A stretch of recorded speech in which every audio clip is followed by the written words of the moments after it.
And Brian Downing was hit by a pitch with the bases loaded in the 9th inning. And then the Angels won it on this 11th inning drive to left by Bobby Grich. The Angels one win away from the pennant.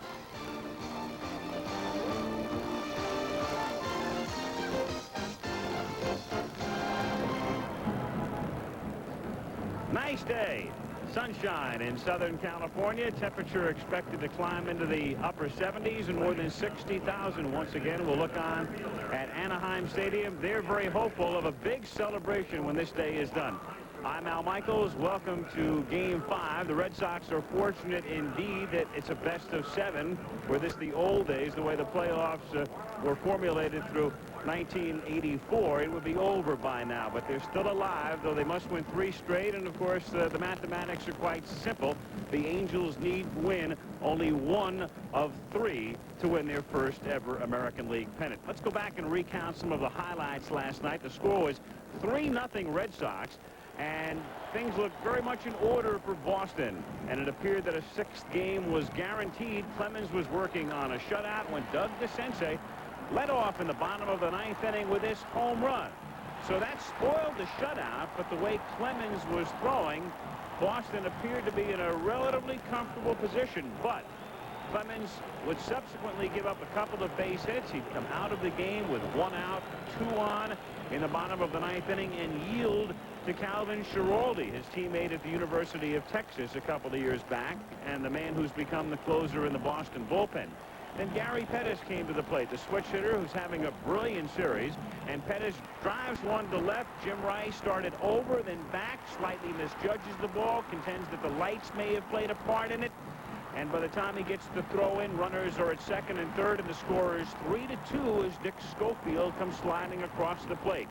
An intentional walk, loading the bases, so bases loaded, tying and winning runs aboard. There was Devon White, the pinch runner, the tying run, Gary Pettis, the winning run, and Rupert Jones at first base. 1 out and a couple of strikes on Bobby Grich. Grich at this point was 0 for 4 and was 0 for 5 after a fastball was blown by him for the strikeout. So the Red Sox were still an out away and then a strike away from winning the game, because the count was 1-2 on Brian Downing, who had taken 2 hellacious swings trying to hit the ball out of the park. And then Schiraldi tried to throw what he called the worst pitch of his life. John McNamara this morning said he tried to throw the best pitch of his life, a curveball that hits Downing and tied the game 3-3 in the bottom of the 9th inning. And that set the stage for Reggie Jackson. And the headline writers across America were ready, because this is the kind of moment Jackson lives for and has responded to through his career. And he hit the ball very hard with a lot of topspin, and Marty Barrett made a very fine play. Got in front of it, didn't panic, picked it up, threw him out, and that sent the game into extra innings. Doug Corbett, meanwhile, was sailing along, did a brilliant job in relief, held the Red Sox in check, and then Schiraldi, with the score 3-3 in the bottom of the 11th, gave up this ringing line drive single by Jerry Narron. As the winning run, Narron stood at first base with nobody out. He was bunted to second, and after an intentional walk, here was Bobby Grich, who was 0 for 5. And Grich drills it to left field for a base hit. Narron being waved in by Moose Stubing emphatically, scoring the winning run, the dramatic come-from-behind victory, California winning it by a score of 4-3, and pandemonium at Anaheim Stadium. The scene afterward, the Calvin Schiraldi agony. And by the way, just a note about Schiraldi, who stood up to everybody after the game and answered all of the questions last night. A real class act in a terribly desolate moment for that man. And of course, the jubilation etched on the face and the countenance and the body language of Bobby Grich with the base hit, the high five with Doug DeCinces, and the celebration at Anaheim. So that was the story last night. I'm joined now by Jim Palmer. I guess the big question today, how do the Red Sox rebound from that agonizing loss? Well, there really are 2 ways to lose games. There are the games that you get blown out, similar to the 8-1 in the first game, and then you get the bitter defeats, as you said, of last night. And of course, down 3-1. I was in that situation in a 5-game series. You hope that you get good pitching. Bruce Hurst has big game in Game 2. You hope he goes out there, does his job. But I think the Red Sox really what they have to do is get on the board early, get a big lead. They really haven't won with a lot of offense. Basically, if you look back at that ball club, it's a club that's always been able to bludgeon you to death. But they have to make some plays in the field. Again, the unfortunate incident of Rice misjudging the ball, losing in the light stand, it puts California right back into the game. They just have to play better today. Delighted to be joined today by the winder, Don Drysdale, on our pregame show. Let's go down to Don, who's with John McNamara. Thank you very much, Al. Well, John, I know what that sickening feeling can be, and it had to be that last night. How do you turn the troops around today? Well, Don, we have been here before. We fought adversity all year, both on and off the field, and we know what we have to do. We have to win to keep going, and we will be prepared. John, is the lack of hitting, the lack of power surprising to you? Yes, you have it. That's our main problem, Don.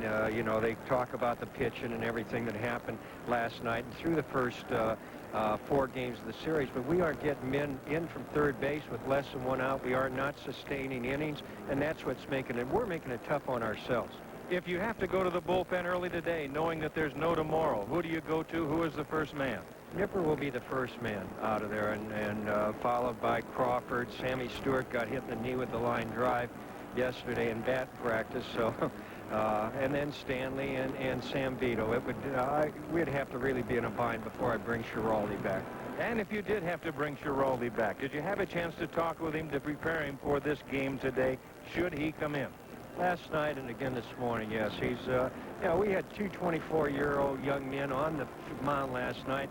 Clemens got his adrenaline flowing, made a couple of bad pitches to Schofield and Boone, and then Schiraldi tried to throw the best slider of his life and hit Downing and allow the tying run to score. But they're growing up. You know what it's all about. I do, John. Good luck. Thanks, Don. Right now, let's go back upstairs once again to Al Michaels. All right, thank you, Don. Let's capsulize the National League, and we'll do that when we check in with Tim McCarver live in New York when we come back. Rather barren and desolate place today here on Sunday, where yesterday, Saturday, Len Dykstra thrilled 50,000-plus fans with a 2-run home run to lead the Mets to a 6-5 victory over the Houston Astros. And tonight, on a cloudy evening, about 52 degrees, the Mets will take on the Astros in Game 4 of the National League Championship Series. Hi, I'm Tim McCarver. And a lot of controversy surrounding Mike Scott and his split-finger fastball. Of course, he defeated the Mets in Game 1, 1-0. Some people think that pitch is legal. Other people think it's illegal. And I had a chance to talk with Doug Harvey, who was behind the plate in Game 1, and these are the words of Doug Harvey, the National League umpire. This man had found out what a split-fingered fastball was, and he had started honing it last year. He has complete control of it. I've had 5 games this year. I've had managers ask me to check the ball. I've never once found a scrape on it. In my own honest opinion, and that's all I had when I came here, was honesty, and that's all I'll leave with. My own honest opinion. The man is not a cheater. He doesn't have to. He makes that ball explode with that split-fingered fastball. The split-fingered fastball is the greatest advantage to a pitcher since they discovered the slider. It's the closest thing to a combination slider-spitter you'll ever seen, and it's done legally. Roger Craig came out to me during a game and asked me to check the ball. I checked the ball. About the second time, I went to Roger and said, Roger, I don't know what you're up to. He said, Doug, I taught this guy how to throw the split finger. I know what he's throwing. I'm trying to bother his brain. So, in my own opinion, the man is an honest pitcher with great talent. Well, Doug Harvey checked the ball last Wednesday night at the Astrodome, and you'll have a chance to check the ball tonight when the Mets meet the Astros in Game 4 of the National League Championship Series. It'll be Scott and Fernandez. Now let's go back to Al Michaels in California. All right, thank you, Tim. And back in Anaheim, we're a few minutes away from the start of Game 5. It'll be Bruce Hurst against Mike Witt, who will try to close things out. The Angels, born of expansion in 1961, have never won a pennant. Reggie Jackson has been here since 1982, now in his 5th season. They came close, but lost in the playoffs to Milwaukee in '82. And Reggie talked a few days ago about finishing the job. We've never been able to close. We had a chance in '82. We blew it 2-0. We were up, and I say it just like that. In 1984, we got beat. In 1985, we lost, or we blew it. So again, here we are in the playoffs again, and we've been here before, and we need to prove to people, the fans, the media, all over the country and all of baseball, that we can close the deal. And they'll try to wrap it up today. And Don Drysdale will be back to talk with Angel manager Gene Locke when we come back in a moment. You've been right up to the wall, and you have not got there. Any special thing that you talked to the boys about today, or just say go play? Oh, not really, Don. You probably know me better than anybody in the world does, and every putt I hit, I think it's going in the hole. Every time I put this uniform on, I think something good's going to happen.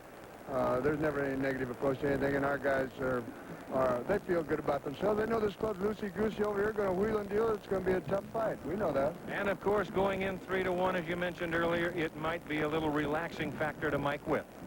I kind of feel that way. I think that Mike felt extremely nervous the first game when he pitched in Boston against Roger Clemens, and it was the first time that we'd seen that all year.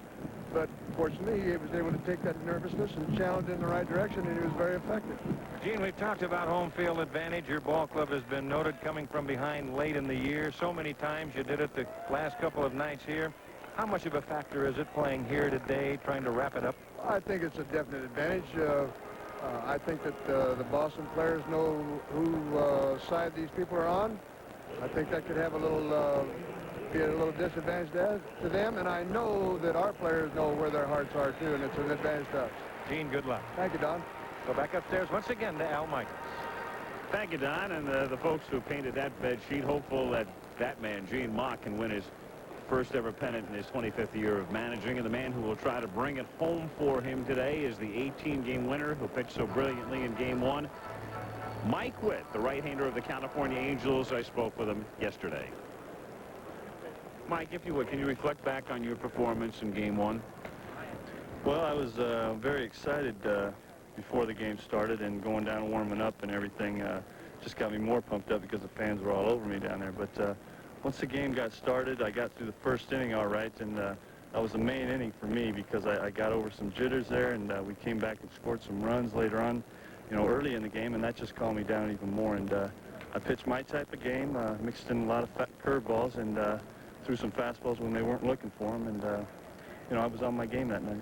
You had a couple of spotty outings coming down the stretch. Was there any apprehension in your mind in terms of being fully ready for Game 1?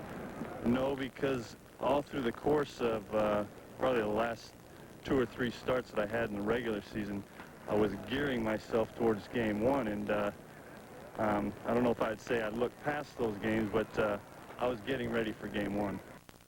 What has been the key or keys to your recent development to become one of the top pitchers in the American League? Well, I think I set a goal for myself before the season started, and that was to be consistent. I didn't set any number goals or anything like that. It was just to be consistent game in and game out, and I did that this year. What about your relationship recently? And since I live here, I see it in the papers in recent times with the L.A. press and the media and the way you've been treated by the media. Do you feel at this particular point that as you look back in the past that you were mistreated, and what about the relationship right now? Well, right now, it's pretty much the same. I think people around the country ask me questions, and they want to know what's going on because they don't realize what the L.A. press does out here. But maybe it's just a case that I read the L.A. papers and I don't read everybody else's. But it's just something that I've held a grudge, I guess you might say, because of the first 3 years of my career when either somebody put too many expectations on me and it got in the press, and then I didn't live up to that, and then they jumped on that. Or maybe I was just crummy and I didn't really know it, but I didn't think I was really as bad as they made me out to be. He was very good the other night, and that man will have to be very good today to keep the Red Sox alive. Bruce Hurst will be working for Boston, and we'll come back to Anaheim in a moment. Mike, sorry to bother you at home. So why am I always the lucky one? Hey, that's what you get for being so good. Yeah, right. Listen, we got problems with the West Coast deal. Big problems? Big problems. We really need you here. I've checked the schedule. An American has flights in the morning at 7, 8, and 9. Fine. Have everything ready and plenty of hot coffee. I'll be on the 9 o'clock flight. Terrific. Tonight. When you're something special, people know it. Brill cream. A little dollop will do you. Dab. Not this. New Brill cream mousse. A little dollop gives my hair soft, natural control all day. Mmm. New Brill cream men's grooming mousse. Brill cream. A little dollop will do ya. Huh. You're wearing this because of your new secretary. Me? I'm wearing ice blue aqua velvet because the icy cool formula makes my face feel great. But that scent, it's sinful. There's something about an ice blue aqua velvet, man. The Pittsburgh Steelers tackle the Cincinnati Bengals on ABC's NFL Monday Night Football. When an urgent package leaves your hands, make sure the hands you leave it in can deliver. Express Mail overnight service from your post office delivers over city, over state, overnight, over whatever stands in the way, over 97% of the time, and climbing, for about half what most others charge. £2, just $10.75. Express Mail overnight service. When we say overnight, we mean overnight. The Mets won again last night, despite Gary Carter's embarrassing error in the fourth inning when he missed a routine pop foul. Routine? For more colorful baseball coverage, read New York Newsday with special playoff and World Series bonus pages and a daily scorecard to let you catch every pitch. Carter made a weak throw to second base in the bottom of the fifth inning. What? But the All-Star slugger redeemed himself in the sixth when he smacked a Pick up a copy and see for yourself. The playoffs and World Series are more colorful in New York Newsday.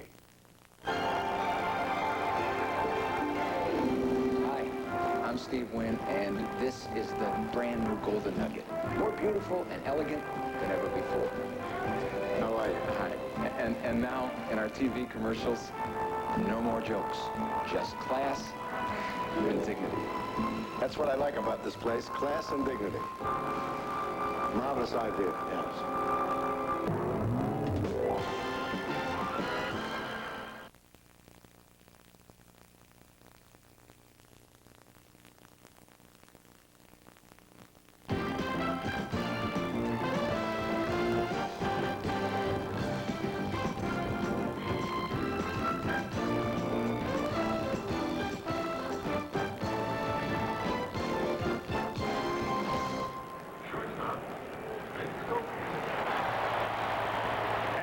Stadium in Anaheim, California.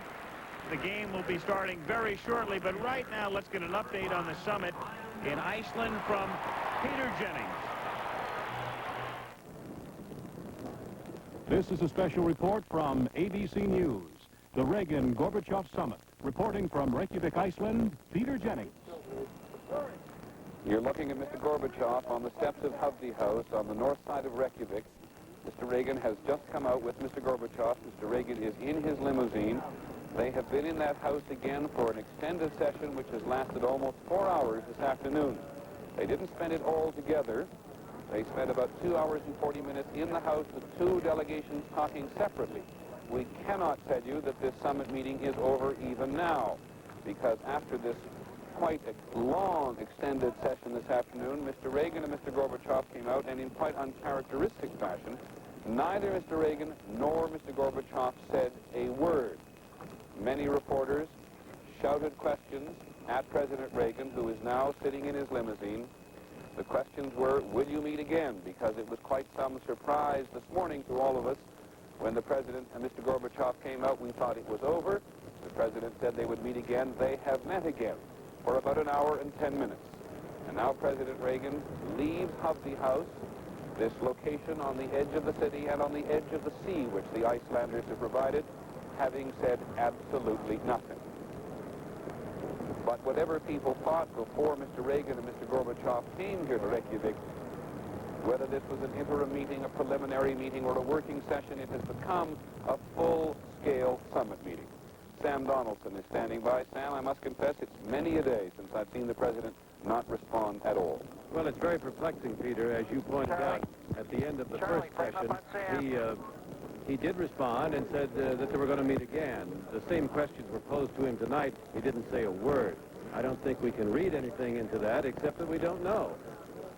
There is a report, I understand, on the Soviet news agency to the effect that the summit is over. But I don't have any details of that, and I can't even attest to that, Peter. It's just a report here in the press room. Okay, Sam, I want to go back, too, to something that the Soviets said. Georgi Arbatov, who's the head of the USA-Canada Institute, said before they went back for their afternoon session that we were, and this is his quote to ABC's Walter Rogers, on the verge of an historic breakthrough of enormous proportions. But that was before this afternoon's meeting. And as you have seen for yourselves, Mr. Reagan and Mr. Gorbachev came out and said nothing as of now. But we are here, we will stand by, and we will be back just as quickly as we can give you news. The game will resume in just a second.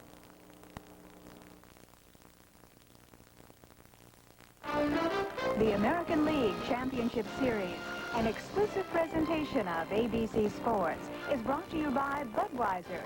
Beechwood aged for that clean, crisp taste. This Bud's for you.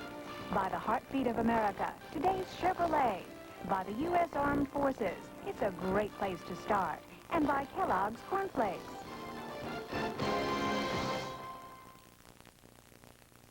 You'll see. Only nerds eat Kellogg's Corn Flakes. Tony Danza eats them. He does? Elton John, Kenny Loggins, Bob Rowe eat Corn Flakes. It may surprise you who eats cornflakes, but not why. Great taste and solid nutrition. Make them a real breakfast hit. Wow, David Loomis eats them too. Who's he? That hunk in my biology class. Kellogg's cornflakes now. Ramada wants to know what makes John Madden mad. Try to get some special treatment in a hotel.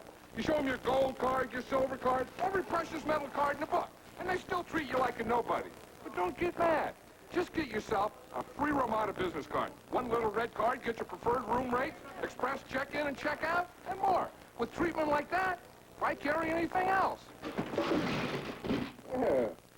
Next time, Ramada. Call 1-800-2-RAMADA.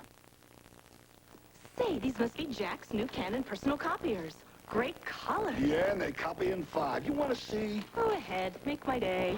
Everything you need to copy with is in this replaceable cartridge. I'll do that. Good thing Canon has PCs for every personality, even pussy agents. Lighten up, Jack. These new Canon personal copiers are light. Put one in my car. What a guy. Personal copiers for every personality. For information, call toll-free 1-800-OK-CANON. Maybe you heard just a little crack is okay. Maybe you heard cocaine can't really hurt you. Well, you heard wrong. There's no home run on cocaine. You get me? Are you listening? Just a little bit of crack or cocaine can be addictive or even kill you. That's the real truth.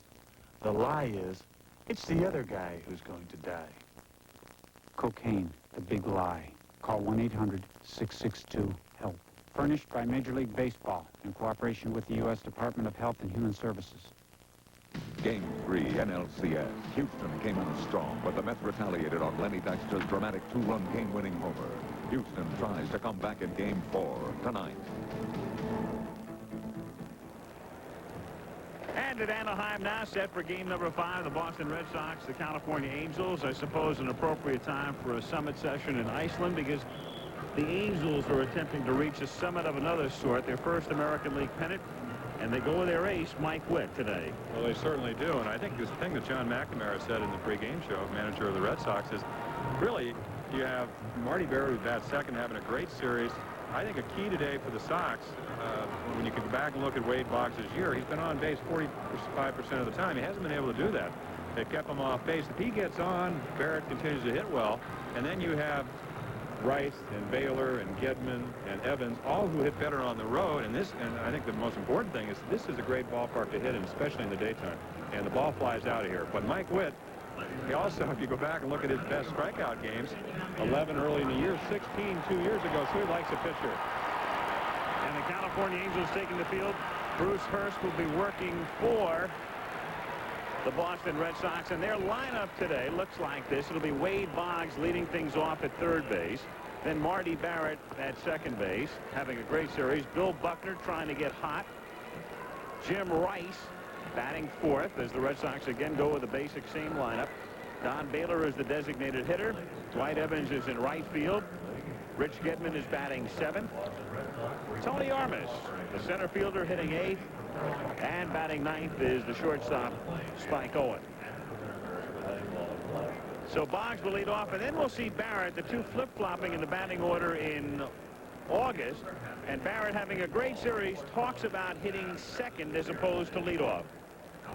Well, it's been really great for me because I'm the type of guy that likes to move the runners around. And Boggs, if there's a man on first, he's been first and third in them all year long for me. And that's one of the reasons that, you know, I got 60 RBIs this year. And it's a credit to Boggs. And then to have a guy like Jim Rice or Bill Buckner hitting behind me, you know, I'm going to get some pitches to hit. The teams are going to say, hey, let Marty Barrett beat you and not Bill Buckner or Jim Rice. And so I'm going to get the pitch to hit. And so I've had a lot of opportunities to win ball games like that. And I've come through in some, and I've also blown a few. The Angels defensively today, it'll be Downing, Pettis, and Hendrick. The infield of DeCinces, Schofield, Burleson, and Grich. With Grich at first base again. Wally Joyner is progressing well. Had a good night. The antibiotics are working, but he's not here today. And if they go to a 6th game, then Joyner is expected to play in Boston on Tuesday. And with Boone catching, it's Mike Witt on the mound. And there is no question as to who's going to win the Cy Young Award in the American League this season. Roger Clemens, just a sensational year. And again, just to reaffirm the point, the balloting is already done. The playoffs have nothing to do with that award. Rocky Rowe heading the crew of umpires today as he works the plate. But in any other season, they'd be talking about Mike Witt as the Cy Young Award prospective winner. Jim, certainly a candidate. Oh, he certainly is. And if you go back and you look at a pitcher like Roger Clemens on the East Coast and Mike Witt out here on the West Coast, you always have that division. Different writers saying, well, we think Witt is better. Of course, 24-4 is better than 18-10, but has not been supported that well, but certainly was in the first game with 8 runs. So you give him a lot of runs, even though there may be a tendency to relax with a 3-1 lead in games. He's awfully tough. He pitched extremely well. Only 5 hits, had a no-hitter going into the 6th inning. As he said, mixed up his curveball and the changeup and an overpowering fastball. As you take a look at the old Cowboy Gene Autry. And the Angels very much trying to win it, not only for themselves and the fans, but that man who has owned the team since it came into the league in 1961. So on a bright, sunshiny day in Anaheim, here we go, Game 5, Wade Boggs, Marty Barrett, and Bill Buckner against Mike Witt in the top of the 1st inning. One of the few mistakes that Witt made early in the game in Boston was a leadoff walk to Boggs. So again, as Barrett said, if Boggs can get on, it makes his job a lot easier, and it makes it a lot more difficult for Mike Witt. 1-0 the count. Wade, the batting champion in the American League this season, hitting .357. Another pitch outside. 2 balls and no strikes to count. Quick turnaround for these two teams. Last night's game, 3 hours, 50 minutes, and ending at about 9:15 local time. And Witt behind on the count, 3-0 to Boggs, who not only hits but walks a lot. 107 walks on the year, and really this is why he makes such an exceptional leadoff hitter. Can't run that well, but will get on base for you. Doesn't mind taking pitches. That works both ways. Obviously advantageous as a hitter. It enhances your chances of walking, but also makes the pitcher, Mike Witt, work a little bit harder. Has to throw more pitches. That's in there, 3-2. With his walks and his hits combined, there's such a thing as on-base percentage, and you see the figures as Boggs at .453 led the league. And what that means is you're getting on about 45% of the time. Fouled away. 3-2. So that is a tremendous on-base percentage.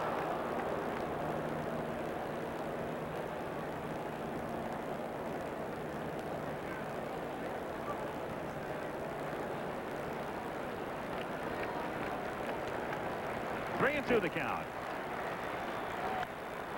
Down the line, curling foul, and it's still 3-2.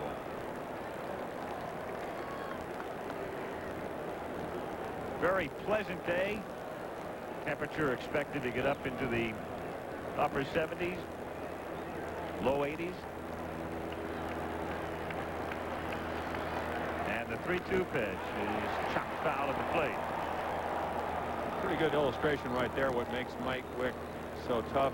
As we said, fastball about 92, 93 miles per hour, but goes 3-2, a couple of fastballs that Boggs fouls off to the left and then comes back with a curveball. So he's not afraid to throw that curveball at any time. And you talk to Gene Mock, the manager, he says it's one of the best curveball he's ever seen, and Gene's been in baseball many, many years.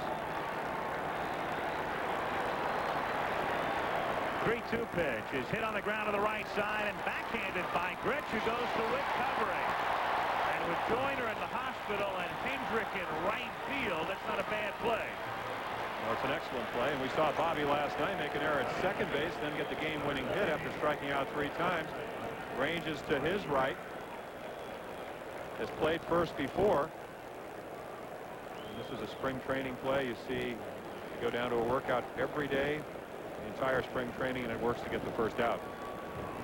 On a similar ground ball last night, you'll recall Hendrick playing first base and spelling Joyner. Thought about it, then broke back to the bag, and it turned out to be a base hit and led to a couple of Boston runs as Barrett fouls it away in the count 0-1. George was joking about it. He said, what kind of friend is Wally? When he does that to me, he says, he was going to get my vote for Rookie of the Year until he made me go out there last night. Of course, then you have Clemens and Schiraldi, and then Hendrick did not have a particularly good night either, throwing about 95 miles per hour, and he's swinging when the ball's in the glove, so it was a tough night for George. Fouled away again in the count, no balls and 2 strikes. Mike Witt trying to pitch the Angels to the pennant. And what a thrill it would be for him in so many ways, including the fact he went to high school at Servite High in Anaheim, which is very close to Anaheim Stadium.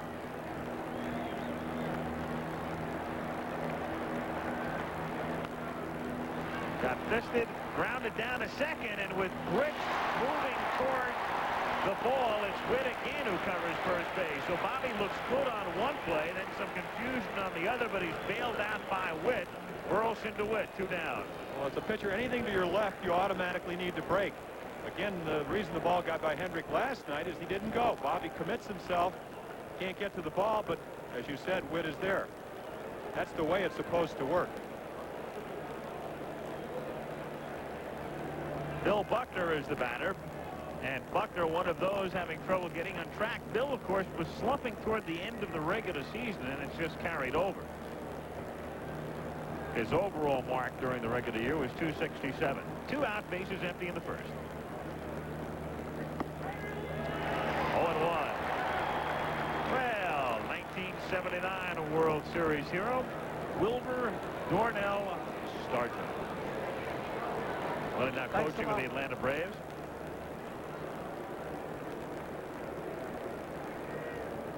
I get the feeling you might remember his exploits, Mr. Palmer. Had fairly good luck with him, but I remember Scotty McGregor with a lead in the 7th game of the 79 World Series, and Willie just went deep, but he did so well. Long home run for yet another World Series loss. He was an awfully good hitter. McNamara might think about suiting him up pretty soon. Also a real gentleman. Yep. 1 ball, 1 strike to count on Buckner. 2 out, bases empty in the first inning. And it's a ball and 2 strikes.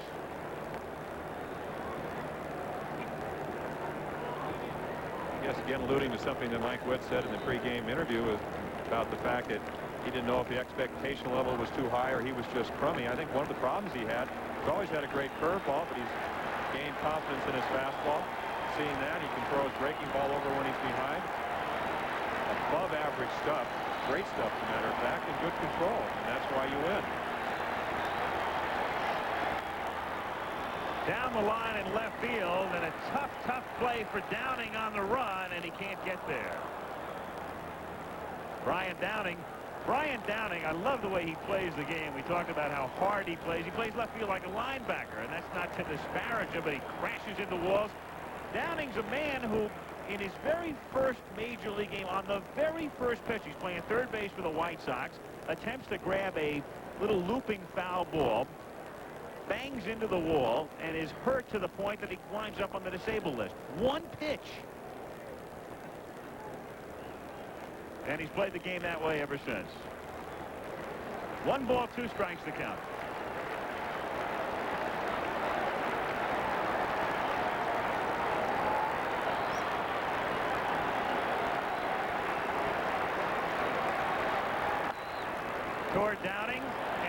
conventional type play. Boston gone in order. We play the half. Red Sox nothing, and the Angels coming up.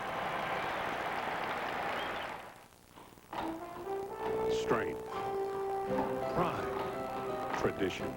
For centuries, the Clydesdale has been known as a special breed. Today, the Clydesdales symbolize Budweiser's dedication to quality, superior ingredients, exclusive beechwood aging, and a distinctively clean, crisp taste that only Budweiser can offer. Quality taste. Because this Bud's for you. At Raytheon Company, we believe that success comes from mastering the fundamentals. That's why we admire people like Larry Bird, people who are dedicated to perfecting the fundamentals, practicing them time and time again until they become flawless. So whether it's in electronics, aviation, appliances, or energy, Raytheon works hard on the fundamentals, because at Raytheon, we believe quality starts with fundamentals. Bruce Hurst, who beat California in Game 2, talked earlier about those in the California lineup who give him trouble normally. If there's only one player, it'd probably be DeCinces, and plus he's been so hot the second half too. Grich is a type of player that'll give me problems too. Guys that can put the bat on the ball consistently, don't strike out very often, and have a little power. You know, those are the guys that give, I think, anybody a little, some problems. But it's Grich and DeCinces, the right-handed power of the lineup, are the ones that I really have to concentrate on.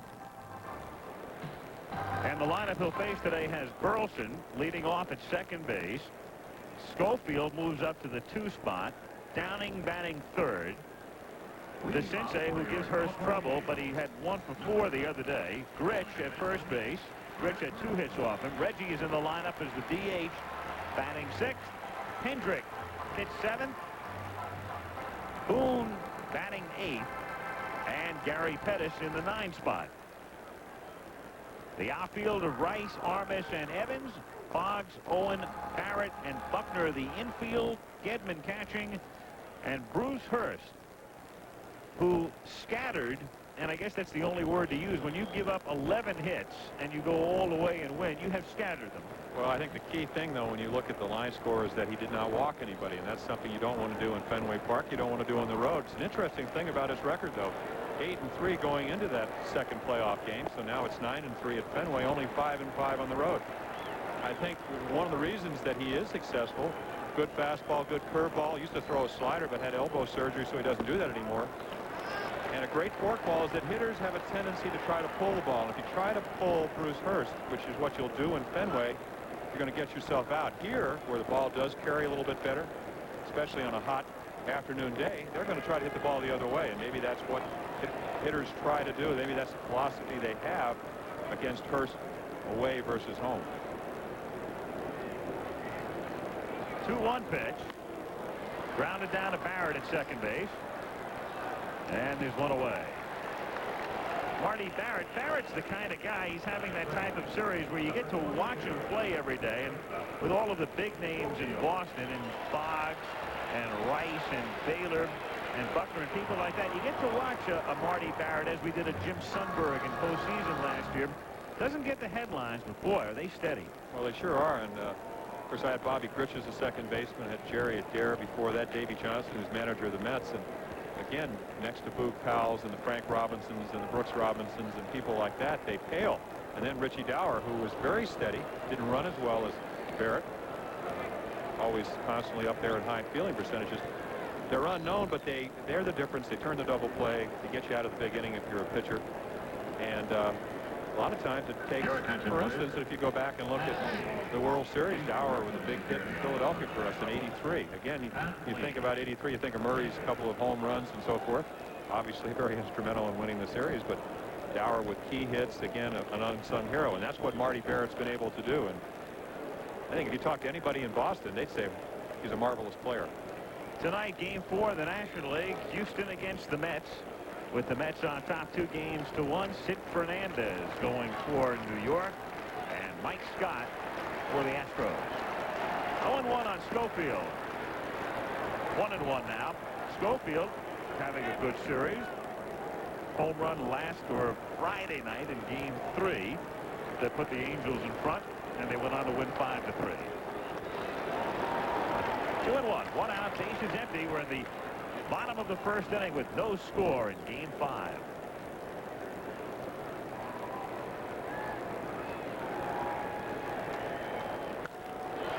To center field, and Arvis fades.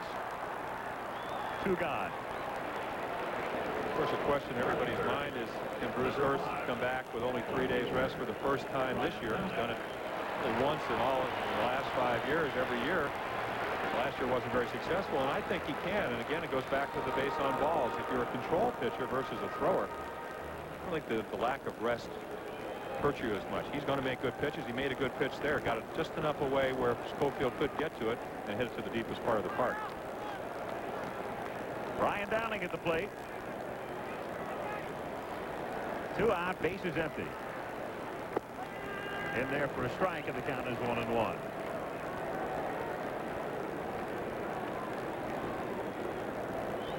Downing, who drove in 4 runs in Game 1, looks in its high, ball 2. 2-1. That's the run he drove in by getting hit by the pitch. And it's an interesting thought that he said when talking over the batting cage. He said after he threw the 2 high fastballs, his best pitches, I took my 2 best swings. He says, I was trying to go up the middle. And if I'm not trying to do that, I wouldn't have been hit by that pitch. 2-2. Harrowing souvenir. Here, a little insight into what a hitter will think once he gets to 2 strikes. Most hitters are very susceptible to ball inside. If you look at this graphic. And he's second only to Don Baylor. 35 on the year. They're susceptible inside mainly because what they're doing is looking for the ball out over the plate. Instead of looking for their pitch with 2 strikes, you look for the ball. And that's what he was trying to do. He said he thought about it briefly on deck. Should I try to go up there and get hit? And then he said, well, Schiraldi at 95 miles per hour, I'm not sure if that'll be a good idea. Little squibber, and it is a foul ball. And he wound up getting hit on, as you see the sign saluting Gene Autry. It was an interesting contrast in that McNamara this morning said he tried to throw the best pitch of his life, and as Schiraldi said last night after the game, I threw the worst pitch of my life. The 1-2 to Downing. And the 3-2 is fouled back. Interesting there last night with 2 strikes trying to go up the middle, but 3-2 here and trying to hit one out. That's a different situation. And, that's why Brian Downing's had a superb year. A lot of walks, 90. 20 home runs, 95 RBIs. Fouled away. If you talk to hitters, they do have to adjust. They adjust to the count, the situation, and really what the ability of the pitcher is. And again, Downing, he says, well, I mean, you saw the pitch last night, the first swing, as we said, trying to hit it out of the stadium, not just out of the park. And once that happens, you go to 2 strikes, you just become a contact hitter. Ooh, just inside. Hurst wanted the call. Borderline pitch. Well, no walks in Boston right here. Good pitch. Just off the corner. Doesn't get the call. And Downing good enough eye to take it for ball 4. Doug DeCinces, who hit the home run last night that got things started. A moment ago, we showed you the graphic with Hurst, one of 2 left-handers to shut the Angels out this season. The other was Danny Jackson of Kansas City, and in Jackson's game, he had a no-hitter going into the 9th. Angels have had a bizarre year in a way. A lot of dramatic, high-scoring come-from-behind wins, and then a lot of near no-hitters and 1 no-hitter, as Joe Cowley no-hit the Angels here in September, and an odd game in that the Angels scored a run. The man that broke up 2 of those no-hitters is lying in the hospital, Wally Joyner. Yep, he broke up a no-hit bid by Walt Terrell of Detroit with 2 out in the 9th in a game in August, and then the no-hitter that Charlie Huff was spinning was broken up in the first half of the season in a game the Angels came from behind to win at a key spot in the season for them. One of those turnaround points. 2-0 the count. Alluding again to something that Bruce Hurst said, who are the Angel hitters that give you trouble? He said DeCinces and Grich, and when he came off the disabled list, he was out for about 45 days with a pulled groin muscle. Lost 4-1 out here, and the two guys that hit home runs were Grich and DeCinces. 2-1.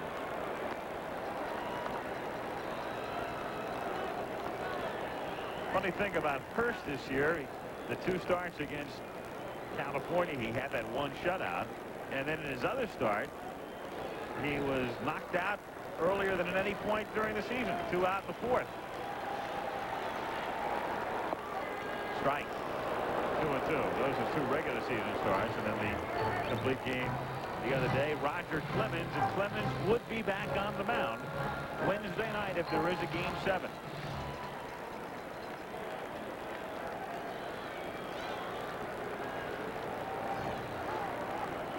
Time called. Tomorrow is an off day regardless. It could be the beginning of a long off season for the Red Sox, or it could be a travel day for both teams. A 6th game would be played Tuesday night at Fenway Park, and a 7th game would be played Wednesday night at Fenway. 2-2 the count. Downing goes, pitches high, throw is there. And on the 2-2 pitch, Brian Downing is running. DeCinces takes, and Gedman guns down Downing. Another look at it. I don't believe it's a very good play. You got a home run hitter, a guy without speed, and Gedman, who threw out 50% of the runners right out of the inning. No score after 1 in Game 5. We're not a company, but we'll give you a chance to work where there's always a challenge. We'll give you opportunities to learn, to develop, to perfect skills that you thought were beyond your reach. We'll help you build a career that can reward you for the rest of your life. We're not a company, we're your country. We're the Army, the Navy, the Air Force, the Marines. We're the Armed Forces. It's a great place to start. Listen to the heartbeat of America. Listen to the heartbeat. When it's time for a change, put yourself in today's Chevy Cavalier and listen to your heartbeat. The heartbeat of America. That's today's Chevy.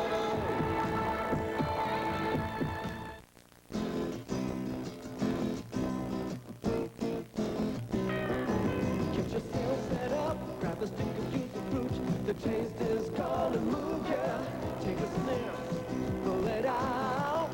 The taste is gonna move you when you pop it in your mouth.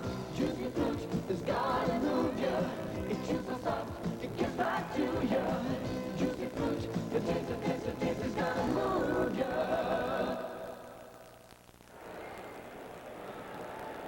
Going to the 2nd inning with no score. Bobby Grich, what about his future? Well, they talked about it the other day.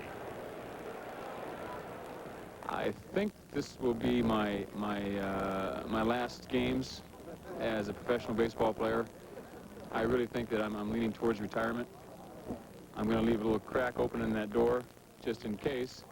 But my heartfelt feelings are that this will be my last chance at a World Series.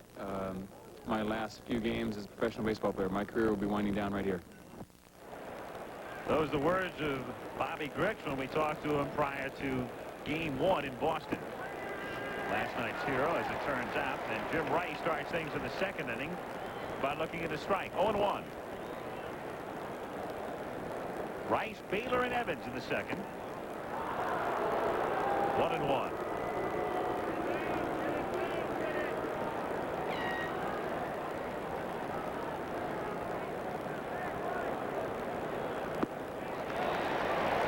To the count. Rather feeble swing from Jim Rice. You don't see that very often. The reason for that is the curveball in the first pitch. It just sets up the fastball. And hit into right field for a base hit. Not your quintessential Jim Rice base hit, but he'll take it.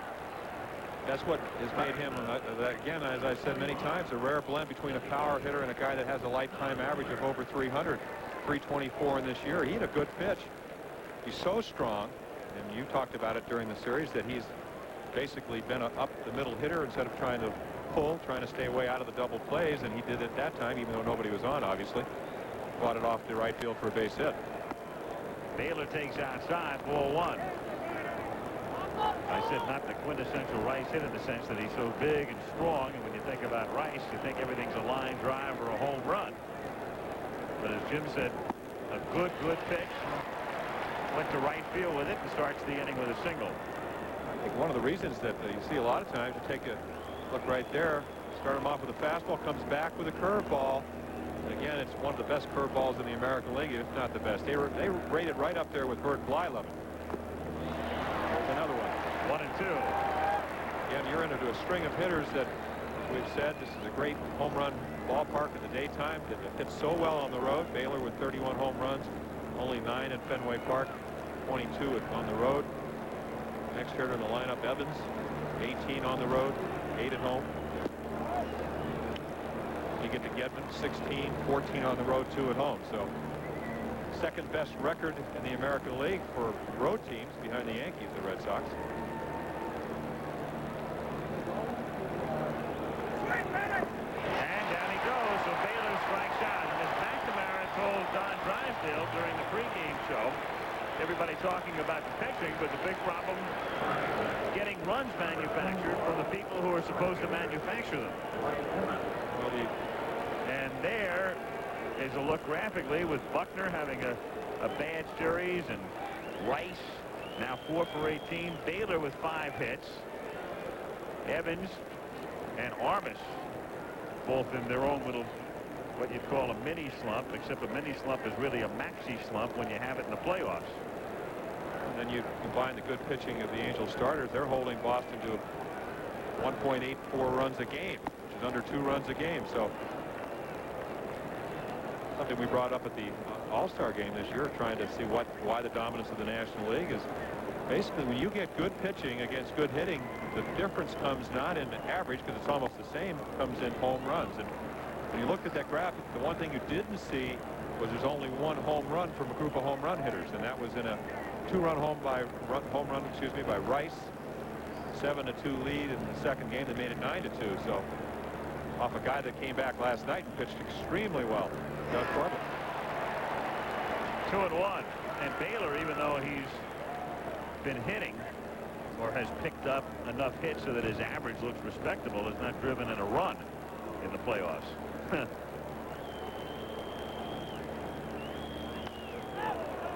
Foul back. 2 balls, 2 strikes to count.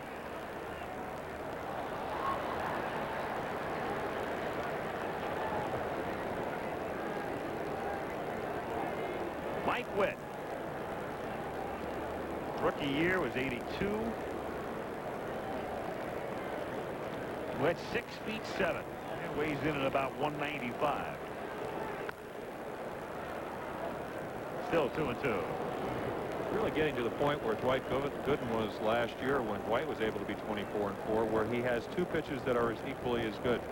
Command of his fastball and an unhittable curveball. And if you look at a somewhat worried John McNamara, but as he said, I think what he was relating to about being in this place before during the course of the season is when their lead went from about 9 games to 2.5. All the skeptics said that they couldn't win.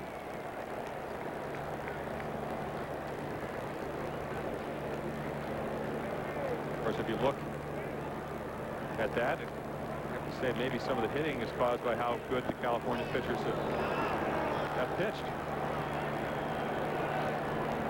3 balls, 2 strikes to count. So with Evans at the plate, Evans walks a lot. He also strikes out a lot. And Rice is at first base. So let's see what the Red Sox do with Jim. They send him, and it's called strike 3, and he's trapped, but he does get back. He was going and stopped, and the throw went down to second. And Burleson had no play back to first base. So Evans strikes out looking, 2 gone. Well, good base running from Jim Rice. Right there, he takes a look, which is the key to this play. You see the top half of the screen, the throw by Boone. White Evans, of course, with Boone coming up, thought that pitch was a little bit high. Wondered if it really wasn't ball 4. But when you come up to throw, even if it's through 3-2 on a steal attempt, you sometimes block out the vision of the umpire. So Boone, who normally sits behind home plate and frames the pitch, comes up, interferes with the umpire, and I believe the pitch might have been a little bit above the strike zone. So a break for the Angels.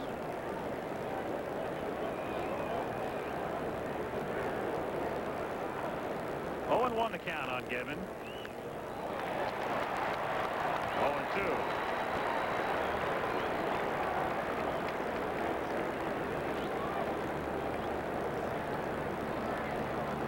Rice at first base, 2 gone, 2nd inning, no score.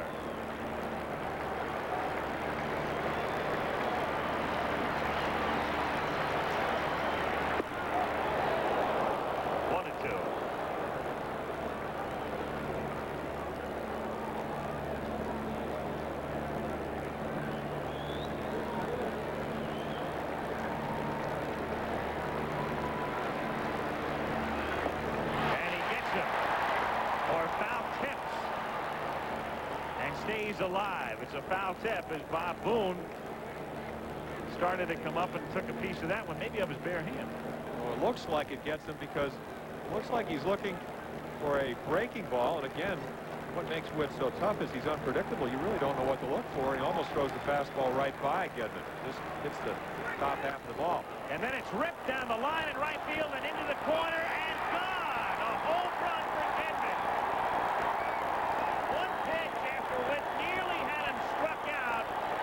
Gedman lashes one down the line and out of here.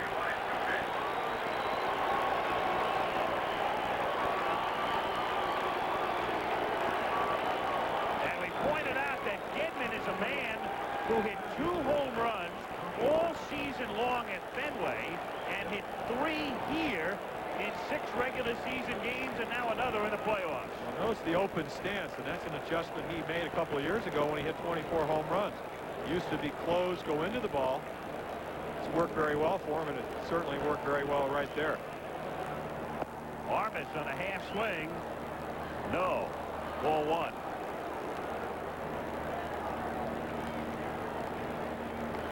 Isn't that something? So close to having him struck out. And then the next pitch is in the seats. 2-0 the count. Well, that's one of the no-nos about pitching inside. Everybody says you have to pitch inside. And you do if you want to pitch away, but try to throw the ball by him on the inside part of the plate. And Gedman was just a little bit better. I mean, he really stung that home run. High fly ball. Left center. Downing, shielding his eyes, makes the catch. And the Red Sox are done, but Rich Gedman with a 2-run homer has made it Boston 2, California nothing. Leave it to the good hands, people. Got mommy's nose, got daddy's cheeks. Your brand new car, your shining star, your golden years, your wedding tears. Leave it to the good hands, people. You're in good hands with Allstate. For over 50 years, people have put their trust in Allstate. We give you straight talk and solid value. And the simple promise that you can count on us to help protect what's important to you. Your hopes, your schemes, your plans, and your dreams. Leave it to the good hands, people. You're in good hands with Allstate. A member of the Sears Financial Network.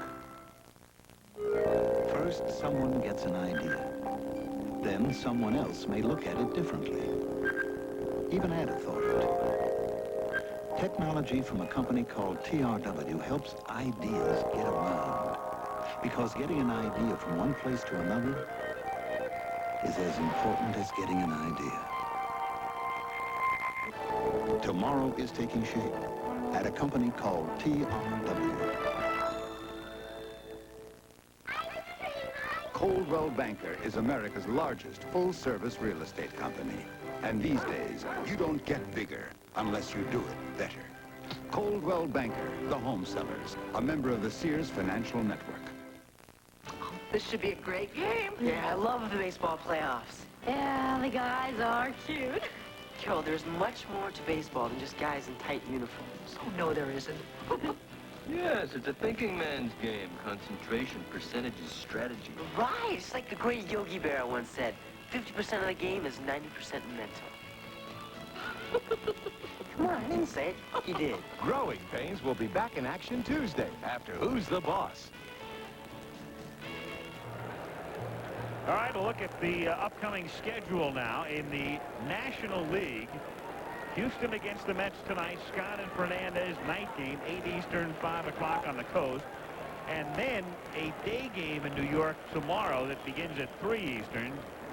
Game 5. That's a guaranteed game 5. An off day in this series regardless tomorrow. And then, if necessary, a 6-game Tuesday at Fenway Park. 2-0 on a home run by Gedman. Boston leads bottom of the second inning.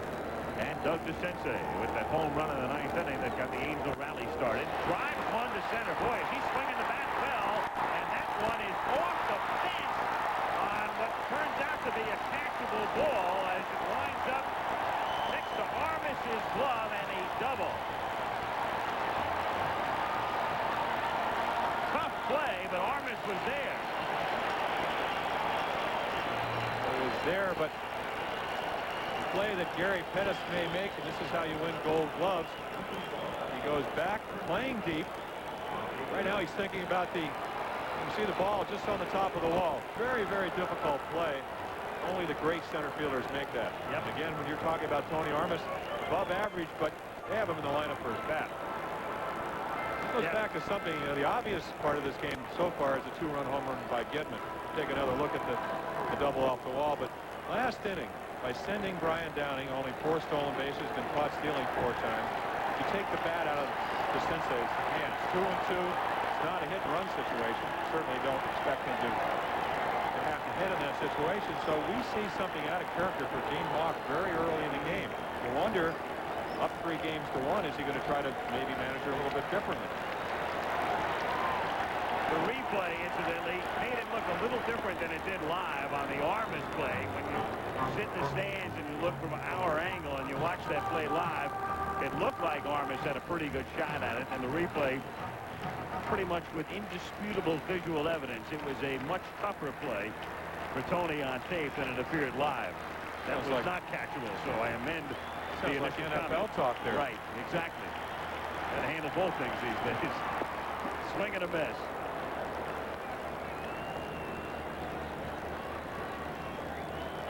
One ball, 2 strikes the count. DeCinces at second base, nobody out. 2-0 Boston in the bottom of the second inning.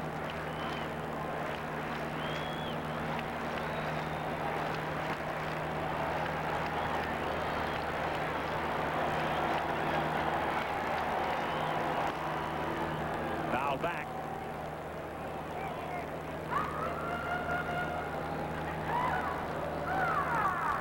Grich, 3 for 14 in the playoffs. Again, Bobby should be trying to get DeCinces to third base. Just because you're down by 2 runs does not change the way you play baseball early on in the game. With 2 strikes, it might make a little different. A lot of times, Hurst with a good curveball, once Grich hit the ball left side, will throw him the curveball. 2-2, and Reggie Jackson, who was not in the lineup the other day against the lefty Hurst, is in there today.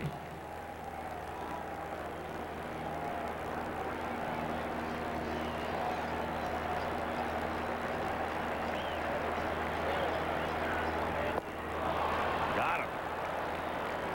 So Bobby Grich is down on strikes, and up comes number 44.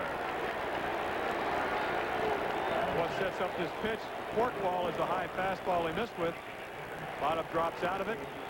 And you can see Grich way out on his front foot, lunging for the ball. It's funny to see Reggie at 1 for 12 because he's been such an instrumental part of the playoffs.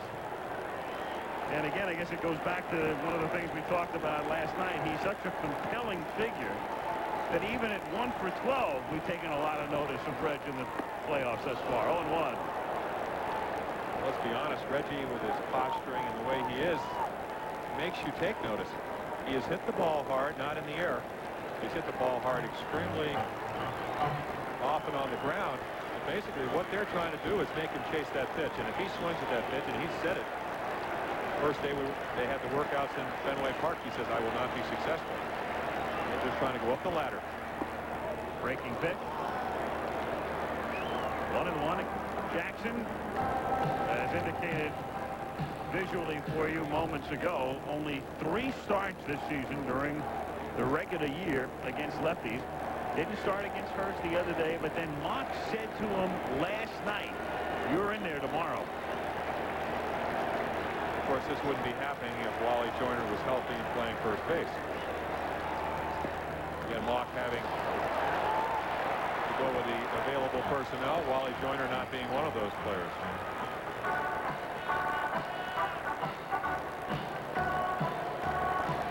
Let's face it, this is the ideal scenario as far as Reggie is concerned. Playing in a chance to clinch first playoff for the Angels. Well, as you said, very familiar with. 2-2.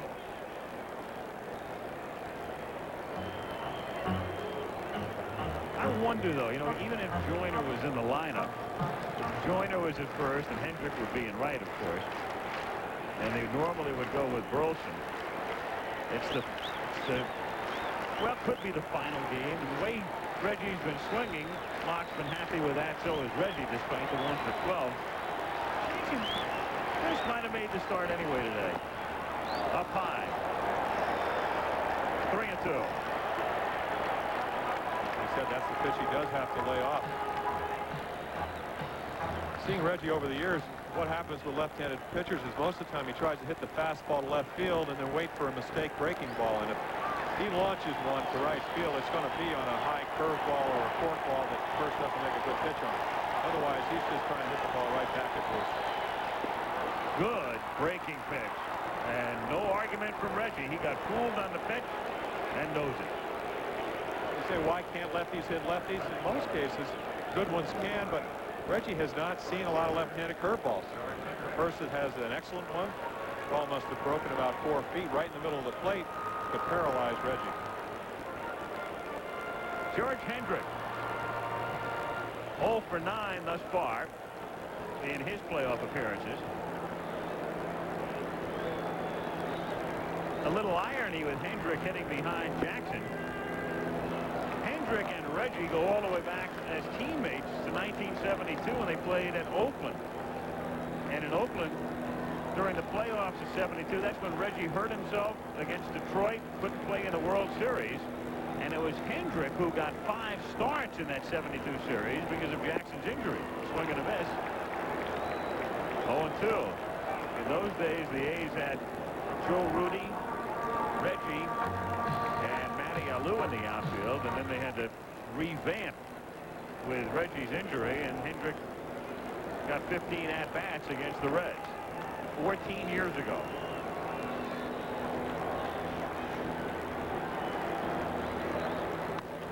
Hit sharply, but to Barrett, who cradles the ball and throws him out.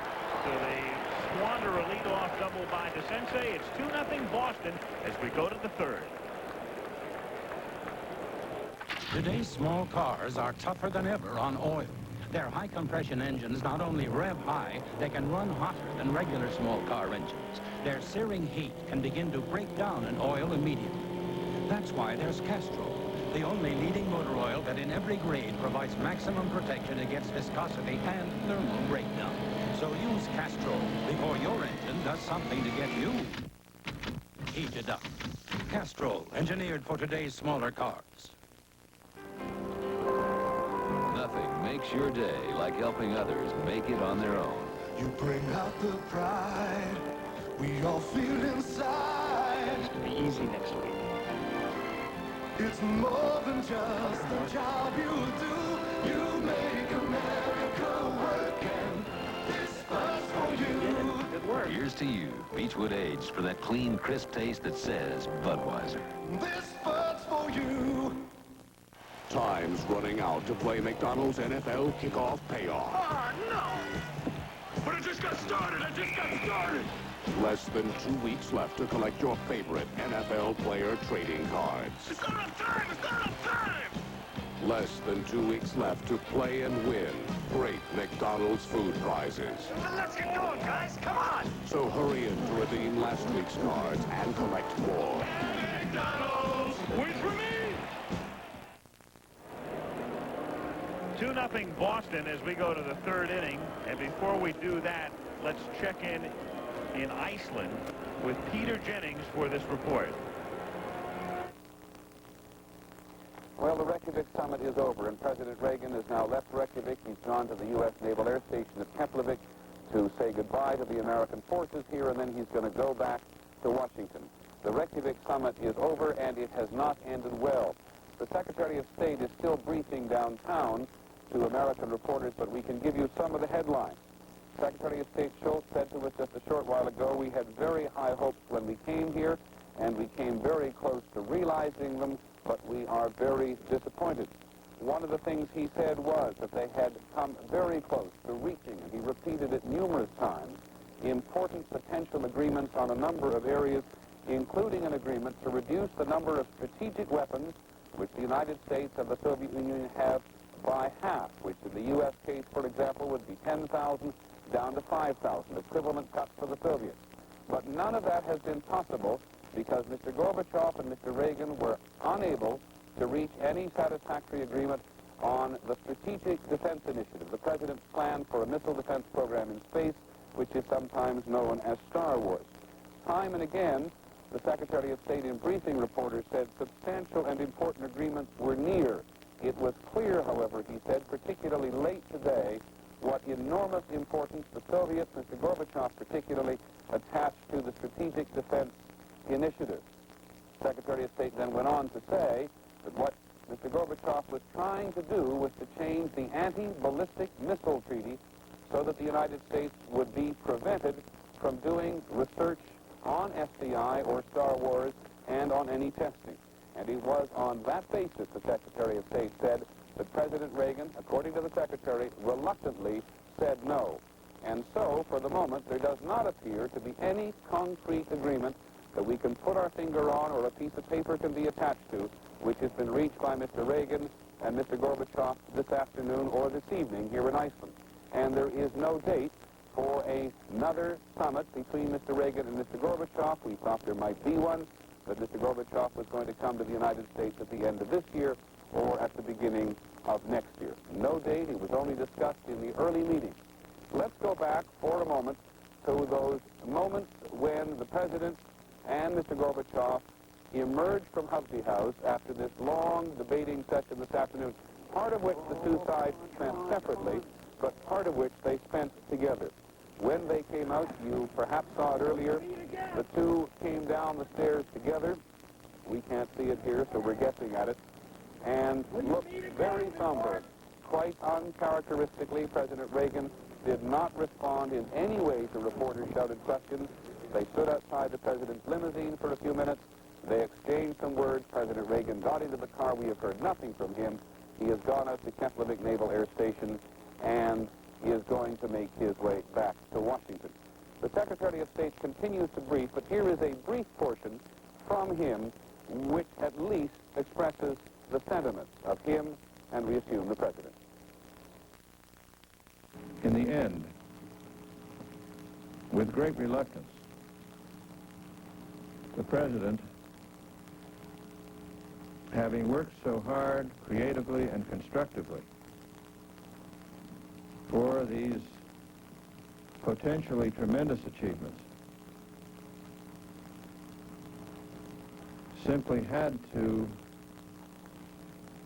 refuse to compromise the security of the U.S., of our allies, and freedom by abandoning the shield that has held in front of freedom. It would be a terrible mistake for us or anybody else at the moment to try to guess exactly what all this means.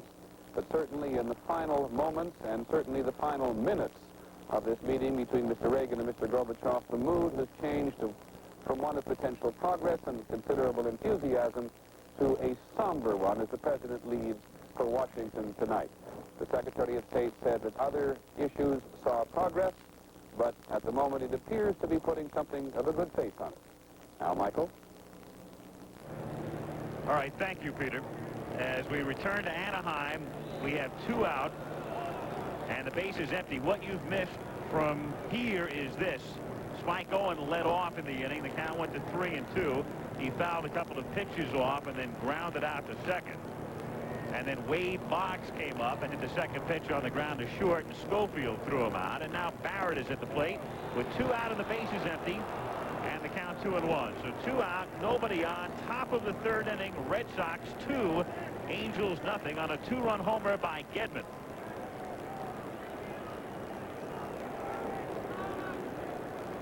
Mike Witt against Bruce Hurst in Game 5 of the 2-1 pitch.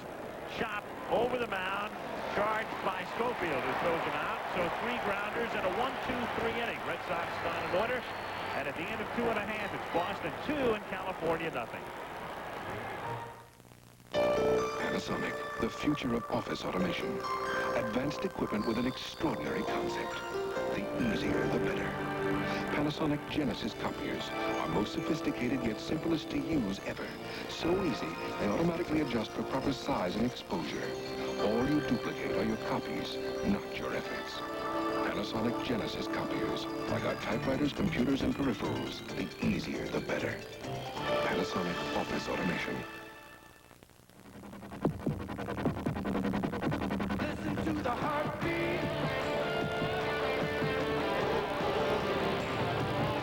of America. Listen to the heartbeat. When you want to feel the thunder, put yourself in today's Chevrolet Camaro IROC Z and listen to your heartbeat. The heartbeat of America. Dave Chevrolet.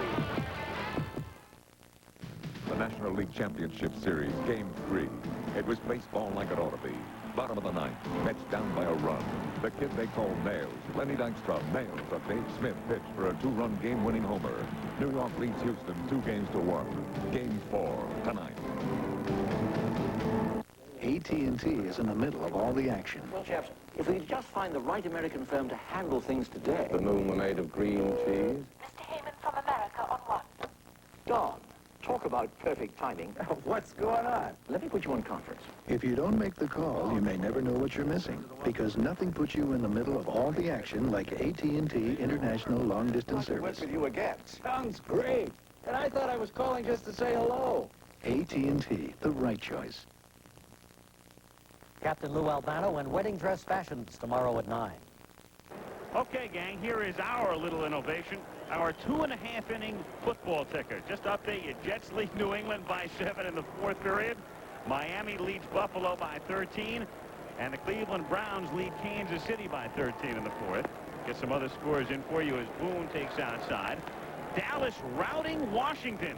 Redskins are unbeaten. Chicago trying to stay unbeaten, leading 14-0. And Atlanta, for real, leading the Rams by 9. Boone, 1-1 now at the plate. New Orleans, Indianapolis, Saints lead by 10. St. Louis leading Tampa Bay by 4. And the Lions 2 touchdowns in front of Green Bay. So stick with us, folks. In another 2.5 innings, we'll update you again.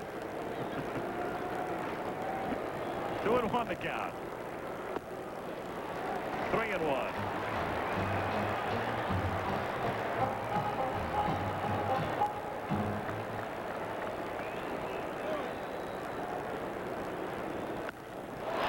Deep left field, down the line into the corner, and it is gone.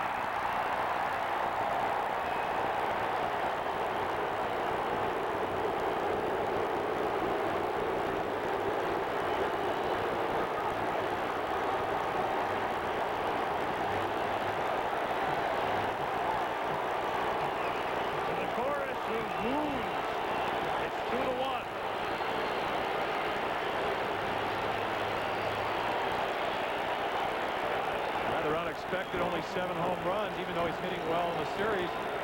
How do you turn a guy that only hit 7 during the regular season with 400 at-bats into a home run hitter? You go behind 3-1. He looks for the fastball. He got it. You can see the end result. Now Pettis, who's making a bid to be the series MVP, and the count is 0-1. One pitch, you have the lead, so to speak. Unexpected.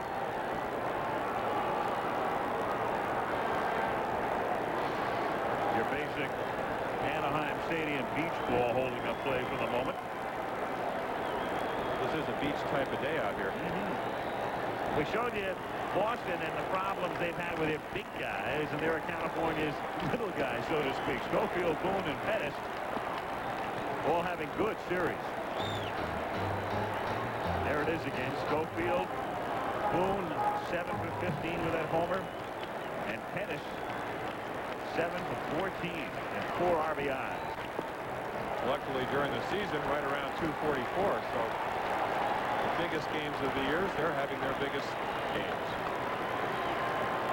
Pettis, who homered the other night, hit his very first right-handed home run off Mike Mason a couple of weeks back, and then he did it again before the season to come up.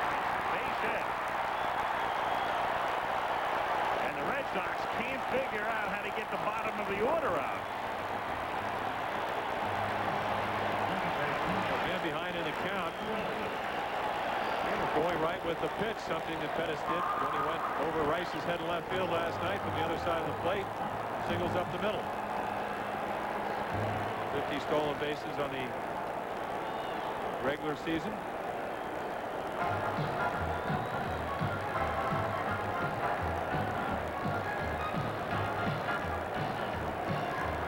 Gedman coming back to the plate as Burleson gets ready to stand in for California. Burleson grounded out in the first inning.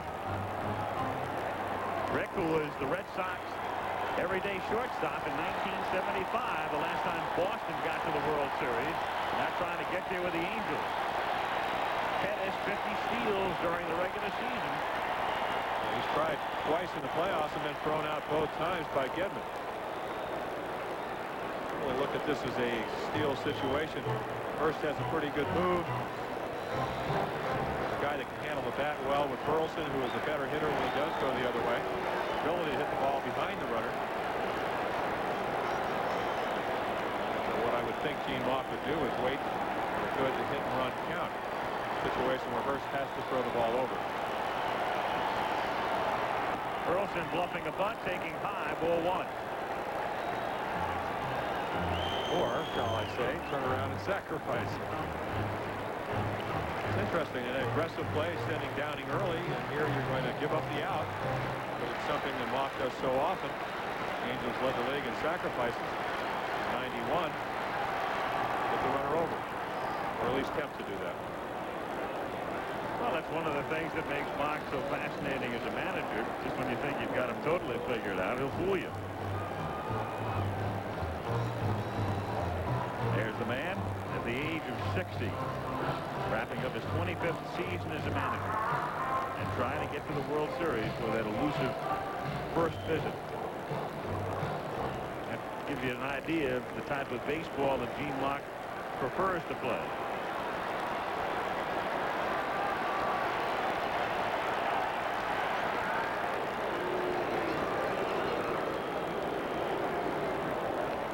Again, there's no guarantee that Rick Burleson will be bunting here because you bunt on one pitch. So if you're pitching, or if you're Rich Gedman, the catcher, sometimes you'll come back with a curveball. Good hit and run situation still. Lays one down. Good bunt fielded by Hurst. Has to hurry it and gets it there in time. As Barrett covers and Pettis goes to second. Hurst having to come way down off the mound as Gedman remained behind the plate on a play in which oftentimes you see the catcher go out and get this type of bunt. Burleson deadens the ball very well. Gedman not that quick, even though he has a great throwing arm. Leaves it to Hurst, and Hurst gets the job. And again, if you go back to last night, Pettis with a great sacrifice to get the winning run to second base, eventual winning run in the 11th inning. And I think Mike Port said it best about Gene Buck. He very rarely puts his players in positions where they won't be successful. Here he knows Burleson can bunt, so let's get the runner over.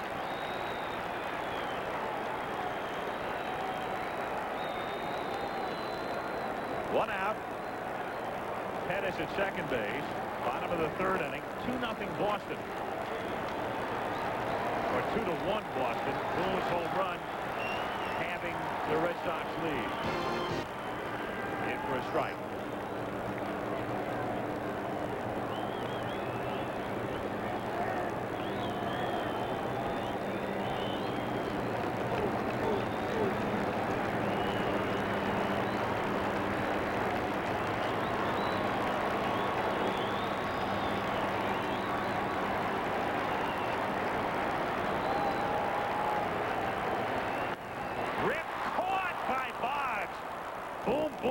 Like that, just reflex, period.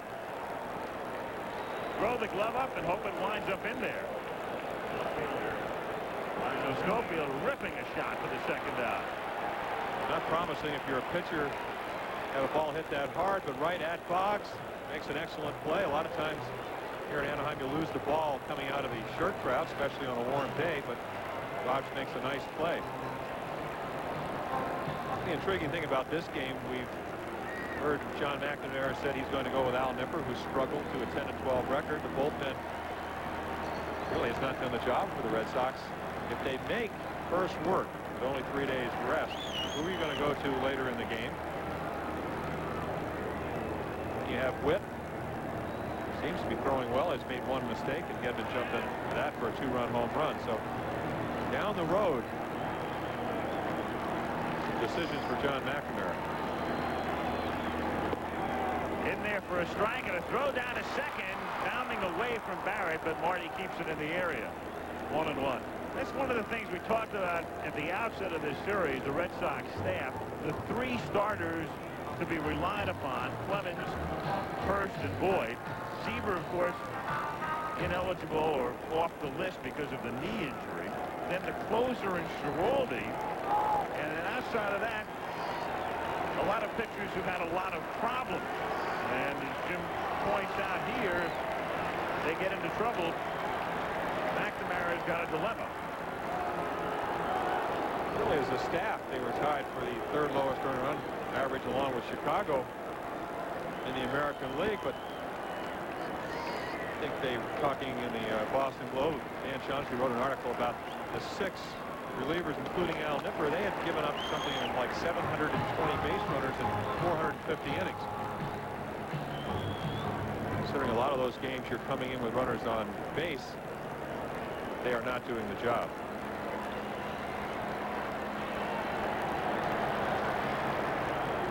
One pitch, good breaking ball for a strike, and the count 2-2. 2-2 on Downing. Been a good playoff series so far. For 2 blowouts, not bad as far as a little bit of drama. Games 1 and 2. 3 was a beauty. Last night's dramatic come from behind Angel victory. And we're in the 3rd today. The 2-2 pitch is high. Ball 3. I love the Alan Malamud's line in the L.A. Herald today, saying, of course, last night's game will always be remembered as the one in which Rupert Jones set a playoff record by walking 4 times.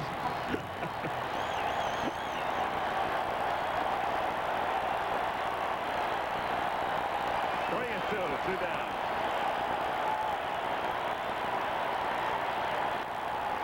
Fly ball to center field. And a lot of room for Tony Armas. And that's that. So they settle for Boone's leadoff homer. And after 3, Boston 2, California 1. Hello. To help you to remember to ask for the Bartles & James Premium Wine Cooler, Ed has invented some memory aids. When you enter a bar, think of bartender. When you think of bartender, remember Bartles. When you say Bartles, think of bottles. Then say, bartender, give me a bottle of Bartles & James. This may take some work, but it is well worth the trouble. So please remember Ed's memory aids, and we thank you for your support. This is the Noid. He loves to ruin your pizza. If you've ever gotten cold pizza, or squashed pizza, or pizza that just wasn't right, the Noid did it. But at Domino's Pizza, we avoid the Noid. So when you want hot, delicious quality pizza delivered in less than 30 minutes, Domino's Pizza delivers. One call does it all. There are lots of new things going on in healthcare. And this new healthcare can be good if there's someone who really cares for you. That's why nearly 80 million people carry the Blue Cross and Blue Shield card. But this message isn't for those who do. It's for those who don't.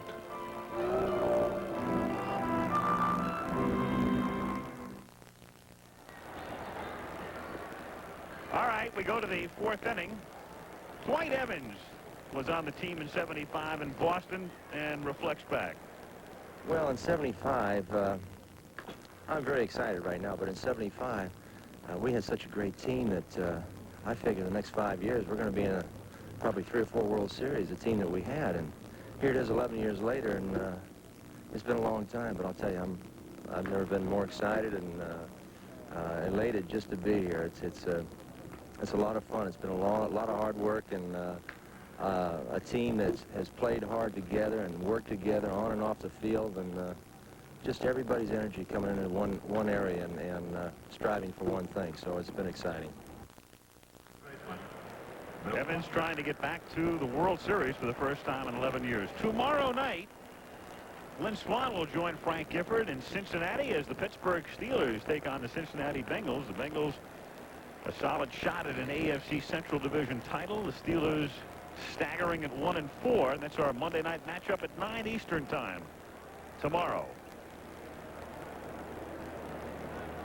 Buckner to lead off. Buckner, Rice, and Baylor. Fourth inning.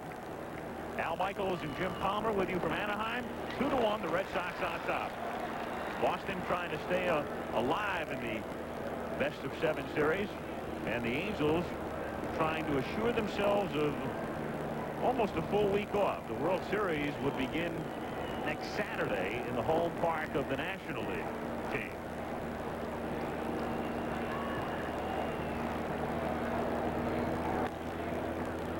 Chopper, Witt, gloves, and underhand. You're sitting at home wondering what you do when you clinch it on Sunday and don't play till Saturday. Played for 3 teams that won 9 in a row.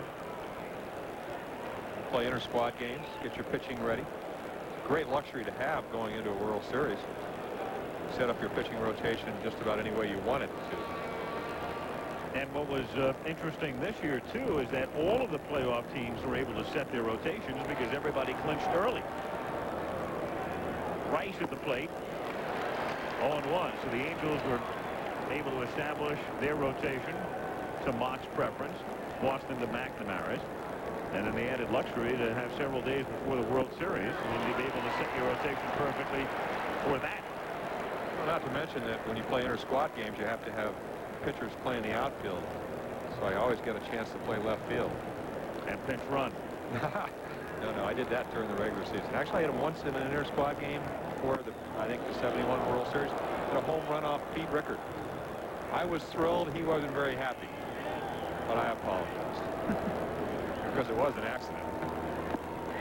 Got him on a breaking pitch. And Rice, who singled in the second inning, goes down on strikes, and that's number 3 for Mike Witt. Well, not a good breaking ball. Watch the ball hang. And as a hitter, you see the spin, you try to wait, you're out in front. Break of the ball and the speed of the ball makes it very deceptive. Don Baylor, who's had all kinds of troubles against Witt through his career. He struck out in the second inning.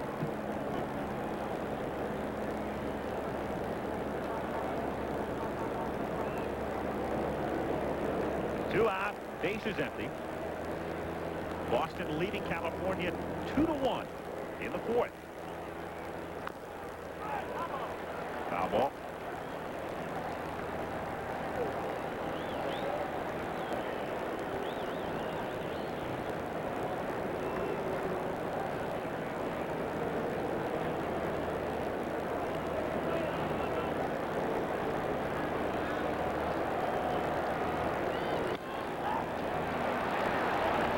Grich calls. And since Gedman's home run, Witt has retired 7 straight. 2-1, Boston. IBM presents You Make the Call. A batter grounds the ball back to the mound. But look, when the pitcher can't get the ball out of his glove, he throws his glove to first with the ball still in it. Is the batter out? You make the call. Just when you think everything's under control, someone else thinks it isn't. If only you could rewrite as easily as the boss did. Change words. Correct your spelling. Make room for new ideas and numbers. And best of all, do it quickly. If only you had a personal computer and display-right software from IBM.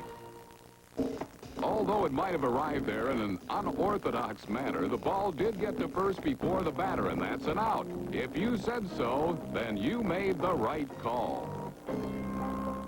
Push your old antifreeze another year, and you might end up pushing your luck. Weak neglected antifreeze can cause freeze-up and make a radiator look this bad, while the Prestone radiator looks this good. So don't push your luck, change it. Once a year with fresh Prestone.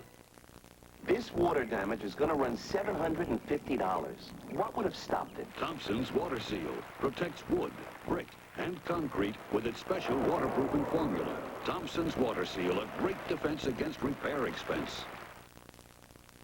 Our world, the special times of our lives, a tapestry of what happened then with the people who were there. If you lived through it, you'll want to see it again. If you don't remember, find out what really happened with Ray Gandalf and Linda Ellerby. Our World. It's about time. Thursday on ABC.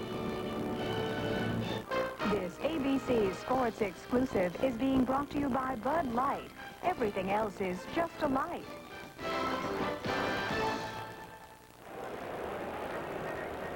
Here's the scoring summary. Jim Rice led off the second inning with a base hit, and then Rich Gedman, who came so close to striking out on a foul tip that Boone couldn't hold, hit the next pitch into the right field seats.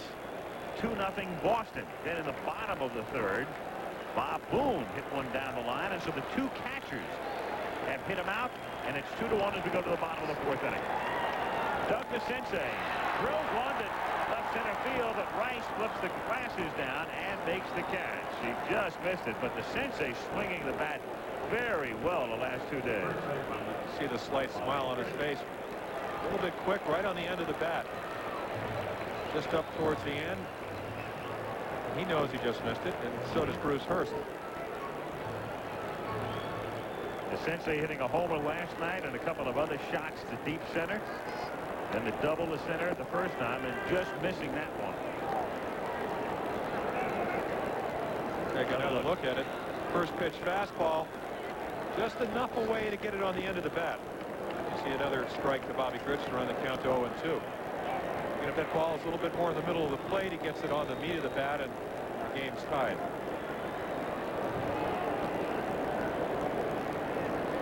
One out, bases empty. Out of play. And a new bat is necessary. Grich country.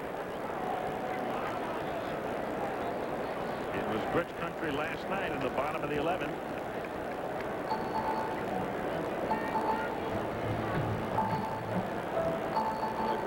To a hero, makes an error, keep the score 2-0, boots one, double play situation, and run the score to 3-0, strikes out 3 out of 5 times, and then gets a chance to redeem himself in the 11th inning and does it. 1-2 the count. But he is scuffling, struck out the first time today, and of course there's a reason for that. Mr. Hurst tonight, this afternoon, and last night Schiraldi and Clemens. 2-2. Bobby, we've talked about a lot of the older players. When you get a little bit older, your bat slows down a little bit in most cases.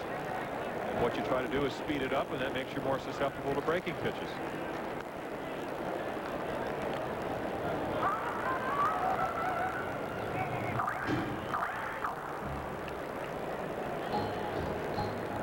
And it had a fantastic career that you very rarely could ever get that take a bad swing. Carl Yastrzemski, at the end of his career, looked like did not want to have a bad swing at a fastball, so he was strictly geared for that. And then in the later years, after being really for almost 20 years a great breaking ball hitter, was a pitch you can get him out with it because he had adjusted.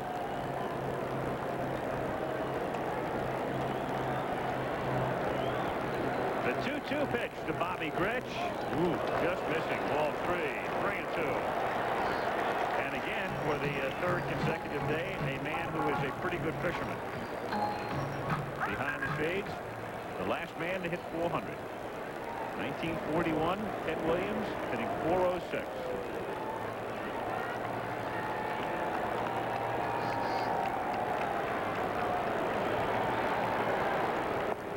Down goes Grich. So Hurst goes 0-2 on him, then 3-2, and gets him swinging. And Grich, who Hurst referred to as one of those who gives him a lot of trouble normally, has struck out twice today. He does. Yeah. The 2-2 pitch makes all the difference. Just misses with that curveball that looked like a strike, and then makes you as a hitter look for both pitches. Look for the fastball, but couldn't catch up with it. With 2 out of the bases empty, Reggie Jackson. 1-0 the count.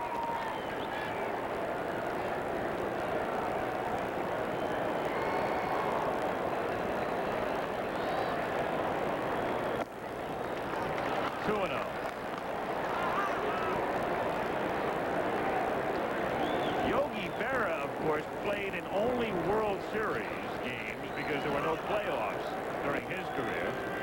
In for a strike. And so Reggie has had the advantage of the extra games, but still a most impressive mark to tie. Most postseason games.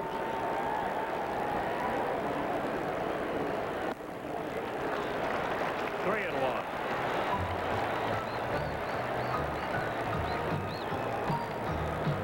Undisputable fact that he has played on some great teams. To play in the 75 postseason games, you obviously have to be on a winner. A lot. Full count, 3-2 on Reg.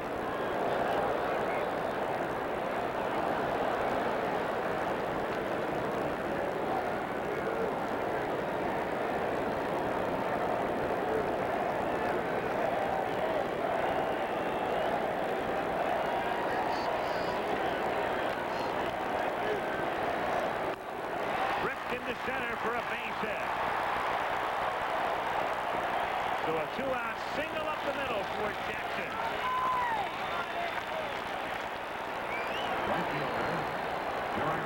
The last time a strikeout, 3-2 count.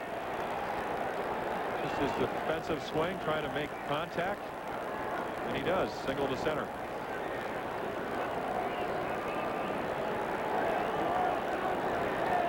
George Hendrick. Jackson gets caught off first base. Reggie got caught leaning and couldn't get back, and that's the end of the fourth inning on a pickoff by Hurst. Good move, and Reggie just got caught. Really no place to go.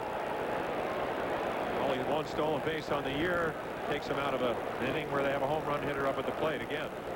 Still 2-1 Red Sox.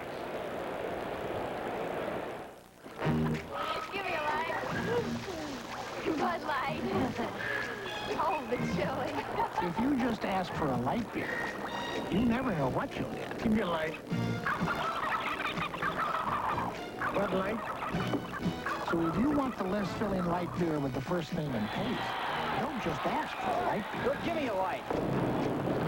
No, Bud Light. Bud Light. Because everything else is just a light. The eye is sensitive to light. That's why we make the GE Soft White. An ordinary frosted bulb has a hot spot. It doesn't have the high diffusion coating of the GE Soft White, the light that's sensitive to the needs of the human eye. At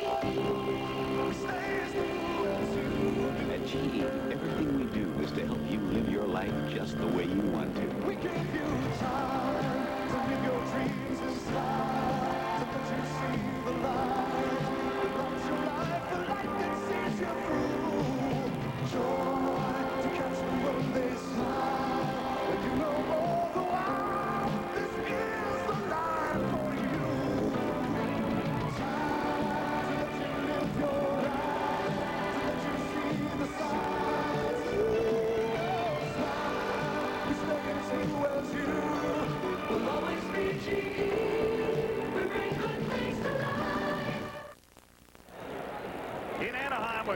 the top of the 5th inning. Game 5 of the American League Championship Series, and that's what you'll see tonight. Game 4, National League Series. Keith Jackson, Tim McCarver will be at shave for you as Mike Scott goes to the mound. He pitched so brilliantly in Game 1 against Sid Fernandez, and then a day game for Game 5 in the National tomorrow. Meanwhile, here's the home run by Gedman back in the 2nd inning. Ripped down the line and right and out of here. He'll be coming up second as we go to the top of the 5th inning behind Evans. It's Evans, Gedman, and Armas facing Mike Witt. Evans just 2 for 17. So trying to get on track. Struck out in the 2nd inning.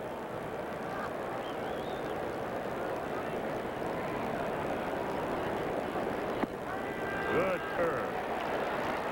That's the best angle to see Mike Witt's curveball right from behind home plate as a hitter does.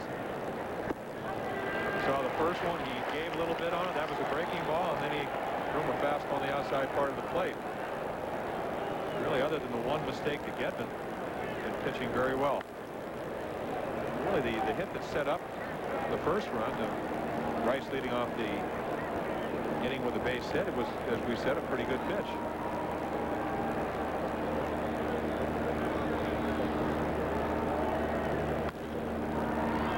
Down to short. Schofield to Grich. One away. Mike Witt has now retired 8 straight, and he has gotten most of the outs thus far today on ground balls, as is customary for him.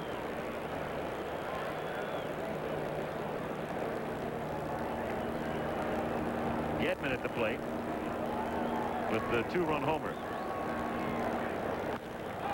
To center field, to left center. Pettis' speed can't catch up with that one, and it's off the fence, and it's Gedman who chugs into second with a double. Well, he loves to hit here. 4 home runs, 3 in the regular season. The one we saw earlier today here in Anaheim. As we said, the ball does carry in the daytime. Gedman with a home run to left field earlier in the year for a grand slam. This time almost gets another one. See Pettis knows playing shallow. The ball's going to be a double at least. With Gedman's lack of speed, picks it up and holds him at second. Now Tony Armas, who has not been swinging the bat well at all, flied out to left in the 2nd inning.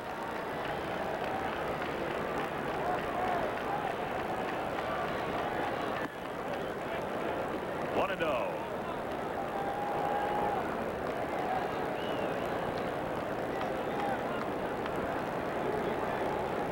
Boston 2, California 1, 1 out in the 5th.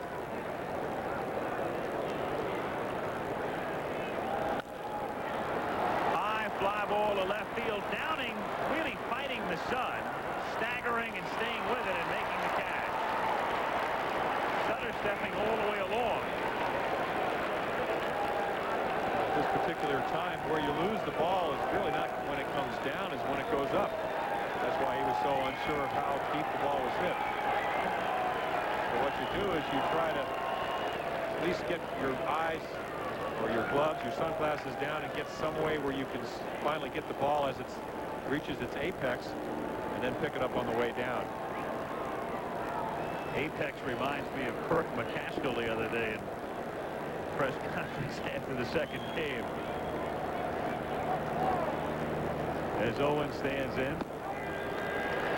For the intense media coverage and everything, questions are asked 1,000 times. McCaskill standing there. They're asking him 100 times about the ball he lost in the sun the other day, the grounder, and he's getting a little yutsy about it. Finally, somebody says, Kirk, exactly when did you lose it? He said, about 2 3/4 inches from its apex. 0-2.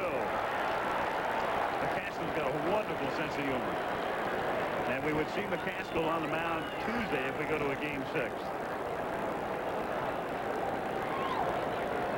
Maybe we can get McCaskill to imitate Sammy Davis and Keith Jackson. We go back to Boston. As Kevin Bass did yesterday. I love that bit. That was great. 0-2 pitch is grounded to the right side. Burleson stays with it. Over to Grich, and that's that for Boston. 2-1 Red Sox. We're not a company, but we recognize potential. We develop it. We use it. We'll make sure that as your responsibility grows, so will you. As your ability for leadership grows, so will you. Working with us, you'll gain self-confidence, become a person with a future. We're not a company. We're your country. We're the Marines, the Army, the Navy, the Air Force. We're the Armed Forces. It's a great place to start. When me and my buddies head off to West Texas, nothing works like my Chevy S10 Maxi Cab 4x4. With Instacraft 4-wheel drive, the optional off-road suspension, we can take it to the wildest place in the West. The Terlingua Chili Cook-Off. Come and get it! Good, huh? Nothing works like a Chevy truck. Nothing. This is where it begins. Anywhere there's moisture, there's the chance of catching athlete's foot. This is where it ends. Mycotin. Only Mycotin cures athlete's foot with myconazole, a medically proven ingredient that eliminates athlete's foot. This is where athlete's foot begins. This is where it ends. Mycotin, the end of athlete's foot. There are lots of garage door openers you can buy, and there's one you can depend on. With solid state dependability, with rugged direct gear drive, with a tough steel chain, not plastic track. Stanley, for the quality of your life. Get a second transmitter free when you buy a premium or deluxe Stanley garage door opener. Dave Henderson becomes the new Boston center fielder. When Tony Armas chased down that double by Doug DeCinces in the second inning, he was jarred as he hit the fence. He stayed in the game, but he has come out now, and the Red Sox go to Henderson, who's the better defensive outfielder, and they have the lead 2-1. But I suspect Tony would have stayed in for at least one more at-bat had he not been hurt. We'll try to get a report. Meanwhile, Gedman needs some extra time here to shake off the effects of getting hit by this errant pitch. Curveball that just bounces, stays down. Look, gets him right in the left, looks like calf area. This is the shin guard. Boggs was limping after being a foul ball off his instep from last night. Armas has had so many leg problems. This year missed over 30 games, last year almost 60. Which really seems to have affected both his defensive posture and also his offensive abilities from a home run hitting standpoint. The 1-0 pitch to George Hendrick is hit foul, and the count is 1-1. Just a reminder, I guess, about it. You talked about last night, Don Sutton saying you never know about this game. We saw Downing trying to steal early in the game. With Henry up, you saw the graphic 0 for 10, not swinging the bat particularly well, but with 14 home runs, Reggie Jackson on first, the guy on the mound with a good move. Reggie's only attempted 2 steals all year long, successful half the time, gets picked off. Been in the game 20-some years. The shallow left field, Rice gets a very late start and makes the catch. And as Jim mentioned on the fly ball to Downing, hard to pick it up as it's on its way up.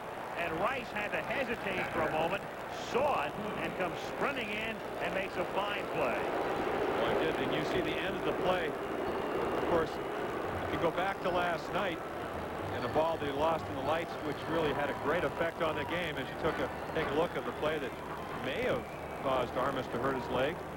Again, we're only assuming, but he is out of the game. Look at the supports to the right and left. There's also one in the middle, so he may have bruised his left part of his leg. If you go back to last night's game, Jim Bryce, if you take another look, basically he took 2 steps in. On that play, his first step was back. Very justifiable. You get burned one time, and again, the package you don't see as well. With Boone standing in at the plate to look back to his home run in the 3rd inning. Right down the line and out of here. And he hits one into left field for a base hit. And Boone is 8 for 16 of the series. And a man who's just as hot, Pettis, is coming up. Funny game today in the sense that the catchers have been responsible for both runs. One catcher, a left-handed hitter, hits a shot down the line and right into the seats about 4 rows in. The other catcher, a right-handed batter, hits a shot right down the line about 7 rows in.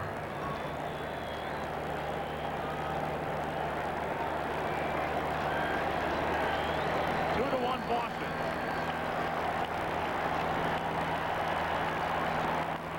And Pettis whips it foul, and the count is 0-1.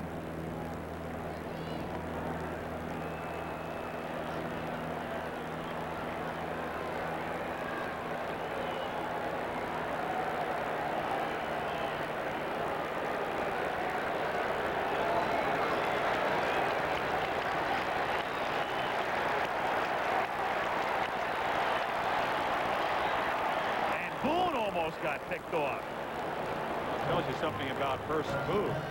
But again, Boone, one steal attempt, he was successful. He shouldn't be going anywhere. You just don't, other than trying to obviously get to third base on a single or to break up a double play. Bob doesn't have a lot of foot speed. I think Boone just set the record for shortest lead ever in a championship series game. Well, the normal lead for an average base runner is like a step and a half. I think if Bob Boone had taken a step and a half, he would have been in foul territory. That's how short his lead was to get back to the base. He's just tied his own record. The center and right to Henderson. And that's out number 2. So Boone remains at first, and now we go back to the top of the order in Burleson, who has grounded out and sacrificed.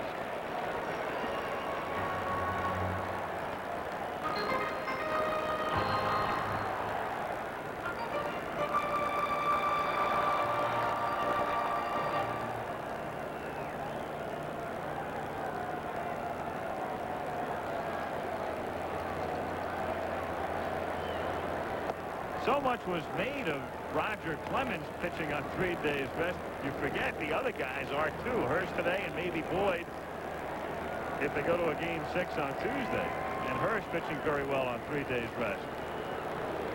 Well, again, he can do that. And talking to Don Drysdale before the game, he 44 starts one year pitching only 3 days. Of course, again, he's done it all year. A couple of times with only 2 days rest.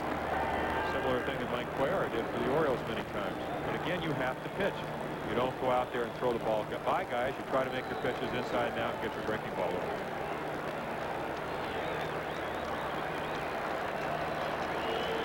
1-1 pitch. One hopper fielded by Boggs. Then there's the force to end the 5th. 2-1 Boston into 5, and we'll be back returning to Anaheim after this from your local station. Come fly with me, come fly, let's fly away. What are you doing? What does it look like I'm doing? Ruining a perfectly good song. For your information, I'm making my singing debut right here on Mr. Belvedere. When? Friday. Hey, where are you going? To back.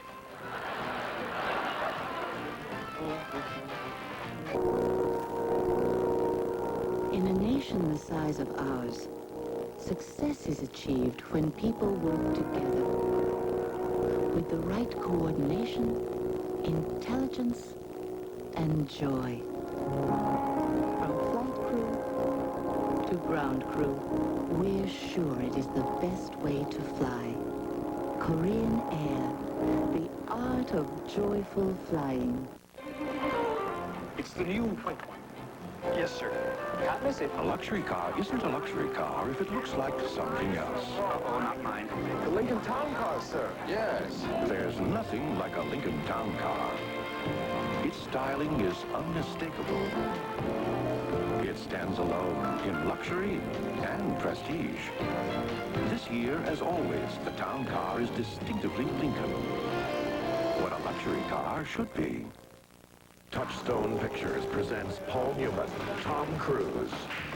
The hustler isn't what he used to be, but he's got the next best thing. A kid who is. Trader Vic's. His hair was perfect. You're an incredible freak. But that's a kid. Paul Paul Newman, Tom Cruise in a Martin Scorsese picture. The Color of Money. I love this. Rated R. Starts Friday at a theater near you. Check your local newspaper. We're say go Mets all the way. Well, it's the end of the 5th inning and time for our 2.5 inning ticker. Update you on the NFL. The Jets win, so they're 5-1, and New England is now 3-3. Miami defeats Buffalo, so the Dolphins rebound and hold Buffalo to 14. Cleveland knocks off Kansas City. Browns are 4-2. Dallas shocking Washington, shocking in terms of a 24-point victory. Chicago tries to stay unbeaten, leads Houston. Atlanta knocks off the Rams. New Orleans over Indianapolis by 3. Cardinals get a win over Tampa Bay. Detroit knocks off Green Bay by 7. And Seattle leads the Raiders early. Philly and the Giants, no score. Minnesota, San Francisco tied early. Denver, San Diego tied early. Our 2.5 inning ticker for you. Boggs, 6th inning. 2-1 Boston. Takes a strike. Boggs, Barrett, and Buckner.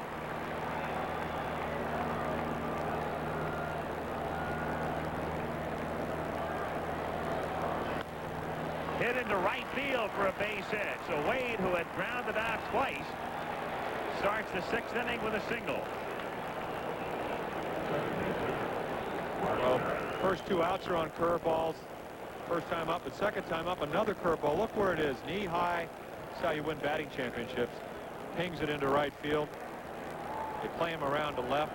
Usually not that pitch, but usually the curveball he tries to wait on. That time he just ripped it into right field. Just, as we said, try to get something started for the Red Sox. Leadoff batters make it much more difficult for the pitcher to pitch. Barrett lays down a bunt, and it's a good one, and Witt tries to go to second and does, and Boggs can't believe the call. What a gamble by Witt, and it pays off for him, and McNamara comes out to argue. Not a bad bunt, but a great play. Witt quickly off the mound and gets the call at second. Larry Barnett made the call. And naturally in Boston, they're going, oh, sure, Barnett. The one thing Wade can't do is run. Take another look. I don't really know if he was out or safe. Schofield makes a nice stretch. It's a force play. Throw is low. Like he did have him. Not a great angle. Looks like Schofield receives the ball. You'll probably be able to tell here. Again, it's a force play. All you have to do is catch the ball. Just a second before Barnett made the right call, in my estimation. Yeah, it looks like it. It's also a headsy play by Witt. As you said, he got off the mound quickly, took one look. We talked about Boggs getting hit in the instep last night, limping around in batting practice. No doubt the difference between being safe and out. That and a great play by Witt. Buckner takes outside. 1 ball, no strikes.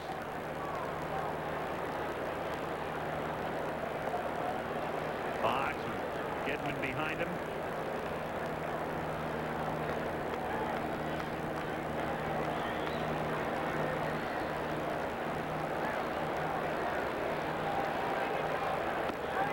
Got the corner, and Buckner angry over the call.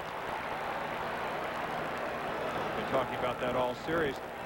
You'll get a couple of extra inches if you catch the ball properly. Look at that ball. It's about 2 or 3 inches outside. Gives Rocky Rowe a good look at it. Umpires aren't perfect. Real difficult job. Consider that most, well, of course, last night's game, 11-inning game, but a normal ball game. And the only real speed the Red Sox have, if you go back to the amount of pitches, you're talking about 300 to 400 pitches an umpire has to call, so he's going to miss them. 2 balls, 1 strike to count.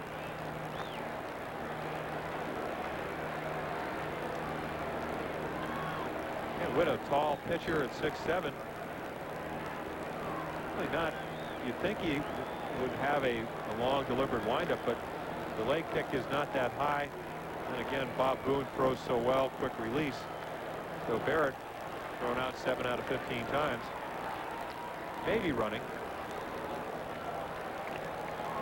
But if you do, it's a calculated risk, especially with Buckner and then Rice and then Baylor. I'd like to add to that lead. Don't want to get a runner thrown out. take the bat out of a lot of hitters' hands. And now it's 3-1. So now Latchman sends out the signs in third. Buckner checking and watching as Barrett also takes a look at Rene. 3-1. One down. Buckner, good contact hitter. I send him. What do you do? It's a good question. He doesn't strike out much, as you said, but he is not going, and it's a little squibber. Witt fields again to second in time there, and Witt helping himself for the second consecutive play.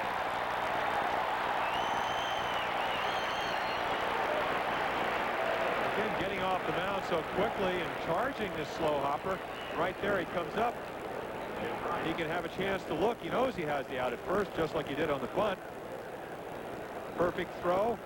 Got there in time. A little bit later, probably would have hit Barrett. If you're a shortstop, you want it right about waist high. And if he'd been sent, the Red Sox would have had a man at second right now. Instead, a man at first and two down, and Rice, the batter, singled and struck out. 0-1. Normally, when you send a guy in that situation as a manager of the Red Sox, you'd be saying, do I think Witt is going to throw a strike? You would say so because he's a control pitcher. Do you think Buckner's going to hit the ball? Yes, because he's a contact hitter. So you're right. Create a situation when you send a runner moving the infielder. Rice, it's a high fly ball to right field. Hendrick backs up and nonchalantly makes the catch. And that's that for Boston as they face the leadoff single by Bond.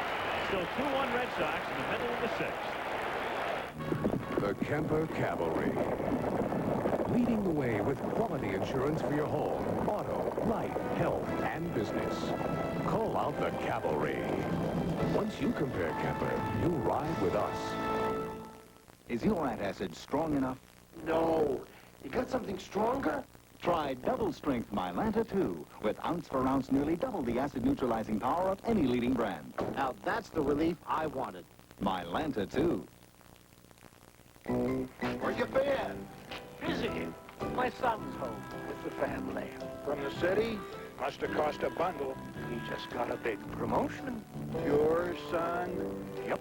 The business was growing too fast. The right hand didn't know what the left hand was doing. He finally knows his right hand from his left? He knew IBM could help. They've got computers and software for any size business. He put computers on everyone's desk. Used something called telecommunications to tie all their offices together. Now everyone knows what's going on from L.A. to New York. No one understands what's going on in New York. How'd your son know IBM did all that? He's a smart boy.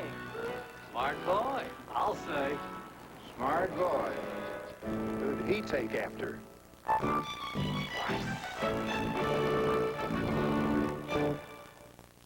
Wednesday, Larry's under the weather.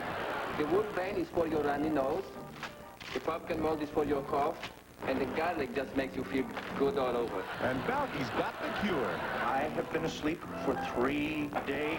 Perfect Strangers. Then Charlie gets his big break. The greatest play ever written. The Rocky Horror Show. But everyone's a critic. You're not going to read them out loud. Why not? Well, that means other people can hear them. Head of the class after Perfect Strangers. Wednesday. Tonight, Game 4, National League Championship Series at Shea, Scott, Fernandez, and Game 5, a day game tomorrow, 3 Eastern time from New York. Here in the bottom of the 6th inning, Schofield leads off. Schofield, Downing, and DeCinces with Boston ahead 2-1. The Red Sox trying to stay alive. The Angels trying to win the pennant. Liner caught by Owen. One shortstop lining to the other. One away. And that's the second time now that Schofield has had a line drive flagged down by a Boston infielder. Boggs robbed him of a hit in the 3rd inning. Robbed him of a hit in the sense that he hit a shot, even though Wade was right there. Schofield swinging the bat very well, but he's 0 for 3. Downing with a count 1-0.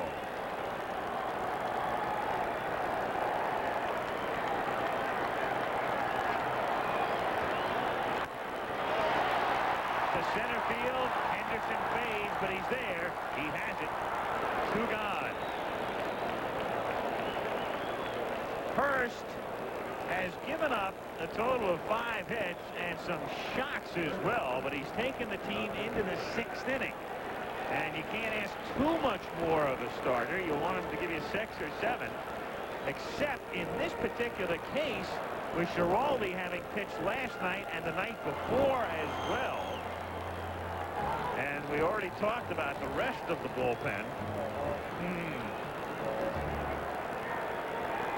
Don Drysdale talked to John McNamara in the pregame show. He said Nipper would be the long man. We're past that point as DeCinces takes a strike. He also mentioned that Sammy Stewart was slightly injured yesterday, and Sammy, one of the setup men, would be a question mark. 0-2. So what McNamara would really love, well, he'd love a complete game. That is what he'd really love. Well, what he'd love is some offense, so it could make it easier for Bruce Hurst. Again, there have been some balls hit hard. First 2 outs this inning, but he's still changing speed. Still not afraid to throw his fastball. First pitch to DeCinces here, the fastball, and comes back with a forkball. So he's pitching. Hasn't gotten away from his game plan. You wonder about some of those long fly balls the next time around. And I think if I was one of his teammates and I was a Red Sox, I'd be thinking about that too. 0-2 on DeCinces, who doubled off the wall and then hit one off the end of the bat in the air to left field. And this one is hit in the air to right center field and up the gap for extra bases. DeCinces will pull in at second with a double. Funny, he hit a ringing double in the second, just missed his pitch in the 4th. Didn't hit that one particularly well, all things considered, but it carries to the gap. Propitiously played. From overhead, can't really see the position, but you see DeCinces go with it. And then the result, fly ball where over Evans' head between Henderson. What that shows me is that he made a good pitch, but his ball's not moving a whole lot. And again, this could be the difference between pitching on 3 days rest and 4 days rest. Grich has struck out twice. 0-1.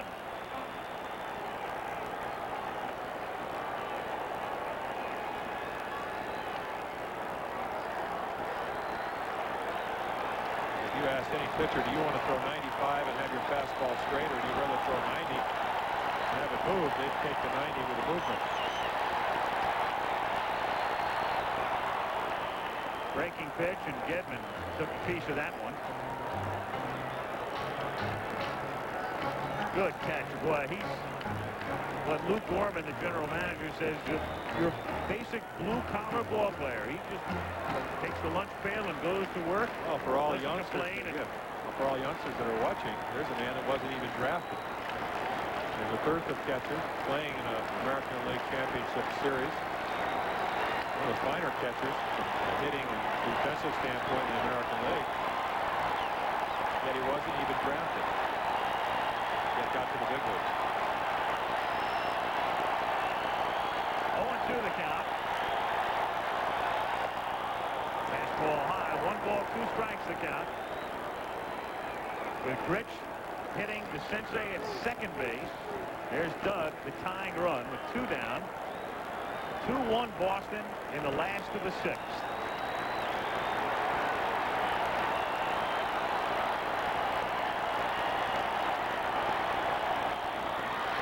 To center field and deep and carrying and gone. Boy, just off his glove for a home run.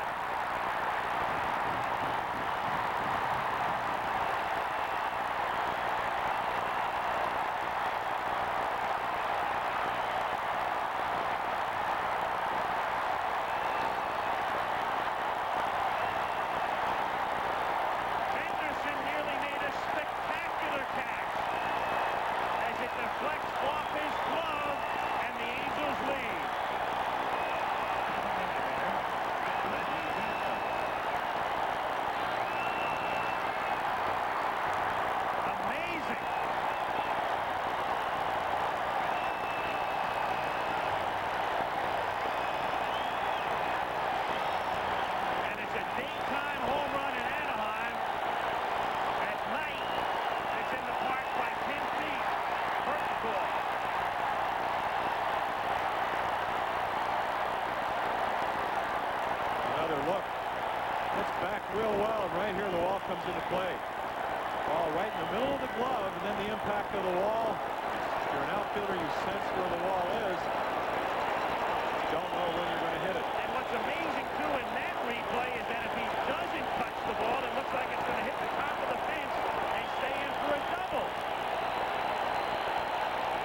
hit a long way. Again, we'll look at Bobby Grich, game winner last night. Feeling home run to put him ahead today. Well, you can't take anything away from Henderson. It was a tremendous effort on his part. It's just an unfortunate thing for Dave and the Red Sox that he winds up actually tipping the ball over the fence, in essence, as Reggie fouls it back. 0-2. Really, almost all the truly great outfielders that I've ever seen played or played on teams that I've played against or with have an innate sense of where the wall is. You can take that extra step to the wall. You see Reggie go down for the third out. So 2 runs, 2 hits. The home run, Anaheim Stadium is rocking. And California in another wild one, leading Boston by a score of 3-2. Another look at what may be one of the more memorable plays of the 80s.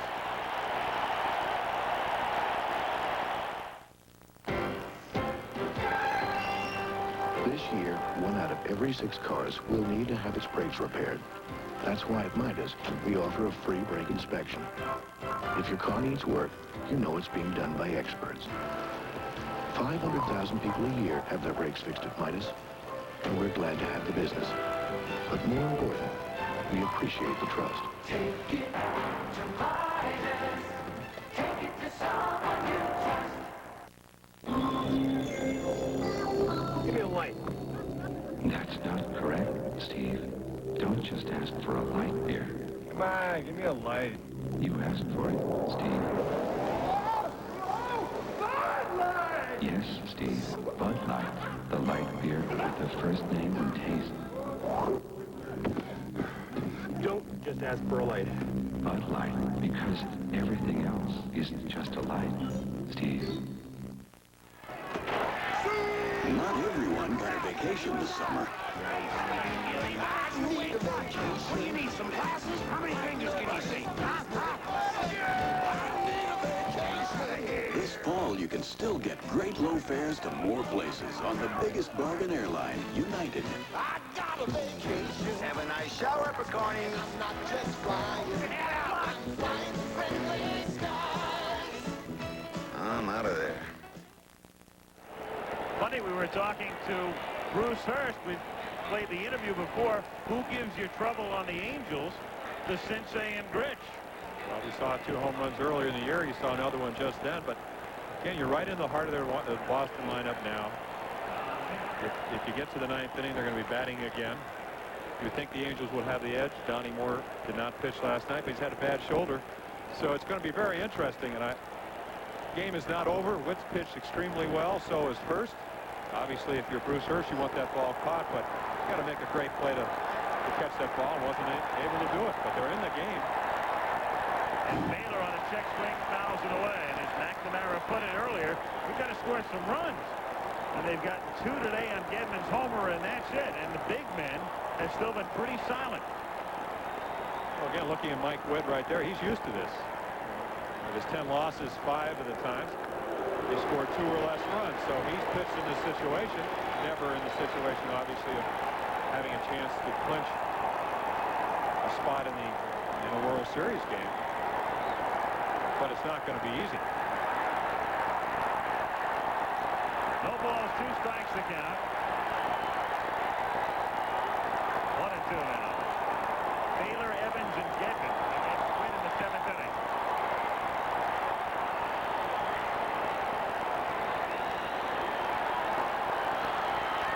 A wave at this point. 2-2. Loves to pitch here. 11 games here out of his 18. So he likes the mound. He likes the environment. Popped up. Burleson fielding. Catching. 1 away. As the game progresses, Al, the difficult field goes from left to center to right field. Pitched right here one afternoon. Same time, maybe an hour later, where lost the ball game on a ball lost in the sun by Bobby Grich. Couldn't see the ball. Virtually impossible to see it. So the sun could still play a factor. You hate to have games.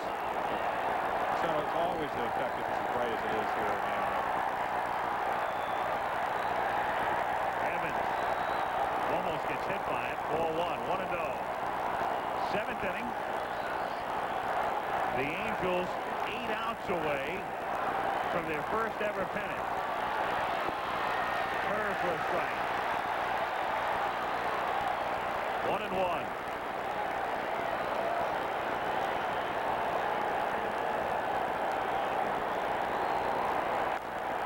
And that's popped up. And Boone has a play and has it. 2 down, and now the only man who has solved Witt today, Gedman. A 2-run homer and a ringing double. Was a ringing double. The home run, they're both on fastballs. And again, as we said, Witt, a curveball, fastball, changeup type of pitcher, has faith in it. First time he ripped it to right. Next time they tried to go away, and he hit a blast off the left center field wall. So see what he does this time. Hooked him. Trying to tie it.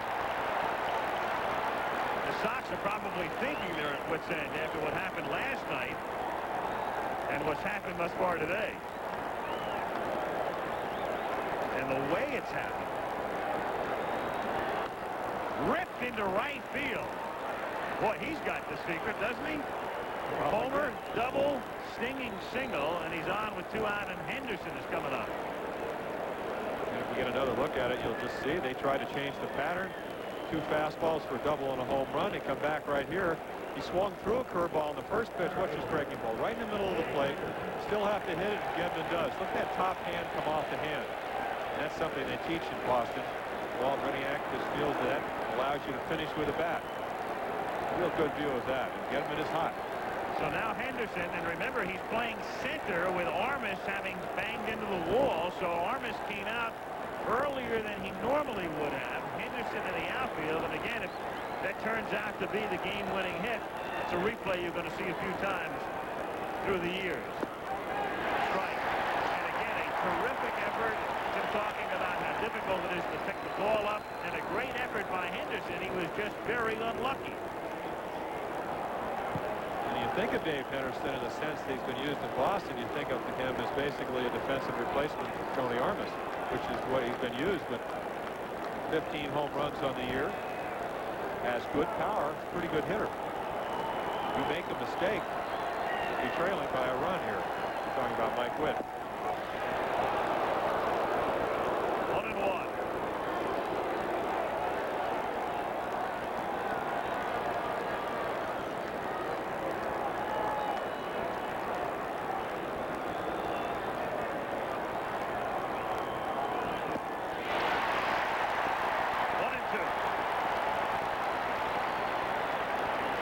The most comforting thing, and I was in this position many times, is that you know in the 7th inning you can let it go because you do have a Donnie Moore standing behind you in the bullpen, the guy they've gone to all year long. Down he goes with emphasis. And at the end of 6 1/2, 3-2 Angels.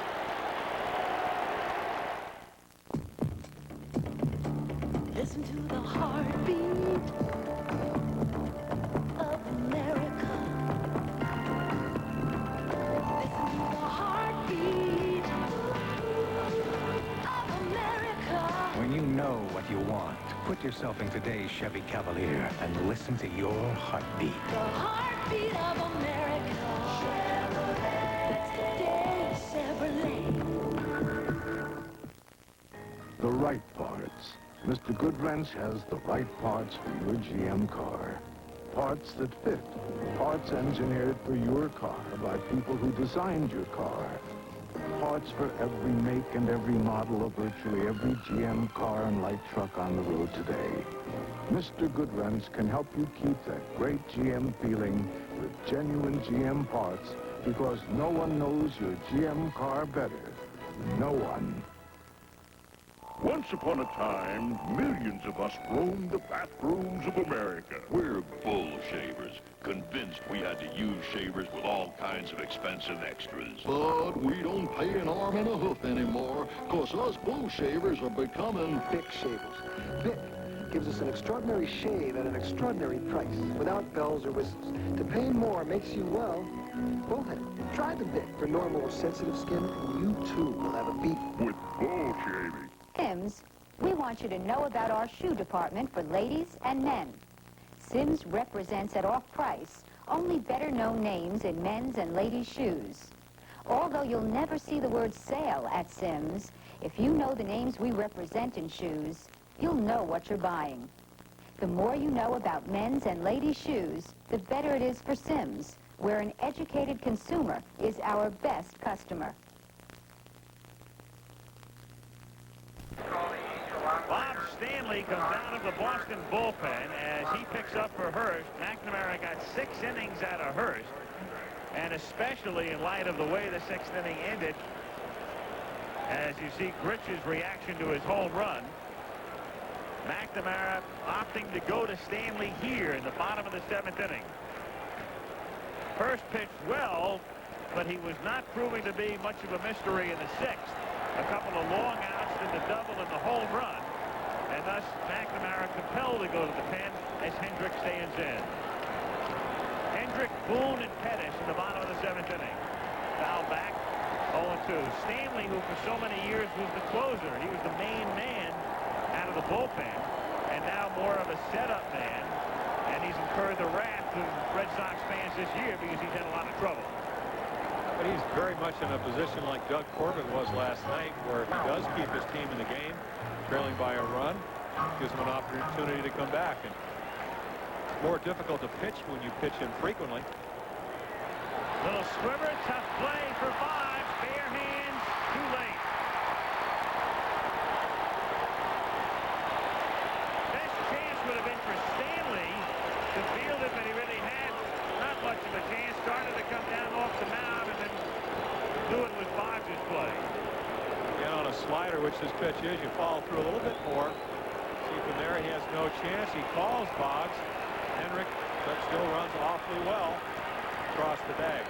He runs awfully well, but they got a man who runs even better, and so Devon White comes in to pinch run for him. And White will stay in the game in right field. White, who they tell us is as fast as Pettis. Actually faster from home to third, and that's really saying something. And this is a definite bunt situation. Bob Boone with 12 sacrifices during the course of the year. Of course, you never know if it's definite or not. If a guy can fly, you have a guy that can sacrifice. You want to add to your lead. Highly likely. You would think he'd be bunting.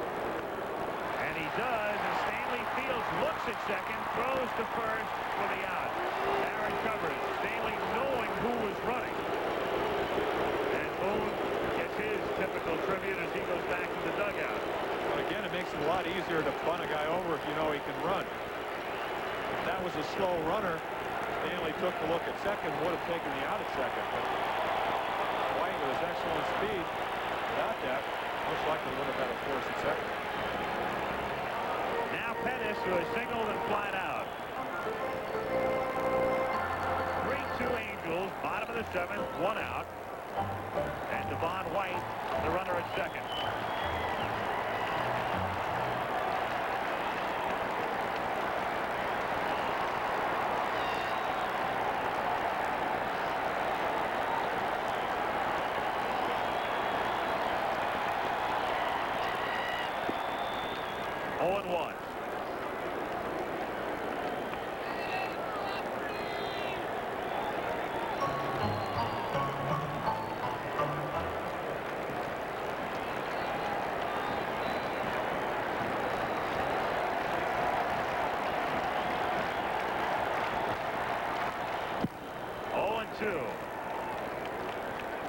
The Angels trying to win the pennant, a team that started in '61.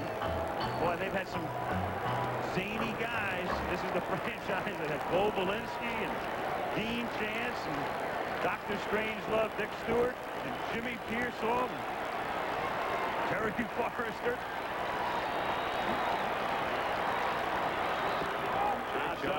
Jay Johnstone. Been a colorful and a storied, though relatively short past for a team that came in '61 as an expansion group.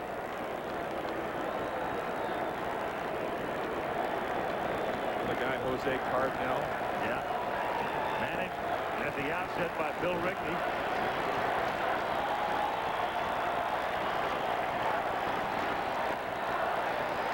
To the count. Chance to talk with Bill last night. Very nice man. One of the best.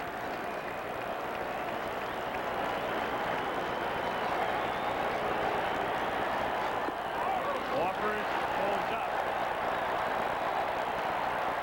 3-2 the count. And talking to Pettis, I said, really a great series. He said, yes. He said, the one thing I'm learning to do is what I can do and what I can't. Struck out 125 times. He said, one thing I can't do is swing the ball up the strike zone. I just can't hit it. I have to try to discipline myself. And he's been able to do that in this series. And Pettis is on. Stanley's been watching from the bullpen and knows that. 3-2, went with a foul ball and missed. So a little bit of respect for Mr. Pettis. Now Rob Wilfon will bat for Burleson. Wilfon, who had platooned all season with Grich at second, will join around at Grich playing first today. Wilfon bats for the right-hand hitting second baseman Burleson, with the righty on the mound right now. Done very well against Stanley through his career, as Mock, I'm sure, knows very well. 0-1. A lot of managers, of course, the first guy you talk about, I go way back, was Earl Weaver, used to have a computer readout, and then Davy Johnson 2 years ago on the cover of the Mets information guide, a computer and Davy. There's a chopper toward the middle and through off Barrett's glove. Being waved in is White. Pettis goes to third. Wilfon to second.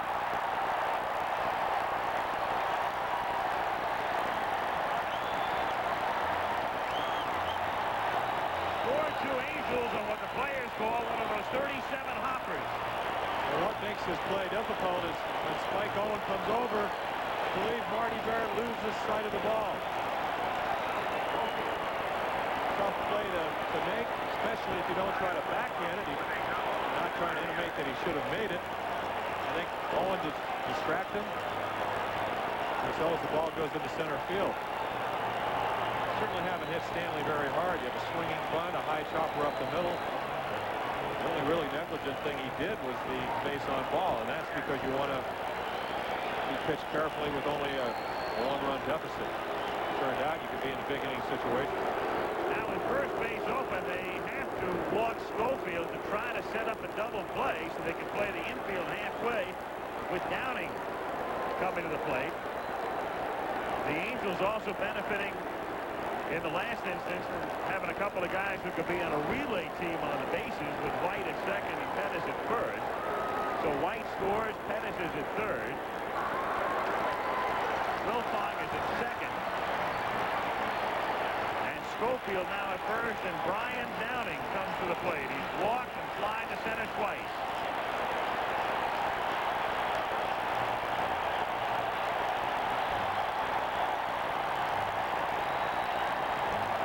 Crowd rising as one as Downing gets ready to stand in.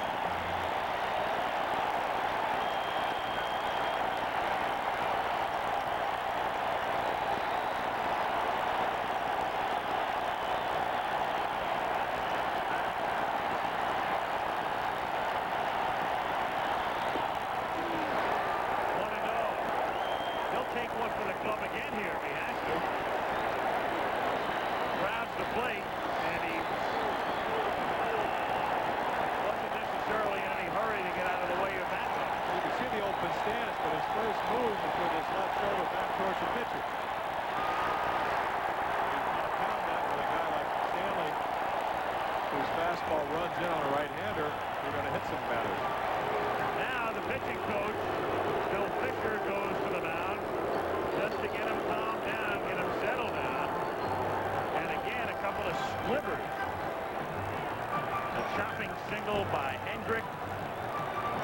The ground single by Wilfong.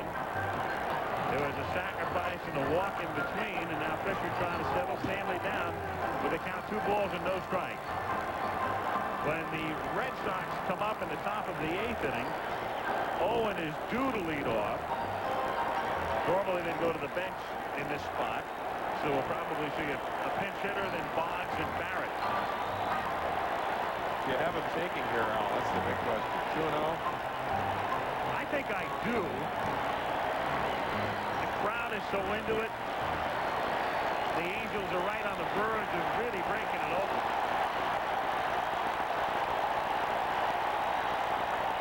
They let him swing, and he lifts it to shallow center. Henderson comes racing in and makes the catch. Pettis tags, and the throw is offline. 5-2.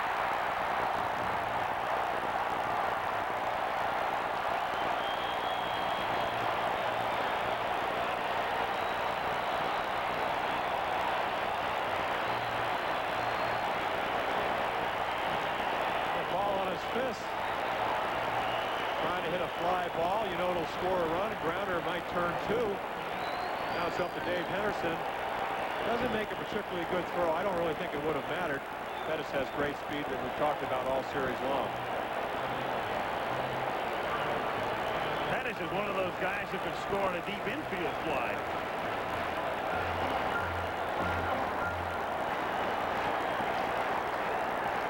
DeCinces now with runners at first and second. 2 down. 3-run Angel lead. They appeal at third. No. Red Sox hopeful at third base on fire. McCoy would give them the call, contending that Pettis had left a little early. Bad chance to that call for getting made in these circumstances.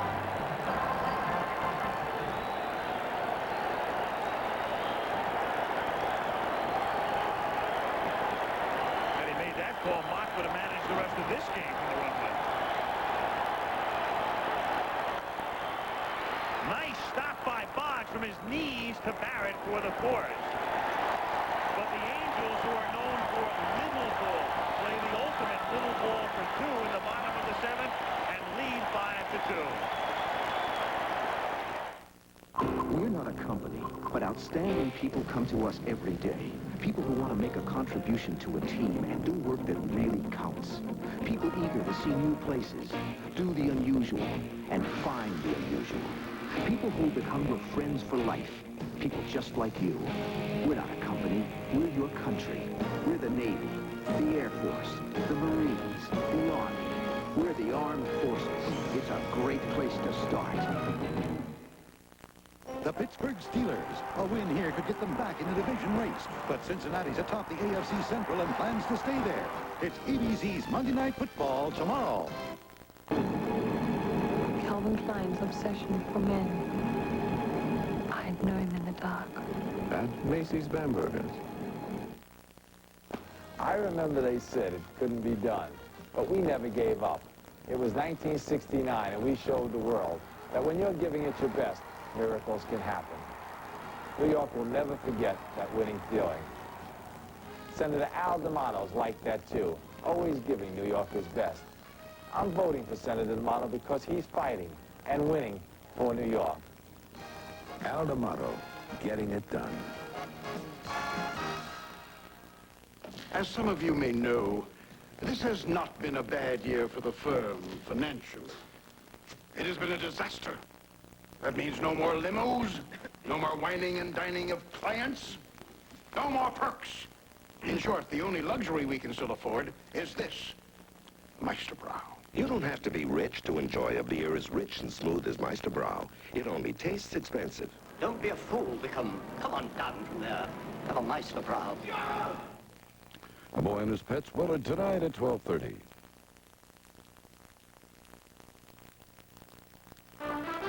This ABC Sports exclusive is being brought to you by Coors and Coors Light. Beers with a difference worth tasting. Devon White stays in the game for California. He is the new right fielder. And Rob Wilfong stays in the game at second base. As we head to the top of the 8th inning, and the Red Sox go to their bench, Gene Mock has his club 6 outs away from the American League title and a berth in the World Series commencing Saturday. And Mike Greenwell has come out of the Boston dugout to hit for Owen. As we start the top of the 8th inning, Greenwell, Boggs, and Barrett. Greenwell pinch hitting. He's been a good part of the season in the minor leagues. Greenwell came up in game 3, hit for Owen in the 9th inning and fly to center.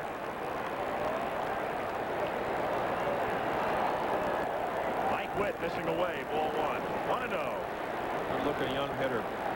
About 18 home runs down in Pawtucket. Good hitting ballpark. Paul Riniak, the batting coach, feels he'll right now 280 with about 15 home runs. Into right center for a base hit and maybe more. Cut off by Pettis, and Greenwell stops it first with a long single. A case there of maybe being a little too conservative. He knows it's a real key situation.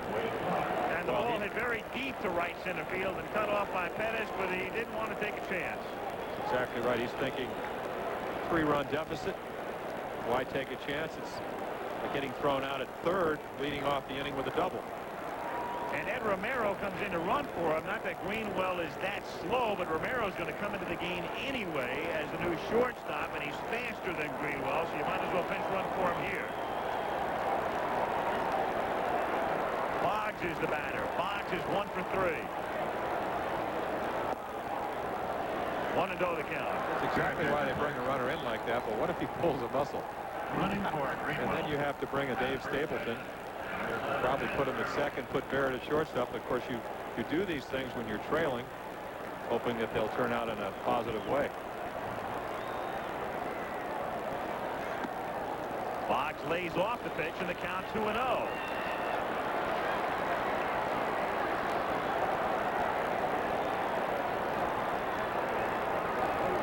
As we said, this is the type of game, if you lose your concentration at all, going right into the heart of the Red Sox lineup, you're going to get right back in the game. And I'm really surprised that Boggs swung there. 3 runs down. Normally, very rarely ever swings at a first strike. Yet 2-0. Maybe he figured he would get a good pitch to hit. It was a belt-high fastball. This game constantly surprises you. Hit sharply to short. Schofield to Wilfong to Grich.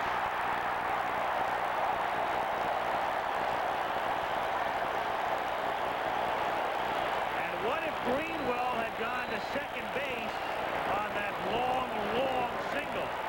Then there's no double play, obviously. A perfect double play ball. Schofield right in front of it. Wilfong, who just came in, over to Grich. Perfect. I mean, if you're going to talk about the tailor-made double play ball. Hit by a guy that hurt his ankle the night before, can't run as well, hit sharply to one of the best fielding shortstops in the American League. Easy double play. Barrett has been silenced today. He is 0 for 3. Takes a strike.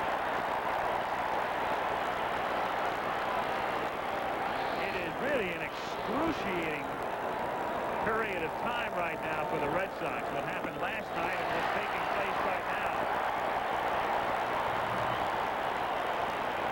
And most excruciating of all for that man, John McNamara.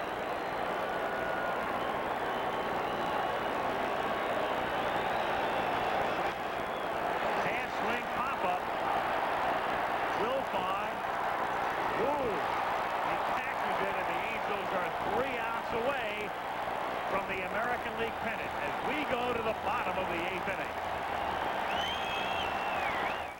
Hello. You may notice that Ed and I have brand new ties. This is to prove that even at our age, it is not impossible to change your habits. For example, instead of ordering the same thing every time at your favorite restaurant or tavern, why not ask for a Bartles & James premium wine cooler instead? Its fresh fruit juice and premium white wine make it the perfect refreshment for any occasion. So change a habit today. Get some new shoes Go to work an hour later and ask for Bartles and James. Thank you for your support. U.S. Sprint, may I help you? People are finding out how much they can save 10% by signing up with U.S. Sprint during the biggest sale in long-distance history. It's like getting 2 months of long-distance free. Yes, that's right. 2 months free.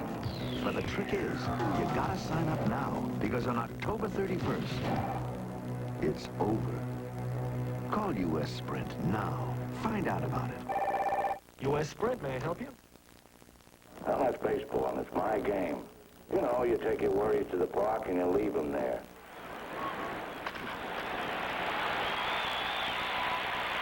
You yell like crazy for your guys. Could be lungs. The hot dog at the game beats roast beef at the Ritz. See your own national game beautifully played. Let's all go out to the ball game as often as we can get away next season. For my dough, that's living. The preceding message was furnished by Major League Baseball. Tuesday. Okay, boys, here we go. Are you looking for a little touch of class? Come on, it's in my bedroom. Maddie's bedroom, the final frontier. Well, knock yourself out. For future reference, I really like this. Fine, you can borrow it any time. Try moonlighting. Then, We made a deal. If you're ever going to have a huge fight, we do it naked. new rules for a modern marriage. Are you going to take your clothes off or not? On Jack and Mike, right after moonlighting. Tuesday. Ed Romero staying in the game. He is the Boston shortstop as we go to the bottom of the 8th inning. Grich, Jackson, and White facing Stanley. 5-2 California in Game 5. And our 2.5-inning ticker, Jets win, Miami wins, Cleveland wins. Bringing the rest between pitchers. Dallas beats Washington. Bears stay unbeaten. Atlanta beats the Rams. Saints win. Cards win. So do the Lions. The second, Barrett picks it up. We've seen this before, and the throw just did keep Buckner on the bag. 1 out. Other scores. Seattle leading the Raiders 14-0. Giants 7-3 over the Eagles. San Francisco by 3 over Minnesota. Denver by 3 over San Diego in the second. Reggie 1 for 3.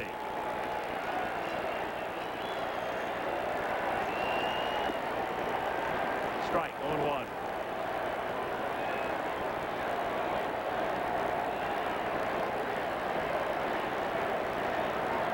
What do you think the premium is on the policy for Reggie's World Series ring? He's 3 outs away from another.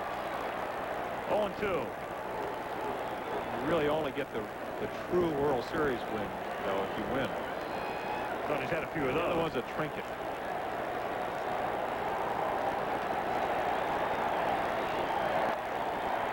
Still 0-2.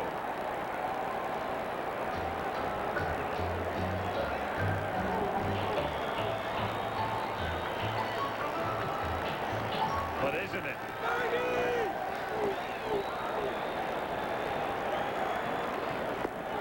And called strike 3, and no protest from Reg. Third time he's gone down on strike today. 2 gone. A perfect pitch from Bob Stanley right in the corner. You see Gedman right there. Again, that's what Stanley has to do. Only chance the Red Sox have it. Obviously, down 3 runs. He holds them here in the bottom of the 8th. Devon White hitting for the first time in the game.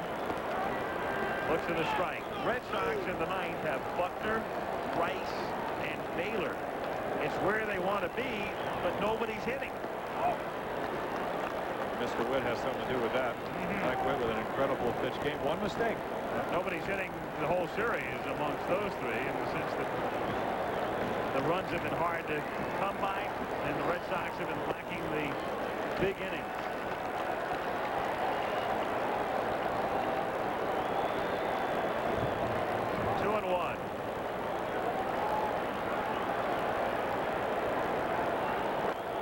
And it's 2-2 now.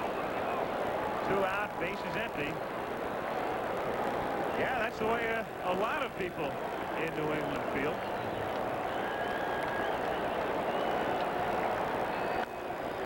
Toward the middle, he's hit.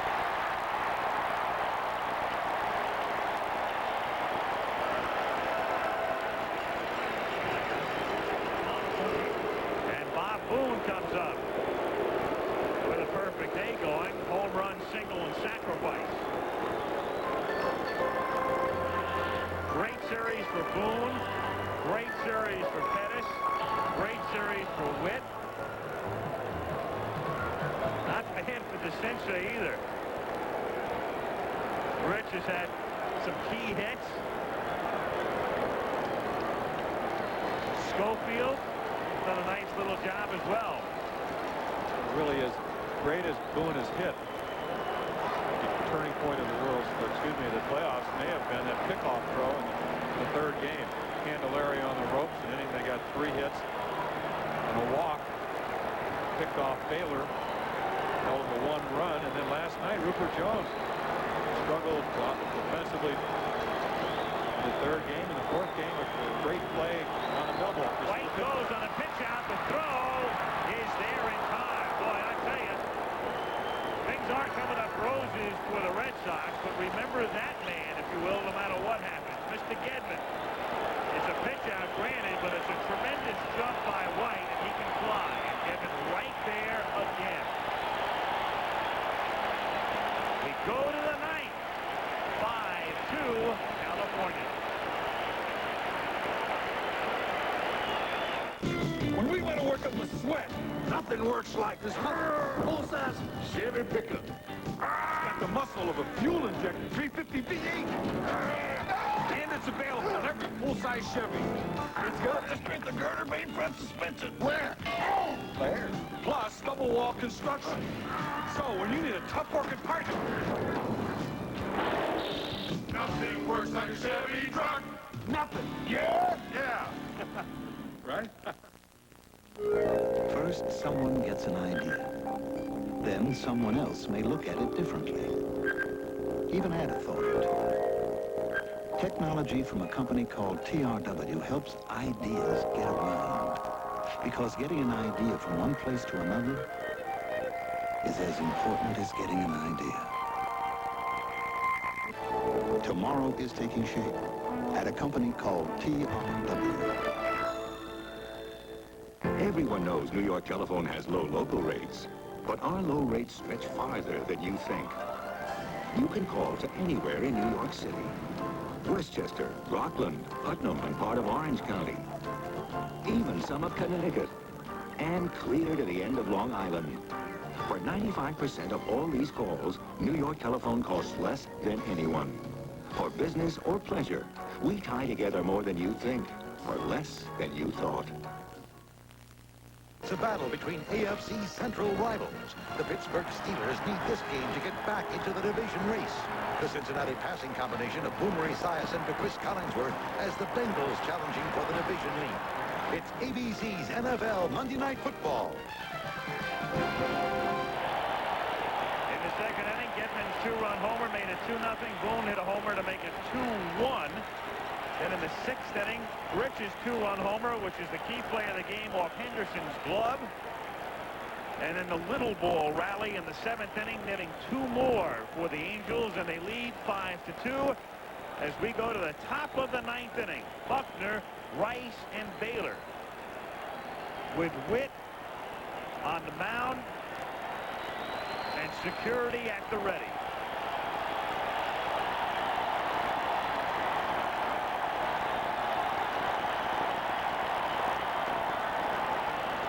The count. Lisa Witt. Hopeful her man can do it again. For him to do it again, he's going to have to throw strikes. I would assume that Boston would be taking, something that Buckner doesn't do very often.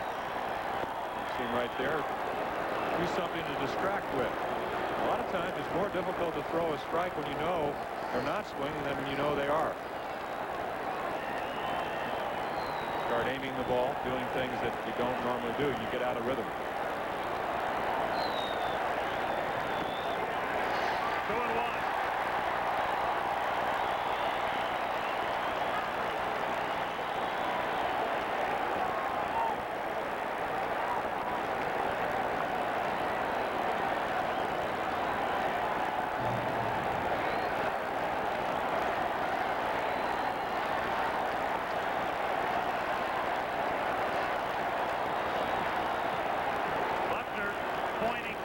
nothing. Well, I thought it was pointed to the outfield. He wants the plate umpire Rowe to take a look at the ball. Gets it thrown out of the game.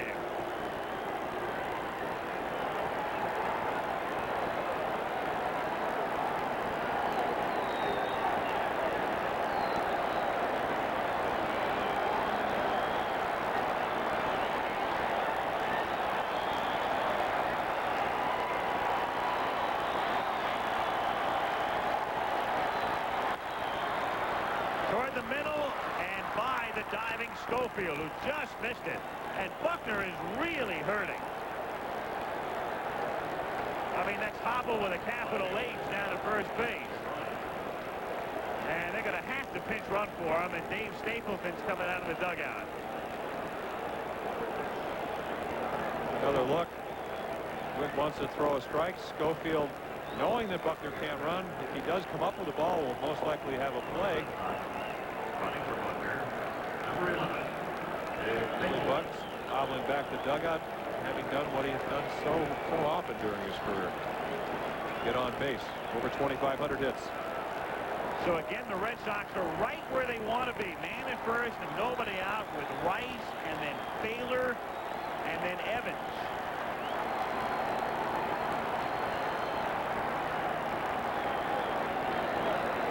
But they need the clutch X, and it's something that hasn't happened in Missouri.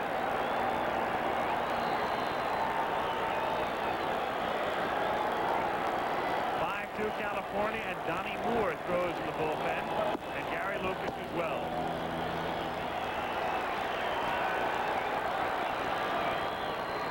Foul back, 0-1.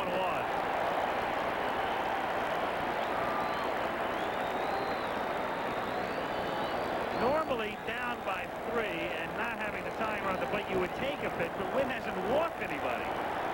So you might as well swing it if you think you can hit it.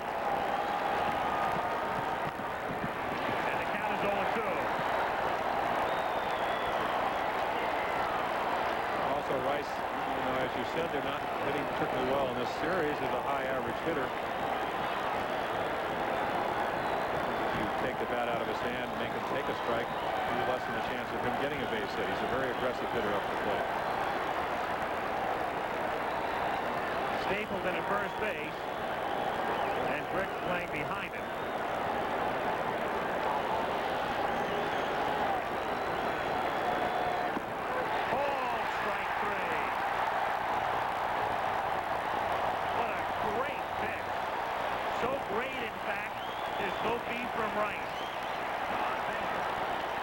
Seen the curveball all afternoon. Look at this pitch is. Right on the corner. You see Jim lean over. Doesn't even offer it. Baylor now 0 for 3.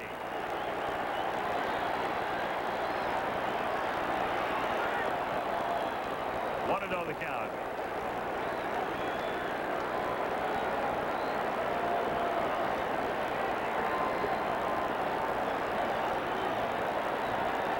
Angels 2 outs away, and of course they could get both of them on a ground ball.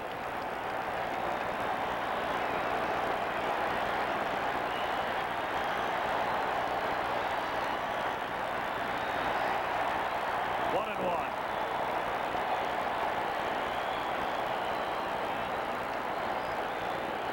Well, that's what you're hoping for if you're in the Red Sox dugout. You want a base hit. But if you do make an out, you want it not to be a grounder for a double play. Keep the inning alive.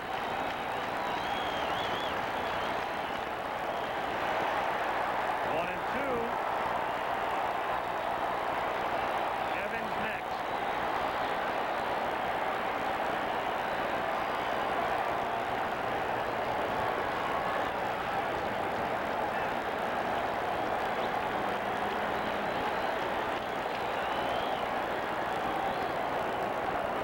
Rocky Rose spots something in the outfield. I think it's a banner.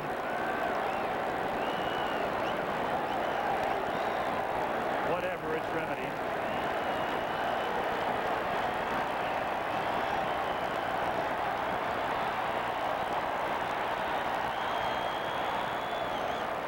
Two and two.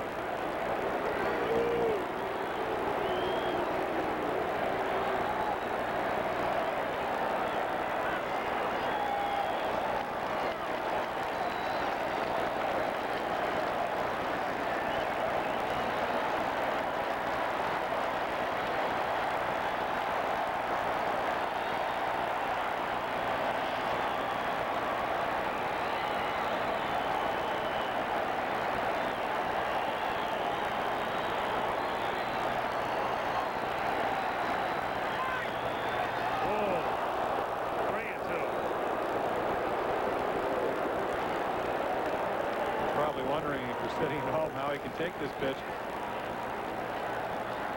Very close, just a little bit high. Rocky Road does a nice job of calling the ball a ball. To left field, left center, and deep. Pettis goes back, leaps, and she's gone. And it's 5-4.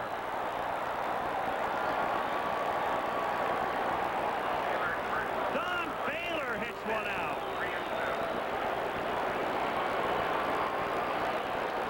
What a great series. Woo. Again, up above. Doesn't show you that Baylor went out on the outside part of the plate with tremendous strength. It's a long fly ball. 32nd home run of the year. Pettis with a nice effort. Can't get to it. A little bit up. Most hitters, if they hit a fly ball, the ball stays in the ballpark. Now you've got Evans, and don't forget, one out, and this means that Gedman's going to get to come up again. And Gedman with 3 stinging hits today. He's on deck.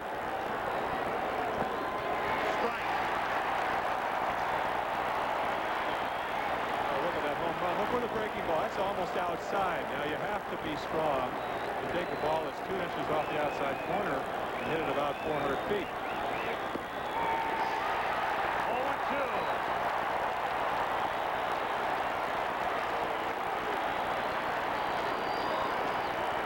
An more interesting thought is if you do get Evans out, 3 for 3, do you bring in Lucas to face Gedman?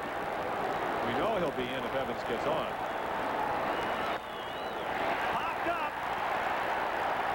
DeCinces calls.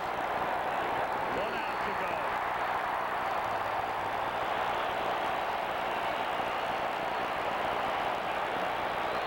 Two down. Bases empty. Gedman. A shot to right for a homer. A shot to left center for a double. A stinging single to right. And Marcel Laxman goes to the mound.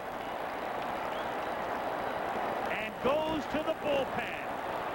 And this is exactly the way Gene Mock would play it under any circumstance. Especially this one. We'll be back. Taking your business on the road can be a cumbersome task. And productivity can easily fall off. Presenting the IBM PC Convertible. A powerful personal computer that easily converts to a full-function portable. One you can use in a train, a plane, a car, or a meeting. And be as productive on the road as you are at the office. The IBM PC Convertible. One computer for people who really need 2. America's most sophisticated weapons are nothing compared to what scientists are developing. See The Future of Warfare Monday on ABC's World News Tonight with Peter Jennings.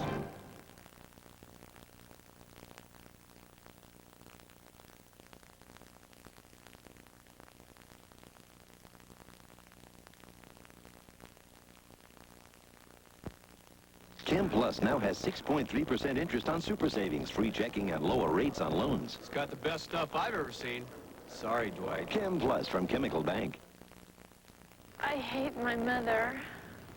She's so much prettier than me. Jordache Basics. Mother? Have you ever seen her mother? I have. I'm hoping she'll be divorced before I'm out of school. I found an old picture of her from when she was my age. Was she hot? No. She was kind of short with freckles and a little bit overweight. Kind of like you. Exactly like me.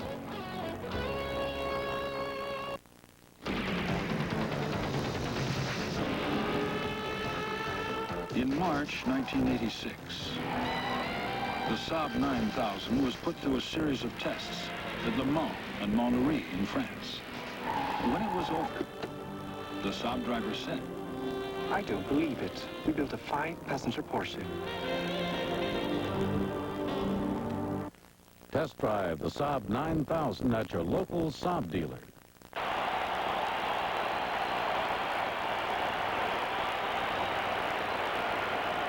And Gene Mock, who has to manage logically and not with his emotions, brought Lucas into the game last night to face one batter. Gedman. He struck him out.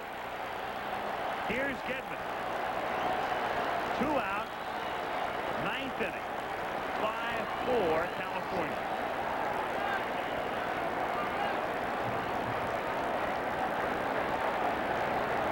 And going back to game 3, Candelaria having a great night. 2 hits. Gedman got them both to left field. So not an automatic out just because of the lefty versus lefty matchup. Look out. Oh, got hit on the hand on a pitch in on him. So Lucas comes in to face one guy because now you've got Henderson, and Gedman gets hit by the pitch. Center fielder. And now Henderson's coming up with more in the bullpen, and that's going to do it for Lucas. Looks like right up high off the right arm. The tendency to overthrow when you come in a pressure situation, you hit a batter. And the drama keeps building. Here comes Moore. If you want to risk driving on your old antifreeze another year, you ought to know what you might be getting yourself into. Driving just 10,000 miles on weak, neglected antifreeze can cause freeze-up and make a radiator look this bad, while a Prestone radiator looks this good. So for maximum protection, don't push your luck. Change it once a year, every year, with fresh Prestone. And don't you be left out in the cold. Right now, you can get a bundle of bucks from Certainty. For every bundle of Certainty fiberglass building insulation you buy, you get $1 back, up to $30. Imagine making money for insulating your home against winter and helping you save money on your fuel bill. That's the Certainty Buck-a-Bundle rebate, with $1 back for every bundle of insulation you buy. So bring on the buck! Woo! The Certainty Buck-a-Bundle rebate. Have you looked at Allstate homeowners rates lately? Wow. They're low. You may be surprised how low they are. You're in good hands with Allstate. A member of the Sears Financial Network. Coldwell Banker is America's largest full-service real estate company. And these days, you don't get bigger unless you do it better. Coldwell Banker, the home sellers, a member of the Sears Financial Network. Birth control? Dad, you're living in the dark ages. Father caught in 2 worlds. I'm 15 years old. You're 15 years young. Trying to understand. You blew it, Dad. Becoming a family. I don't know what the rules are, Robin. Heart of the City, followed by Spencer returning Saturday. We can tell you 7 Eastern time tonight, a special, The Collapsed Summit. Peter Jennings hosting from Iceland on ABC. 2 out, 9th inning, 5-4, tying run at first. This has been a wonderful game. Donnie Moore out of the bullpen to face Dave Henderson.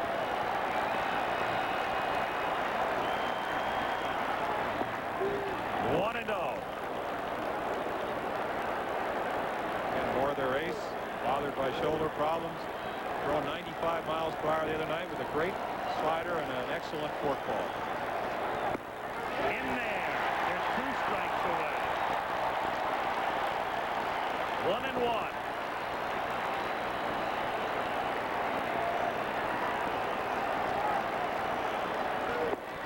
and 2.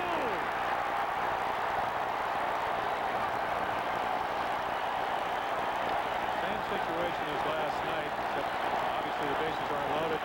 Just threw 2 fastballs by him. Where's he going to go? He's going to go with his fastball or his forkball.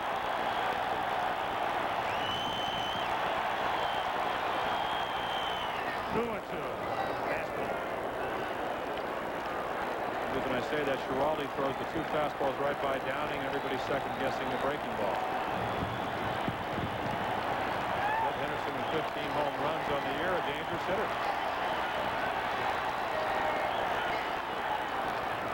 Still 2 and 2.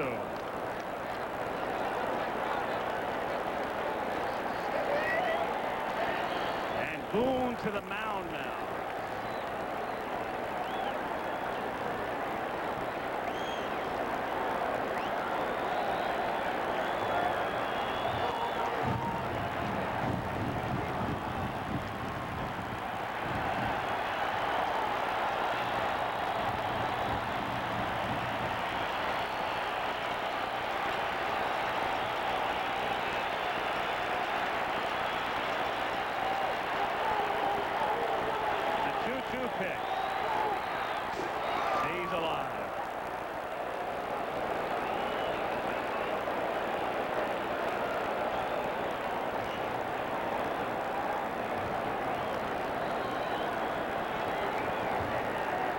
a long way from Seattle.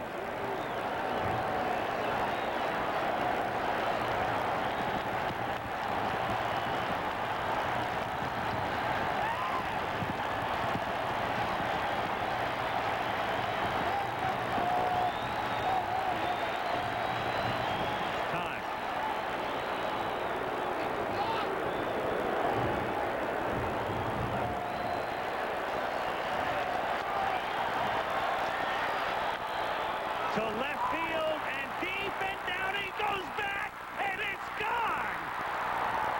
Unbelievable.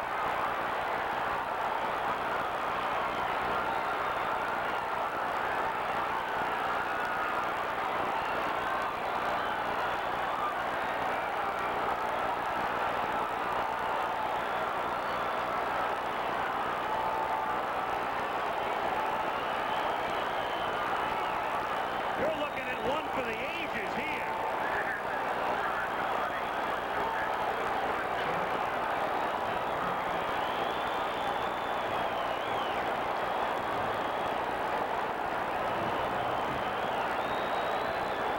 Astonishing. Romero swinging and missing. 0-1. Dave Henderson in obscurity in Seattle.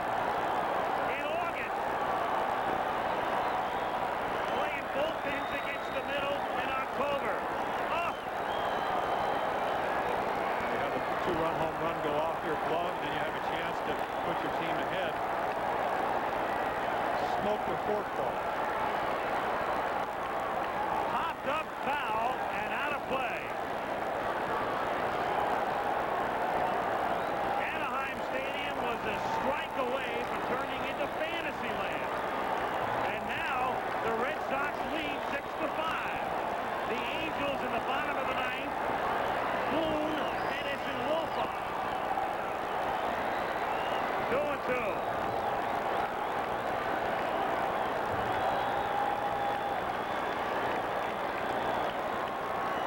Oh, these games in Anaheim.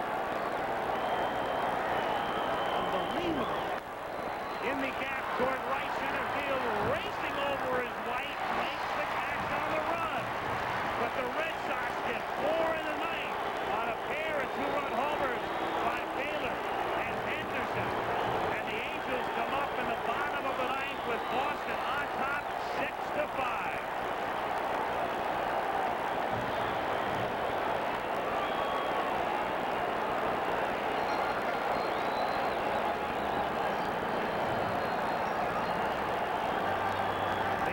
Of course, here, take a look back at Henderson.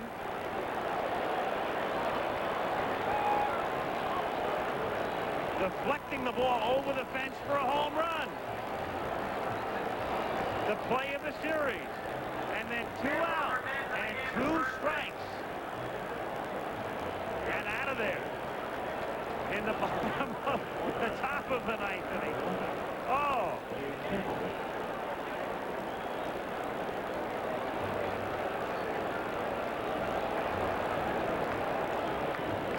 Second only to Fisk in the minds of everybody in New England. Oh, just astonishing.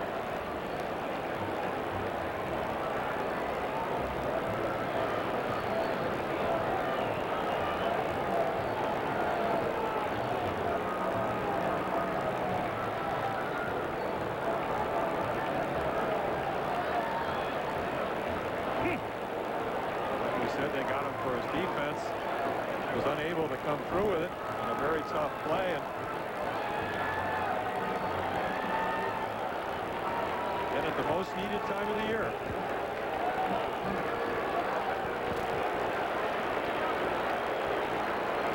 Well, look at the home run. 2 fastballs by him, a forkball. Very similar to what happened in New York yesterday. Lenny Dykstra off Dave Smith. Forkball for a 2-run home run to win. This one doesn't win it, but it puts him ahead.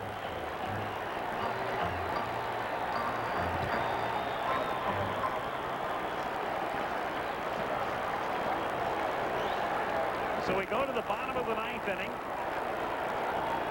Bob Boone Gary Pettis and Rob Wilfong. Al Michaels, Jim Palmer with you from Anaheim. Boston on top, 6-5. As Boone takes low, ball one. And what sweet satisfaction it would be if Bob Stanley could close the Angels out of the bottom of the ninth after the year he's had. In there, 1-1.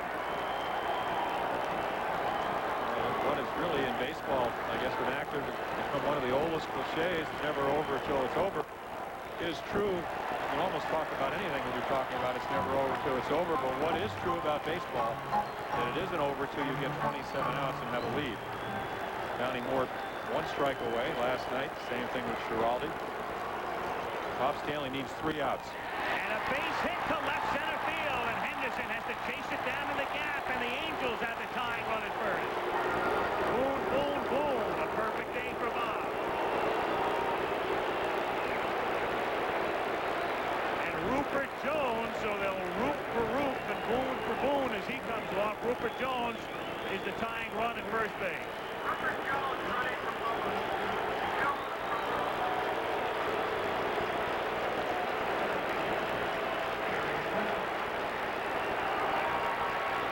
Gary Pettis, single, flied out, walk.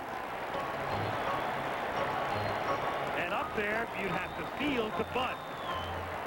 Rule of thumb, generally, you play to tie at home to win on the road in a situation where you're down by a run. Rule of thumb.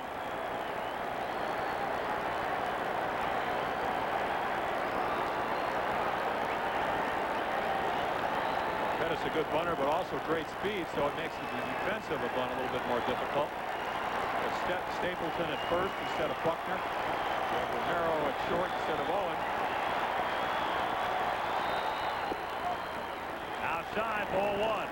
1-0.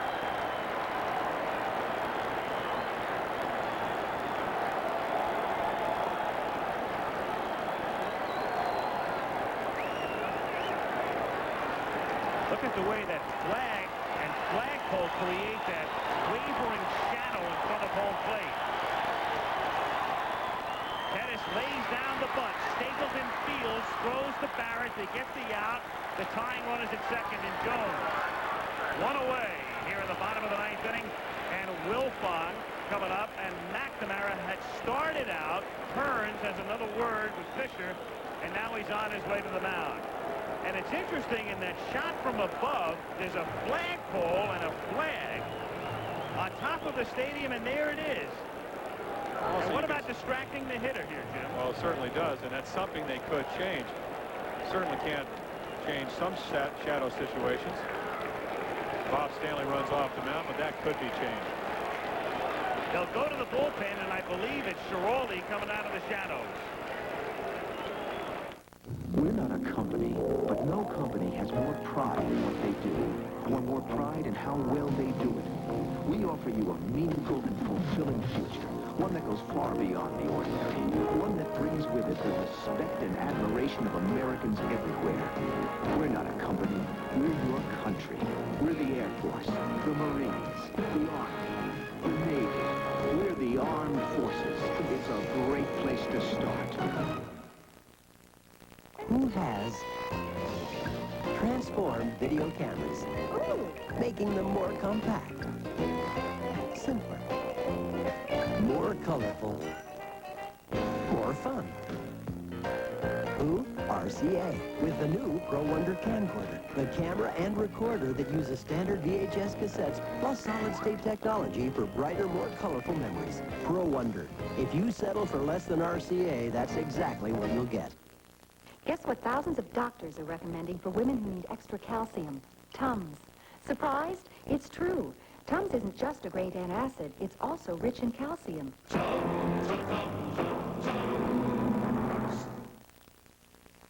Today, this radio can play 31 hours longer than a year ago. That's because it's powered by the supercharged Energizer. 31 more hours of music. Today, no battery in the world outlasts the supercharged Energizer. It's a battle between AFC Central Division rivals. The Pittsburgh Steelers take on quarterback Boomer Esiason and the Cincinnati Bengals on ABC's Monday Night Football tomorrow. It is Sambito who comes out of the bullpen. The bullpen in the deep recesses, deepest, darkest left field, and you can't tell who's throwing down there. And for the moment, it's only Crawford throwing, and Sambito, the lefty, was up, and there is the Boston pen. And no sign at the moment of Schiraldi. They had Crawford throwing, but he's not going to come in this situation. You wouldn't feel or think. But then again, with Sammy Stewart hurt and Schiraldi having pitched last night, what McNamara needs here is for Sambito just to take care of the left-hand batting Rob Wilfong. As you see Bobby Grich. The Angels, if you're wondering, cannot go to the bench for a right-handed pinch hitter because they have none. The only people left are Jerry Marin and Jack Howell. And their other, remember, on the 24-man roster is Wally Joyner. All left-handed batters, and Joyner is still in the hospital. Wilfong has done very well this year against left-handed pitchers. Terrible lifetime. Jones, the tying run, is at second base. Good speed. One out. Boston ahead, 6-5 in the bottom of the ninth inning.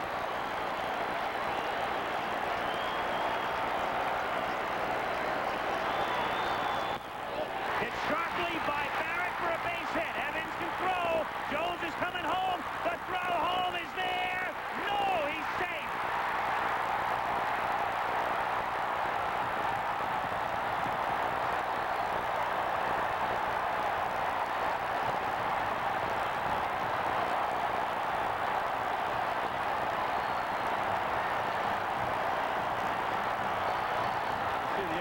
As we said, Jones with great speed, Evans with a great arm. Gedman makes a great catch of this. The ball short hops him. Great slide by Jones. He doesn't go to the outside, and now he'll get to the plate. And McNamara to the mound and to the bullpen again. And Sambito, success story of some sorts during the season, but not today. Belt high in the middle of the plate. Again, you see Evans throw. It's a strong one. Right there. Ball short hops him just a little and a fantastic slide. By the time he gets to him, he's already across home plate. Another angle on that slide. I'm thinking of Sundberg in the World Series last year.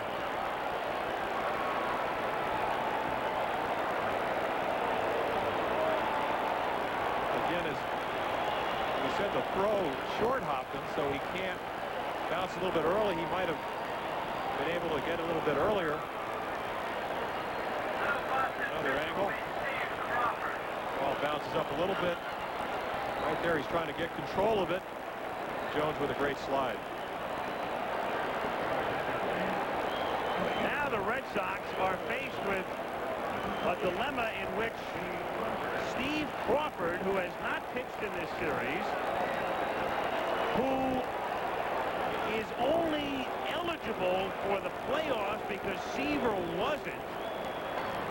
Seaver was the choice. Here he comes into a situation in the ninth inning, and I guess what we're being told here is that Stewart can pitch, and the last two nights, especially last night, have just taken too much out of Schiraldi.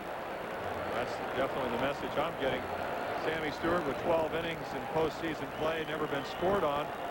Apparently, from what we heard, was hit with a line drive, or again, we don't know what the injury is in the pregame practices yesterday. Crawford on the disabled list on July 18th when they called up Calvin Schiraldi. The reason Schiraldi came to the big leagues back September, and as you said, because of the injury to Seaver, is on the active roster. Hurt his shoulder, which is what the disabling injury was. Dick Schofield, 0 for 3, plus an intentional walk.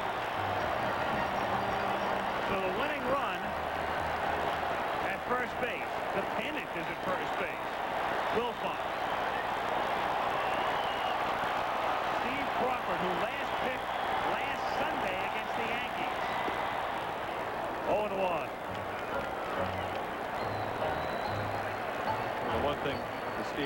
Baylor's always been able to do is throw hard.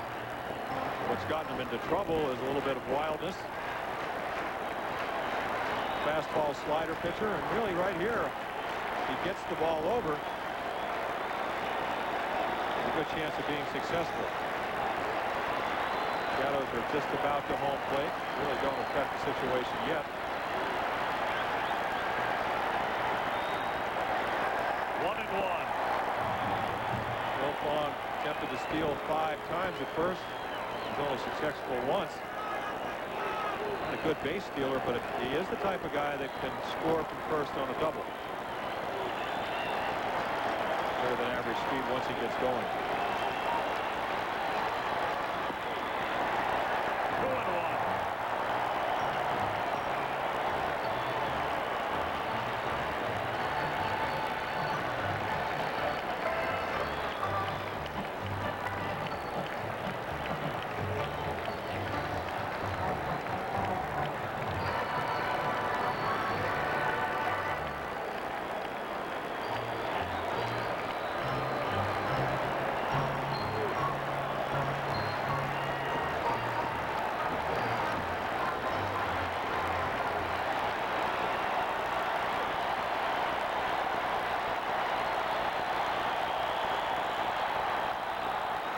2-1.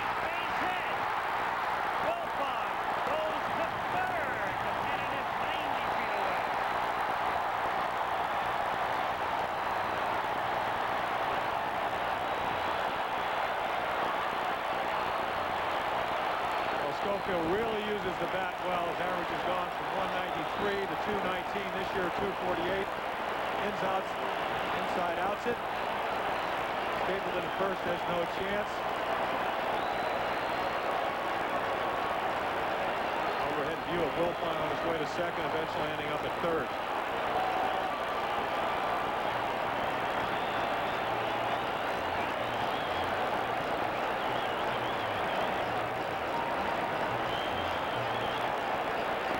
Situations, even though the double play is in order with your middle infielders, you don't play back. You have to play in. They may even walk the bases loaded, which is what they're going to do. And that's what they'll do. Setting up the force at home, and DeCinces coming up. It also sets up, and one thing that I hated to do in a base-loaded situation, it sets up a situation if you do get behind a hitter, you have to throw a strike. And it sets up a situation where you have to throw a strike, and it's a man who hasn't been out to the mound in 7 days and has pitched so sparingly in the last couple of months. So they're loaded up. 1 out. And Doug DeCinces coming to the plate.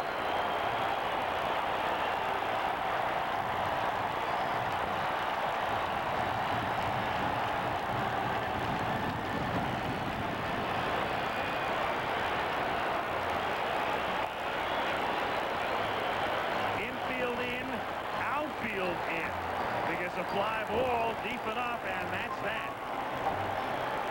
What you're doing if you're an outfielder is you're playing at a depth shallow enough where if you catch a line drive, you feel you can throw the guy out at home plate.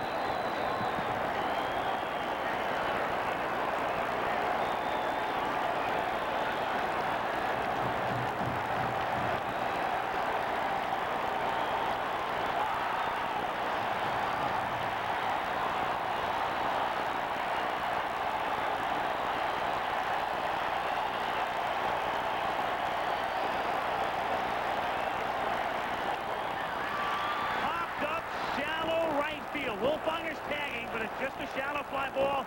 Evans makes the catch, and they can't take the chance. 2 down. Gigantic out. Infield now goes back to normal depth. Outfield plays at normal depth. Grich comes up. That's a classic confrontation. Fastball pitcher against fastball hitter. Fastball pitcher wins.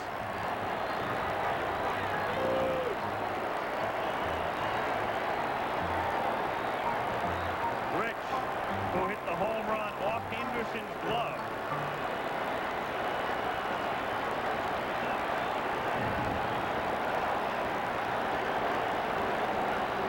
whole ride we've been on today belongs to Disneyland. Oh, this game.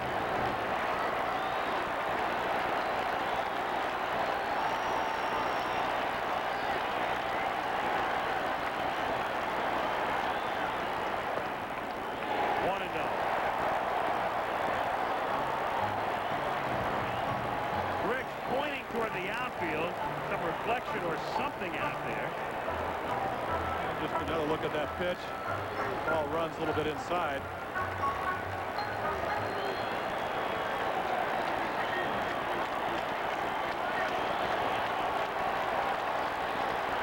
See Gedman going inside. They want to pitch, and then he moves away.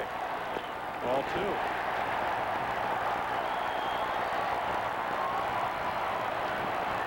Not an easy situation. Grich most likely will be taking. Crawford knows he has to throw a strike. Hasn't been able to do it.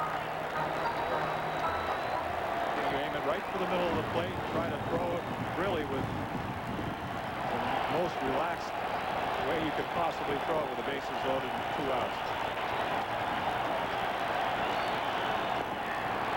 2-1.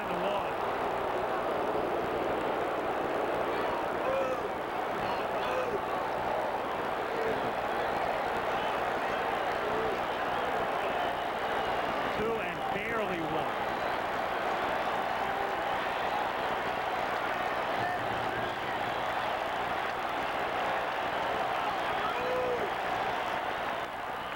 Two and two.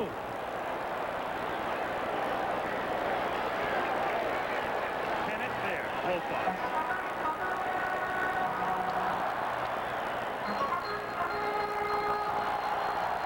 Again, Crawford has the type of fastball where he moves so much he can throw it to the middle of the plate. Some are going to sail in, some are going to sail away.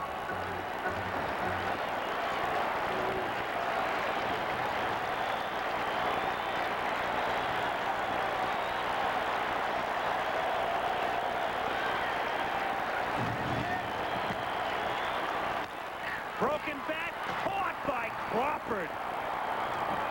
We go to the 10th if you can take it. Most likely just trying to throw a strike. Watch the ball run in. Grich hits it way up on the label of the bat. Nice play by Crawford for the final out of the inning. Oh boy. We go to the 10th.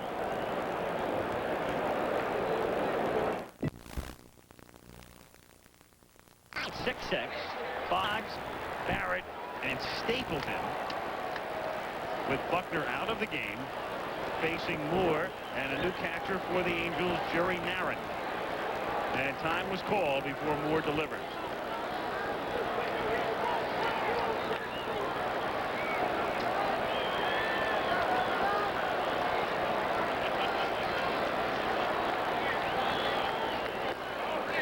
The count. Peter Gammons, the great baseball writer, now with Sports Illustrated, wrote a great book, Beyond the Sixth Game, talking about the '75 World Series. We're ready for the sequel, Beyond the Fifth Game. 2-0 the count.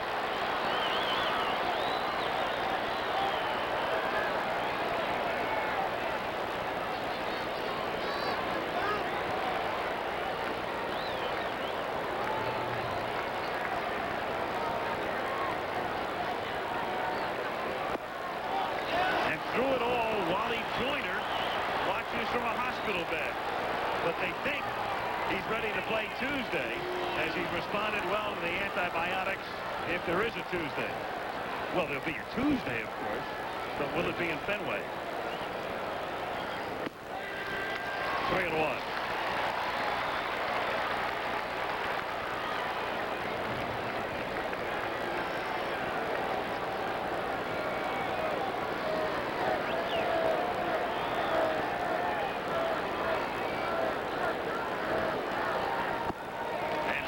Is on. So Donnie Moore, who has been erratic this year, the ace of the bullpen last year, but shoulder troubles this year, the 3 cortisone shots, which is a big number. 1 is a big number for a pitcher. To some, yes. You don't feel particularly good. You hope they'll do the job, but Obviously a bunt situation. Also, Marty Barrett handles the bat so well. Last time we had this situation, Boggs, because of being hit last night, was thrown out on a nice play by Mike Witt. A lot of things can happen. Barrett at the plate.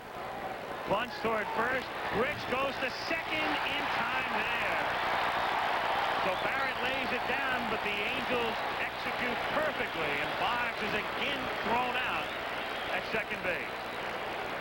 Not a particularly good bunt, a little bit too hard.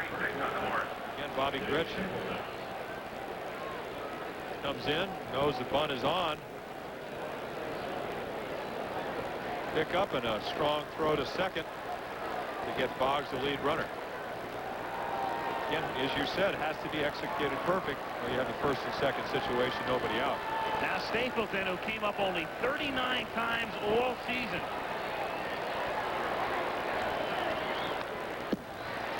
Oh, and 1. Been up much, but Moore, who really mystified me with the pitch to Henderson, he threw him 2 fastballs right by him that Dave just had barely had a chance to get his bat on it, and then went to the forkball, and he hammered it for the home run. But with Stapleton, he's a good hit and run man. And you have Barrett, who can run it first, 15 stolen bases. May not steal in this situation, but if you're John McNamara, you want to maybe have some infielders moving and make something happen. Barrett at first. 1 and 1. You know who leads off for the Angels in the bottom of the 10th? Reggie. Who wrote this script?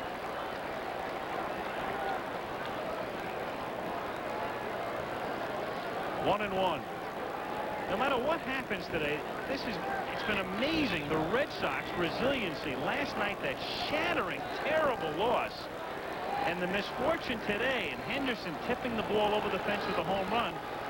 A sensational 9th inning comeback, and then Crawford to work out of it in the 9th inning. No matter what happens, the 1-1 pitch is toward the gap in right center for a base hit. Barrett around second on his way to third. The throw is there, but too late.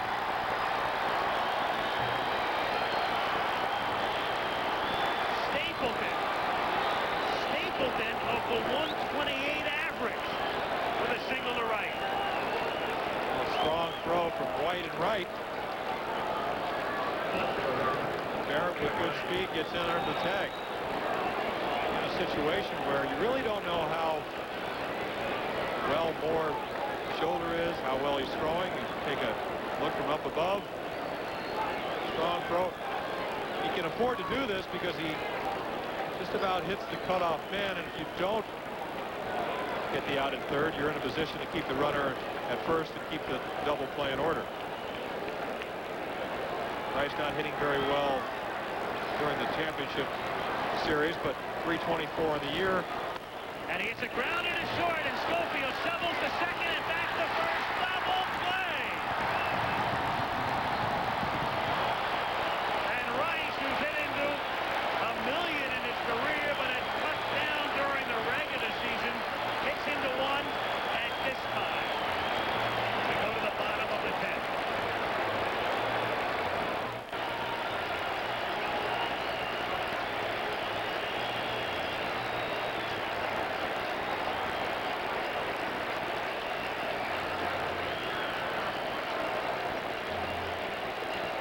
And now to the bottom of the 10th. This crowd is wrung out. I mean, they are wrung out. I'll tell you something. If Reggie hits one here, I'll never miss another playoff game in my life. This is amazing. 1-0. It's quieter than it would normally be, and it's simply because, as I said, this crowd is absolutely wrung out.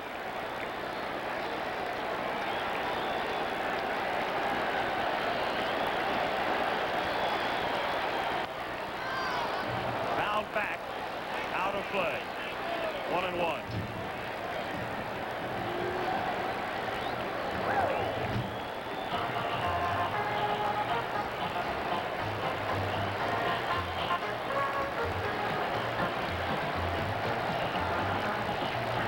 Roughly. 6-6, bottom of the 10th. Roughly, how many of his 57 antique cars do you think he would give to hit one here. Knowing Reggie as well as you do. He's a man made for these moments. And vice versa.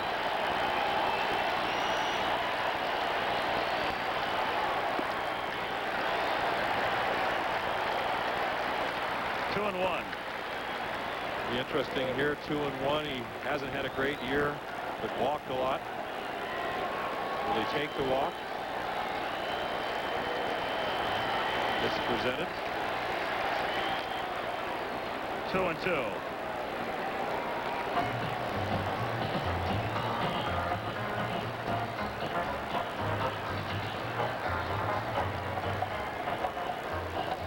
Talked about last night, as you look at John McNamara, if you get in late inning situations, extra innings, sometimes makes it easier to pitch because hitters expand the plate trying to hit home runs. They go up there. No. That was a great shot. Great pullback. McNamara, Jackson.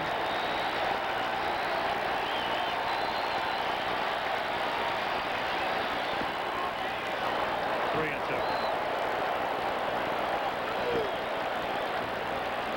Well, look how far Gedman is outside. And he hits his glove, but you got to give Rocky Road some credit. From this angle, it looks like the ball is just a shade off the corner. Tried to cheat a little, didn't get the ball. 3-2 to Jackson. Hit on the ground down to Barrett. Gathers it, throws him out. So Reggie is gone. The first out in the bottom of the 10th inning. And Devon White comes up. Devon White was a guy who was called up the day before. You had to be called up to become eligible for postseason play. So he spent most of the season in the minor leagues.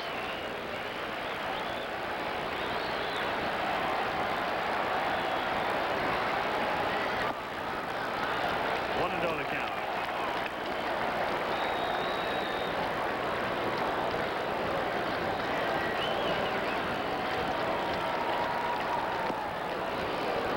One and one.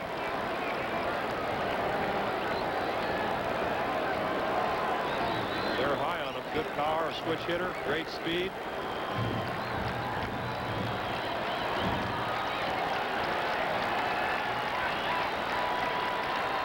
And he thought about laying one down and takes a strike in the count 1-2.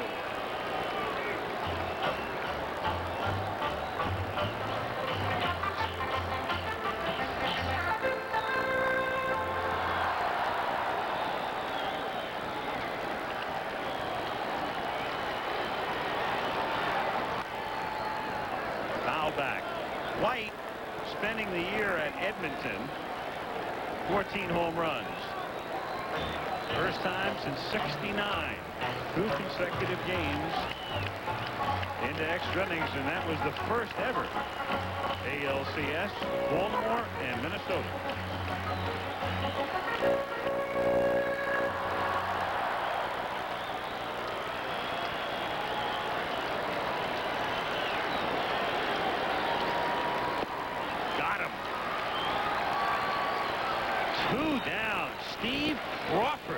Boy, this is why not only is this game, the whole game itself, so great, and why so many of us love this sport, but Steve Crawford, who only appears here today because Seaver's knee doesn't respond in the least likely of situations. And here he is with the pennant on the line and pitching well. Narin, low, ball one. 1-0.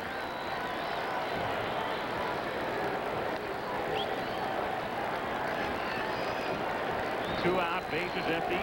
Bottom of the 10th, 6-6.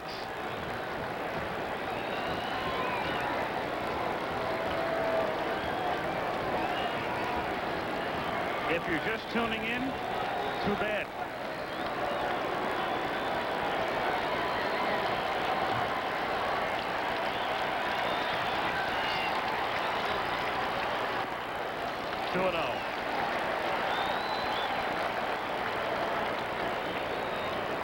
Getting out of that inning is has allowed Crawford a little bit of, I guess, leg room, so to speak, using more pitches. There's a 2-0 changeup that just misses.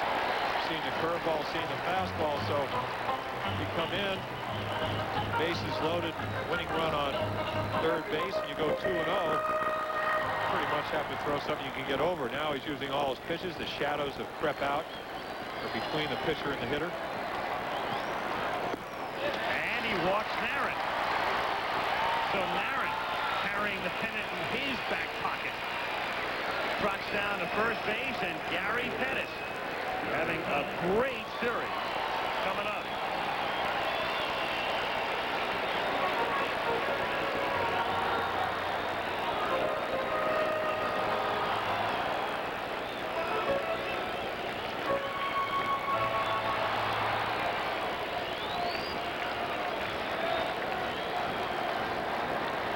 Two down.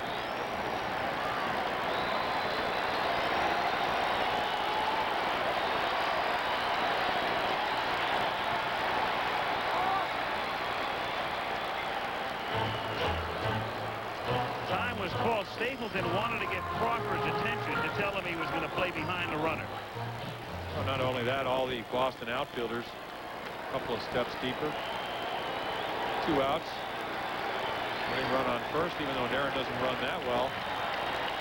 Let the ball get in front of you.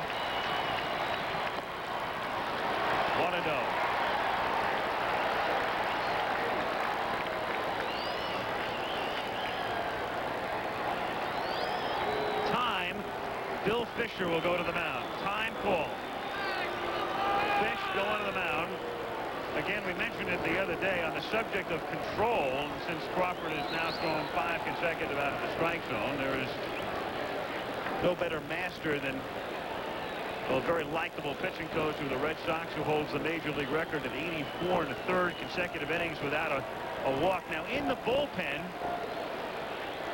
activity now for the Red Sox as Tim Lawler gets up, the left-hander.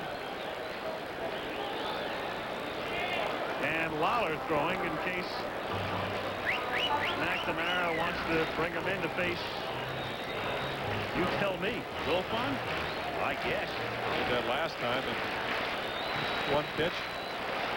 I can't imagine. For a base hit. I can't imagine bringing Lawler in.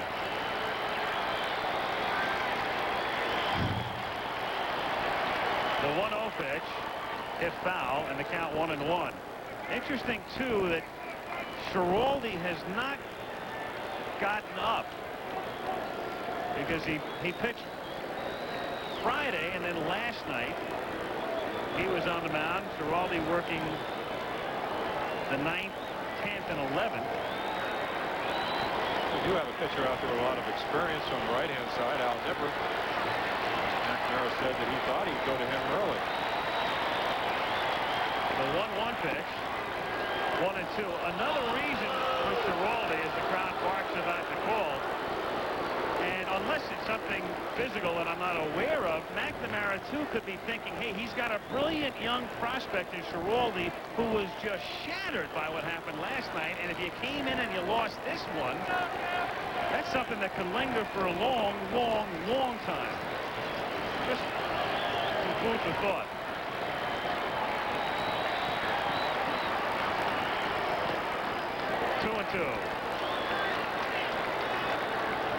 Narron at first base, 2 down.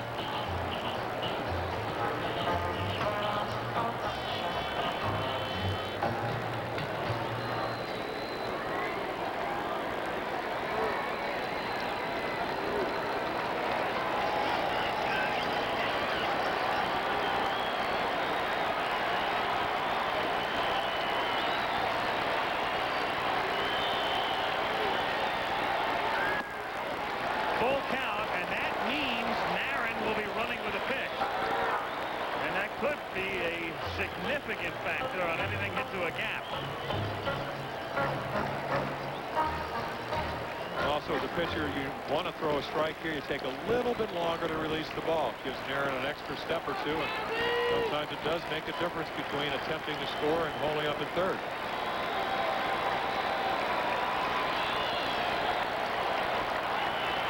2, 2 down. Aaron goes, and Pettis fouls it back.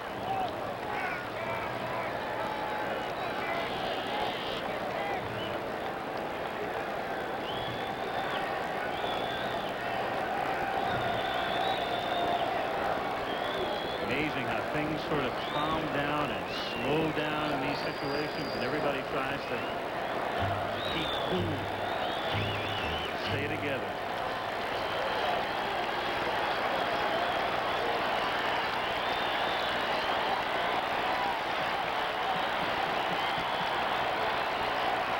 Aaron goes, it's hit in the air to deep left field, right to the fence, and he makes the catch and had to look down to make sure.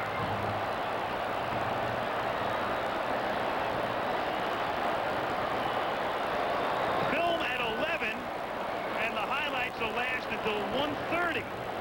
We talk about playing a little bit deeper. You can see how deep Rice is. Back. At the wall, makes the catch. To the 11.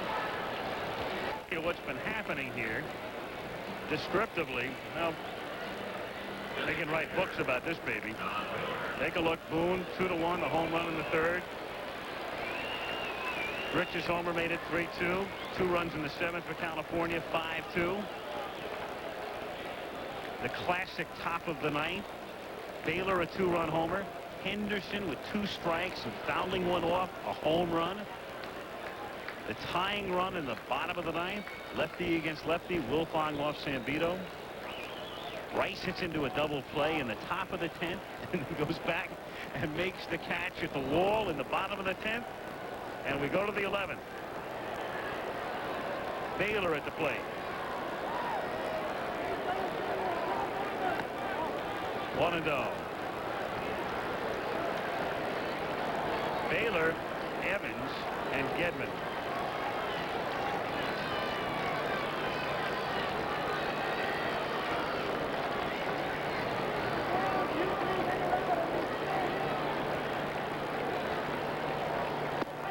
In there. 1-1.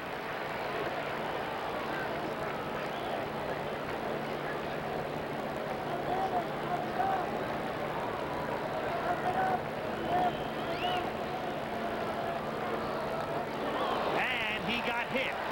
And again, he's the all-time American League leader, so nothing new. 35 times during the regular season. And he's got that down to a science. He does, and actually it's one of the few times you will not see him roll into a pitch that he's going to be hit by. Normally he just takes it on the shoulder, trots down to first. That's the first time It's a good way to get on base, sometimes painful.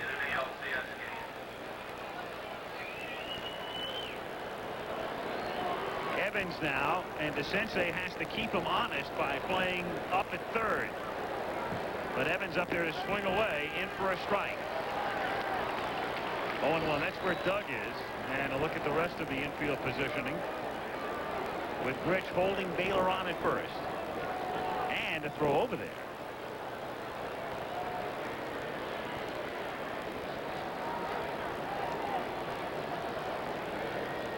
The reason you most likely will not see the Red Sox bunt here is because if you do sacrifice with Evans, they walk Gedman, pitch to Romero, who's come in to play shortstop for Spike Owen. You take the bat out of Gedman's hand. 1-1.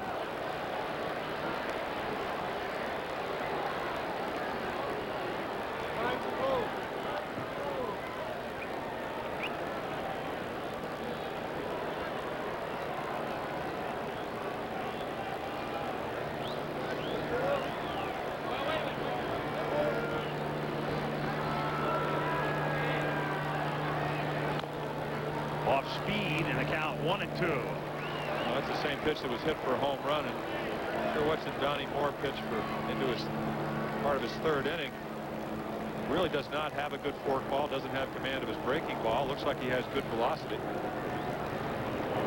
Sitting on the Boston bench watching him pitch, which is what you do if you're a hitter.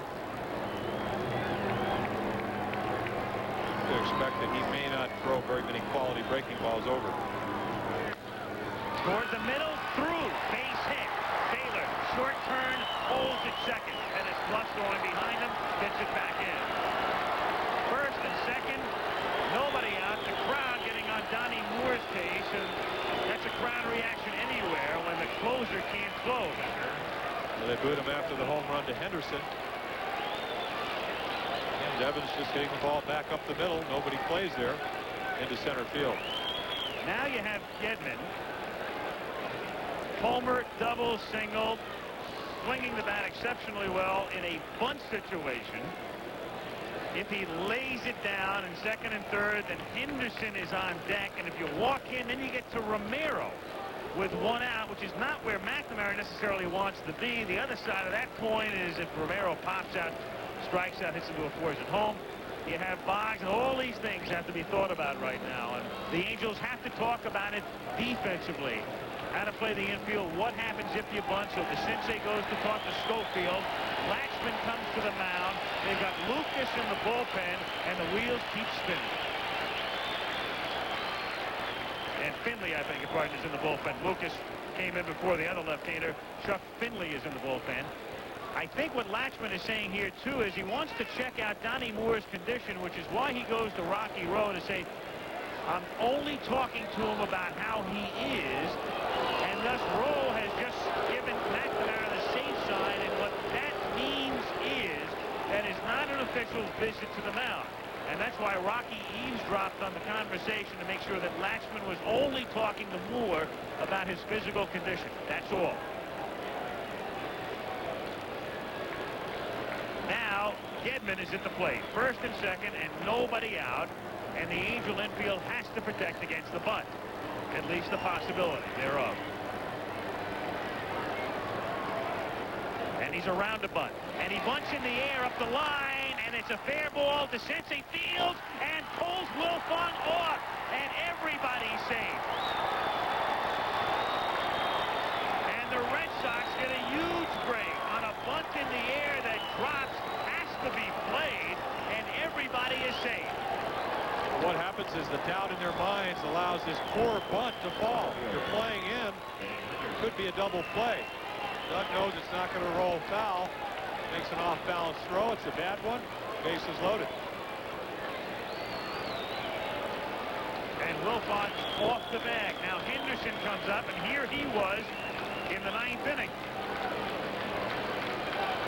The Angels were a strike away. The crowd all standing. And standing in disbelief.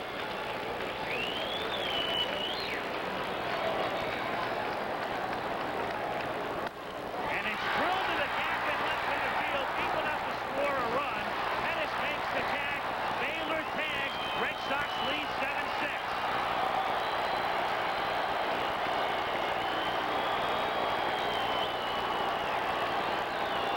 Shortstop.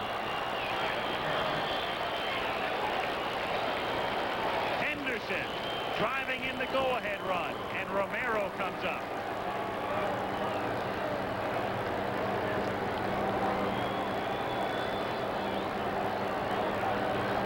Certainly wasn't patient, but he got a pitch that he could fly out on, hit it well, got the run in.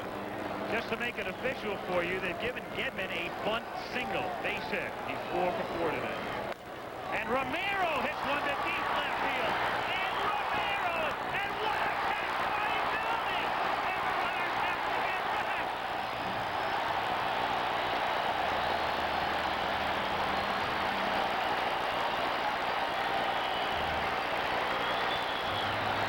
Are we really seeing this game? Every time you think something greater can't happen, this is, I mean, a fabulous catch. He's playing shallow. Romero doesn't have a lot of power. With a warning track, doesn't really care where the fence is, if you know Brian Downing. Catches it, hits the support. And Latchman goes to the mound, and they go to the bullpen. And that's it for Moore, and they'll shower him. It's like a great heavyweight fight. And a team with Moose and Roop and Boone maybe they're going Moore, but you know they're not. 7-6 Boston. Comes out of the bullpen to face Wade Boggs. 2 on and 2 out in the top of the 11th inning, and Boston on top 7-6 in game 5. Another look. Described him before as a linebacker type outfielder, and as Jim said, he doesn't care where the fence is. That's why I love Downing. You see him make that play a lot, or try to make that play a lot. Boggs.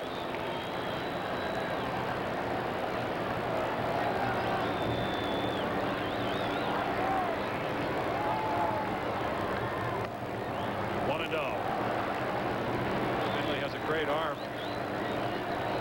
Well in the 90s, threw it right by Boone last night. The ball just moved a little bit. Good curveball. They called him up from the minor leagues. Done a nice job.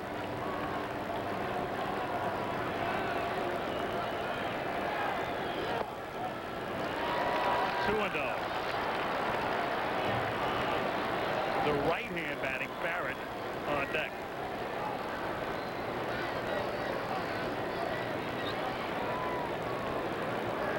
The Angels have Wilfong, Schofield, and Downing in the bottom of the inning. Good one.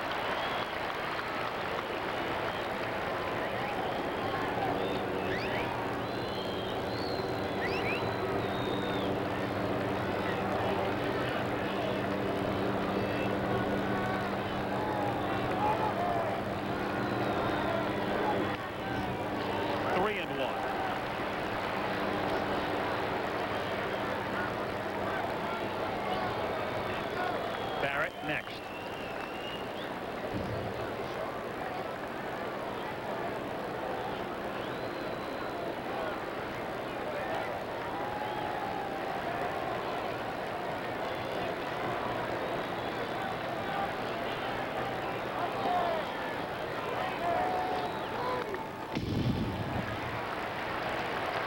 Three and 2. This game is about 3 hours and 50 minutes old. And you want it to go on forever.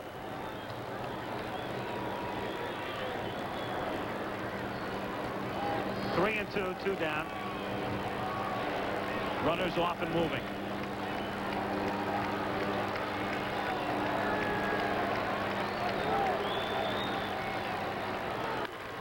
Hit sharply. Great stop by Wilfong. Throws it out.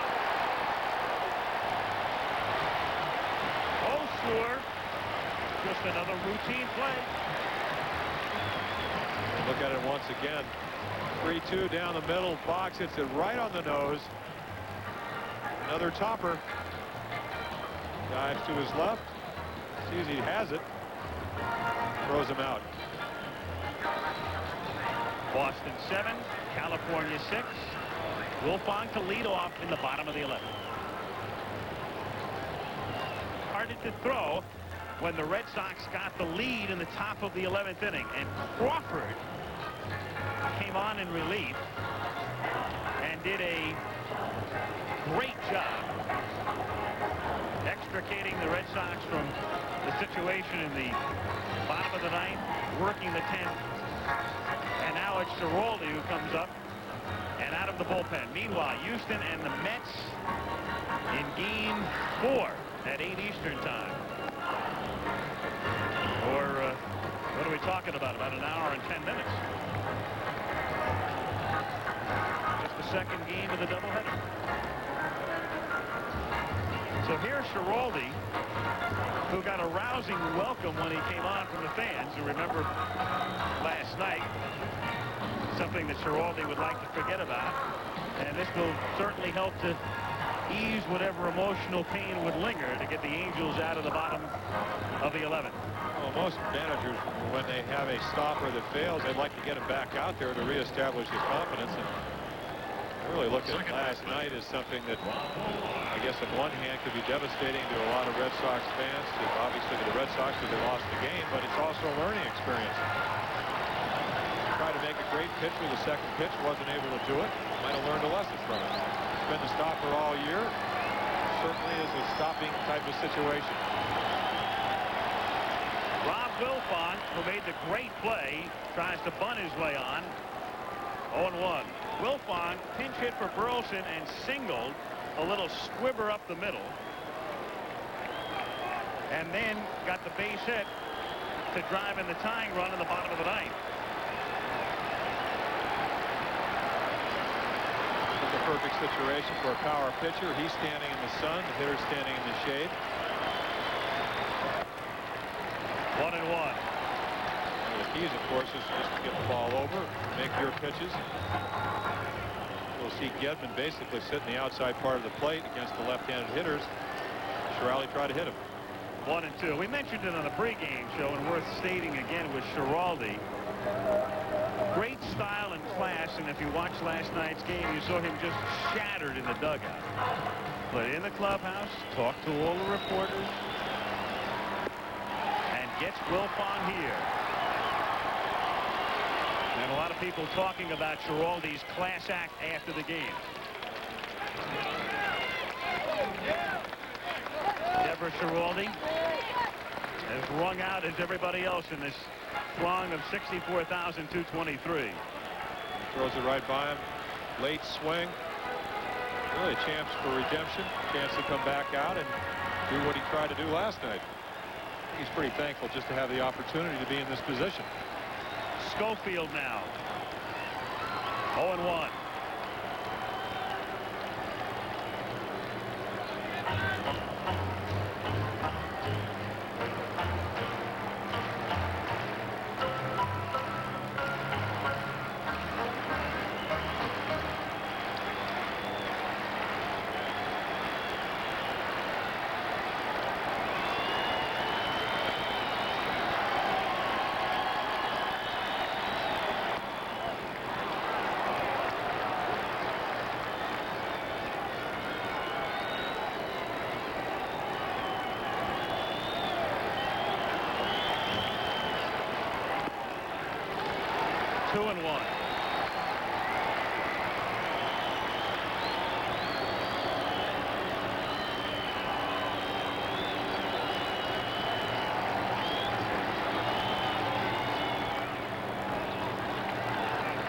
Two now.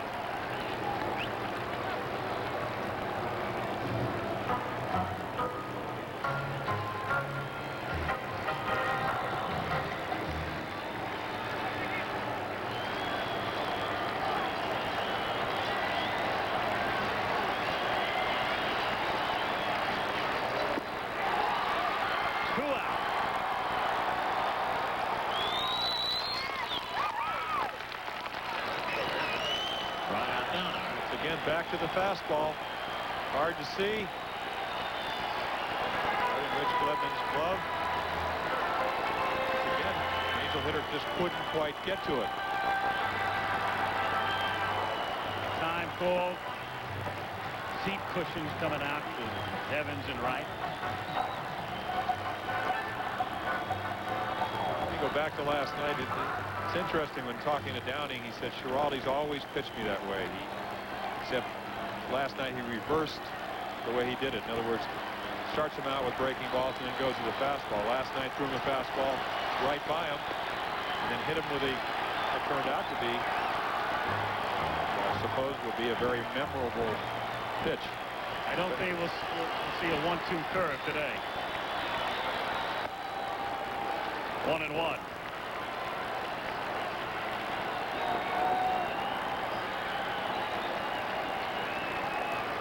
Two out, bases empty, bottom of the 11th inning. 7-6 Boston.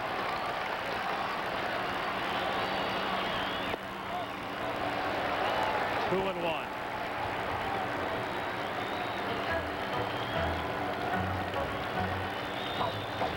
If Downing keeps it going, DeCinces on deck.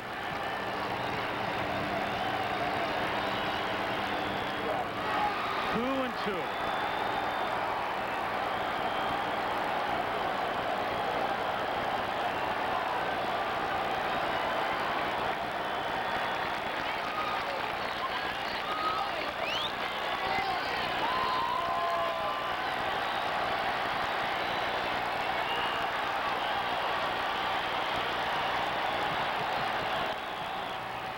Still 2-2.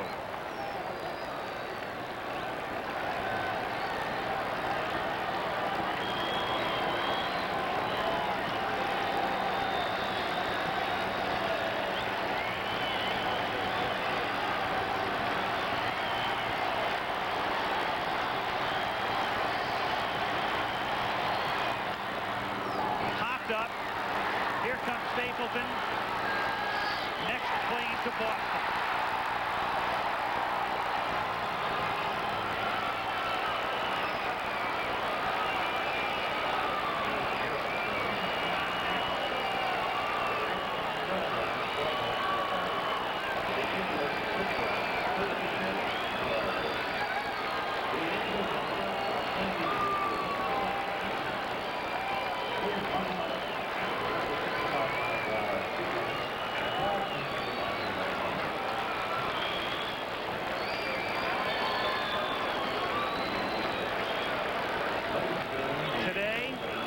Dissolved to last night.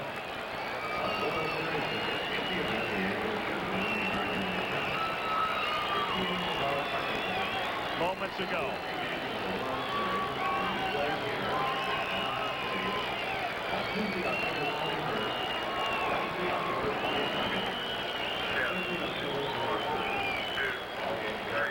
The only shocking thing about this game is we didn't have a triple play.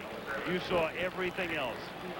Thanks to Alan Ross, Steve Hurt, Al Michaels, Jim Palmer saying so long from Anaheim. ABC's coverage of the American League Championship Series has been brought to you by the heartbeat of America, today's Chevrolet, by IBM and the growing family of IBM personal computers, and by RCA technology that excites the senses.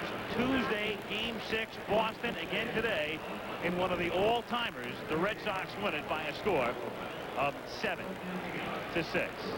Stay tuned for ABC's World News Sunday.